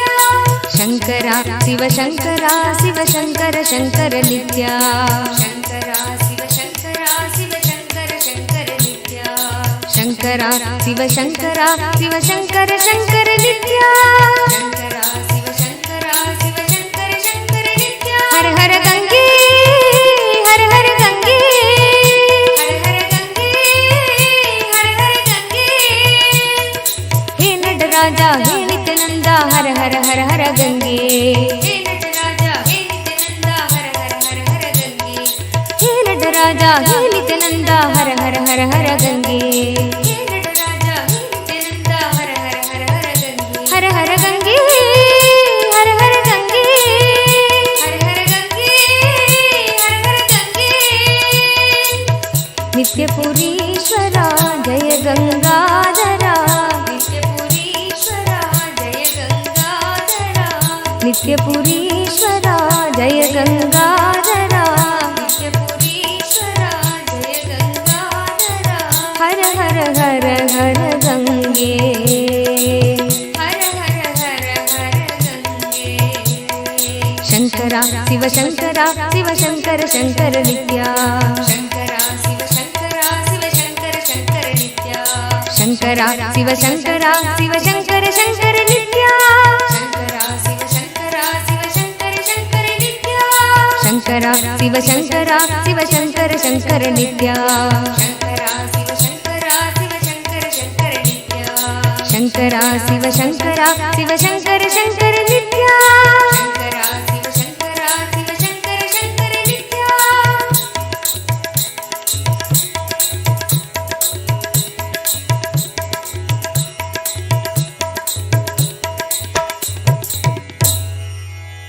ಹರ ಹರ ಗಂಗೆ ಹರ ಹರ ಗಂಗೆ ಹರ ಹರ ಗಂಗೆ ಹರ ಹರ ಗಂಗೆ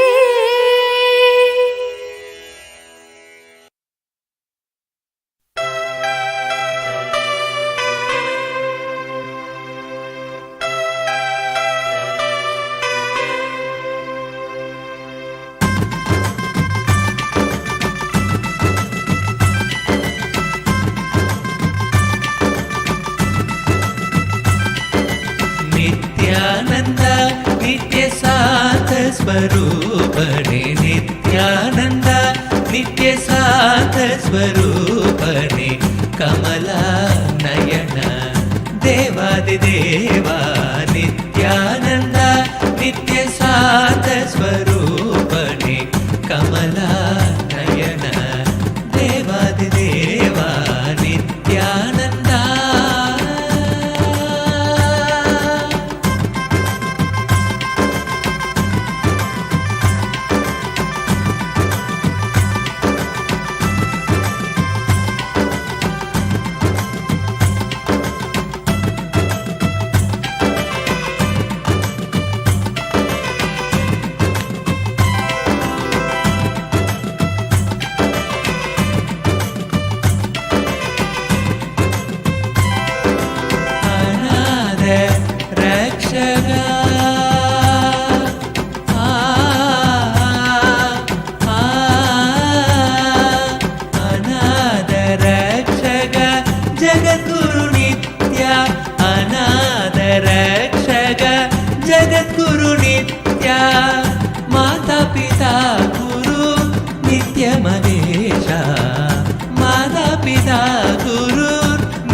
ದೇವಾ ನಿತ್ಯಾನಂದ ನಿತ್ಯ ಶಾಂತ ಸ್ವರೂಪಣೆ ಕಮಲ ನಯನ ದೇವಾದಿ ದೇವ ನಿತ್ಯಾನಂದ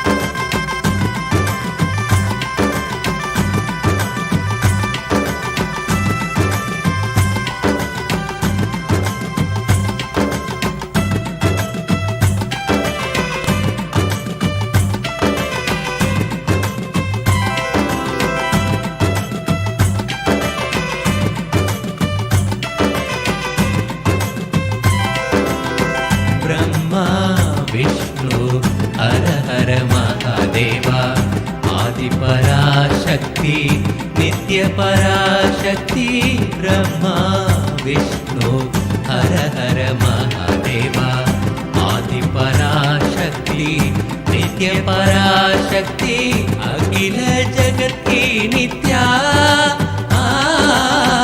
अखिल जगत की नित्या दया शंकर सांब शिवो शंभो नित्य शिवो शंभो सांब शिवो शंभो नित्य शिवो शंभो नित्यानंदा नित्य शांत स्वरूपणे कमला नयन देवादिदेवा नित्यानंदा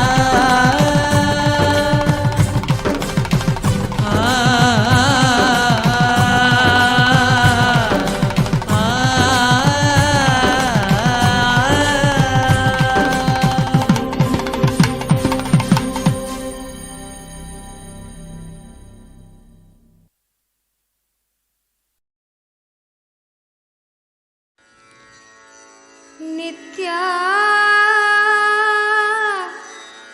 नित्याय नवारते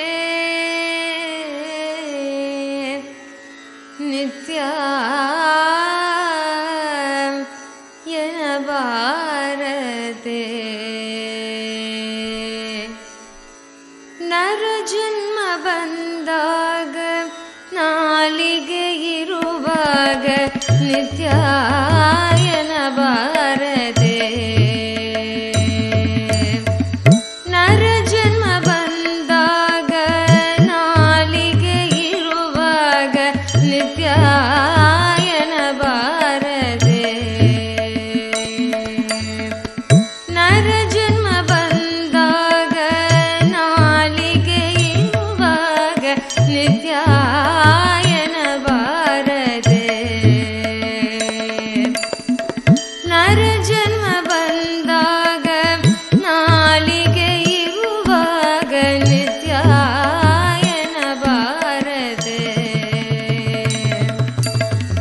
ನಿತ್ಯ ಎಂದರೆ ಕಷ್ಟವು ಪರಿಹಾರ ನಿತ್ಯ ಎಂದರೆ ಕಷ್ಟವು ಪರಿಹಾರ ನಿತ್ಯ ಎಂದರೆ ಕಷ್ಟವು ಪರಿಹಾರ ನಿತ್ಯಾಯನ ಬಾರತೆ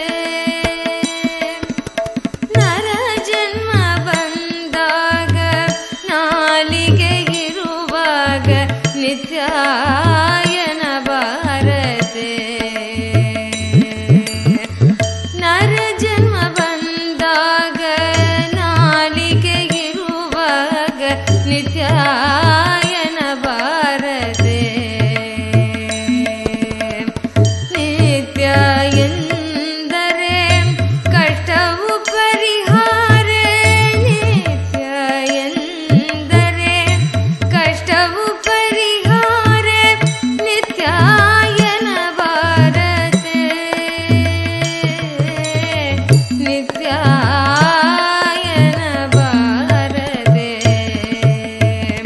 ನರ ಜನ್ಮ ಬಂದಾಗ ನಾಲಿಗೆ ಇರುವಾಗ ನಿತ್ಯಾಯನ ಬಾರದೆ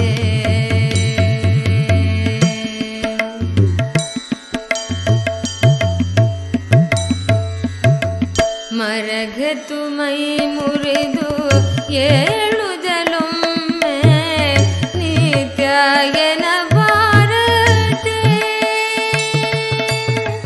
ಮರಗತು ಮೈ ಮುರಿದು ಏಳುದಲೊಮ್ಮೆ ನಿತ್ಯಾಯನ ಬಾರದೆ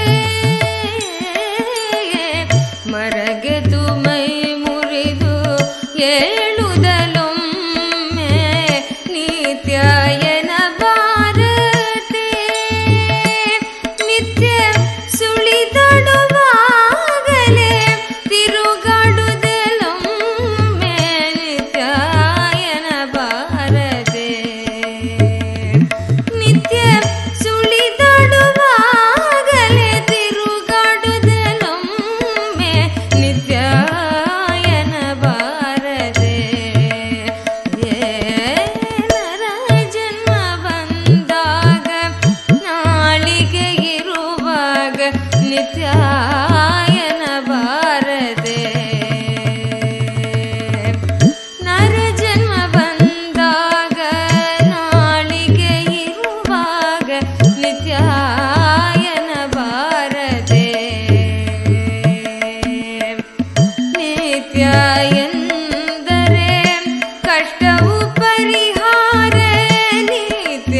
ಎಂದರೆ ಕಷ್ಟವು ಪರಿಹಾರ ನಿತ್ಯಾಯನ ಬಾರದೆ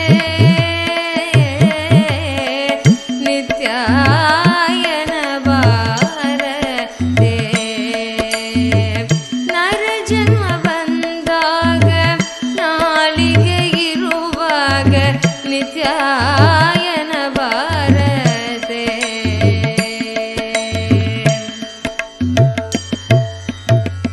ಹರಿ ಪರಿಹಾಸ್ಯದ ಮಾತನಾಡುದಲೊಮ್ಮೆ ನಿತ್ಯಾಯನ ಬಾರದೆ ಹರಿ ಪರಿಹಾಸ್ಯದ ಮಾತನಾಡುದಲೊಮ್ಮೆ ನಿತ್ಯಾಯನ ಬಾರದೆ ಕರಿ ಪರಿ ಕೆಲಸದು ತಂದು ಕೆಲಸವೆಂದು ಕರಿ ಪರಿ ಕೆಲಸದು ತಂದು ಕೆಲಸವೆಂದು ನಿತ್ಯಾಯನ ಬಾರದೆ ನಿತ್ಯಾಯನ ಬಾರದೆ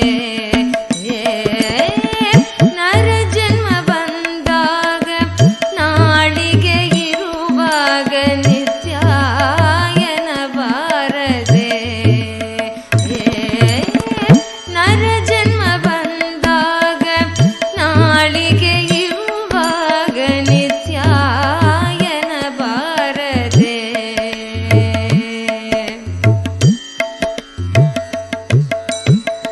ದುರಿತ ರಾಶಿಗಳನ್ನು ಧರಿತು ವಿಗಾಡುವೆ ನಿತ್ಯಾಯನ ಬಾರದೆ ದುರಿತ ರಾಶಿಗಳನ್ನು ಧರಿತು ವಿಗಾಡುವೆ ನಿತ್ಯಾಯನ ಬಾರದೆ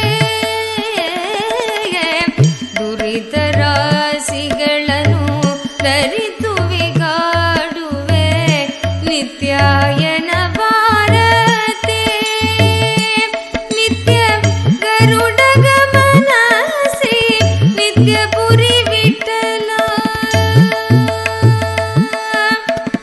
ನಿತ್ಯ ಪುರಿ ವಿಠಲ ನಿತ್ಯ ಪುರಿ ವಿಠಲ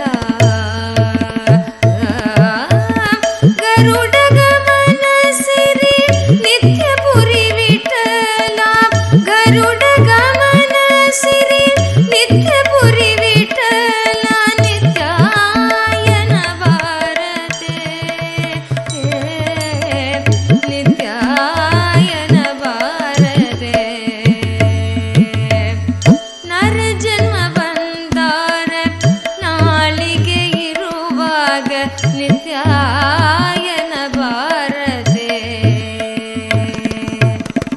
ನರ ಜನ್ಮ ಬಂದಾಗ ನಾಳಿಗೆ ಇರುವಾಗ ನಿತ್ಯಾಯನ ಬಾರದೆ ನಿತ್ಯ ಎಂದರೆ ಕಷ್ಟವು ಪರಿಹಾರ ನಿತ್ಯ ಎಂದರೆ ಕಷ್ಟವು ಪರಿಹಾರ ನಿತ್ಯಾಯನ ಬಾರದೆ ನಿತ್ಯಾಯನ ಬಾರದೆ ನರ ಜನ್ಮ ಬಂದಾಗ ನಾಳಿಗೆ ಇರುವಾಗ ನಿತ್ಯಾಯನ ಬಾರದೆ ನಿತ್ಯಾಯನ ಬಾರದೆ ನಿತ್ಯಾಯನ ಬಾರದೆ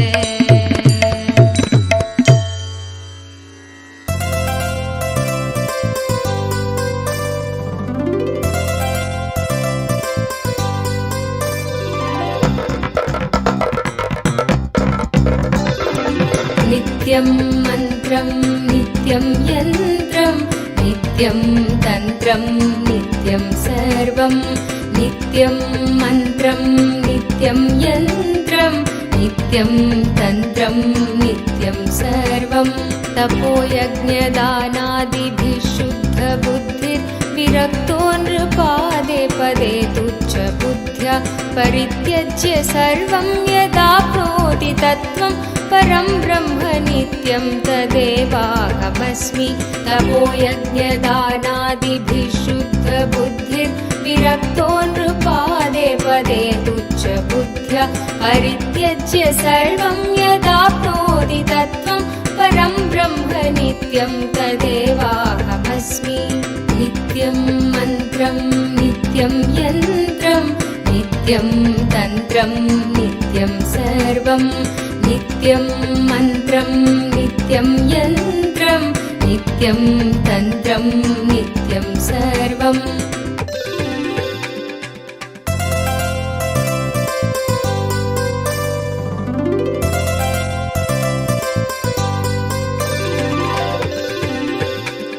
दयालुं गुरुं ब्रह्मनिष्ठं प्रशान्तं समाराध्य मध्य विचार्य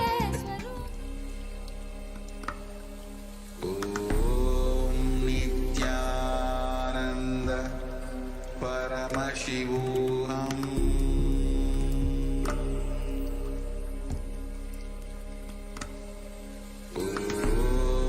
नित्यानन्द परमशिवोऽहम्।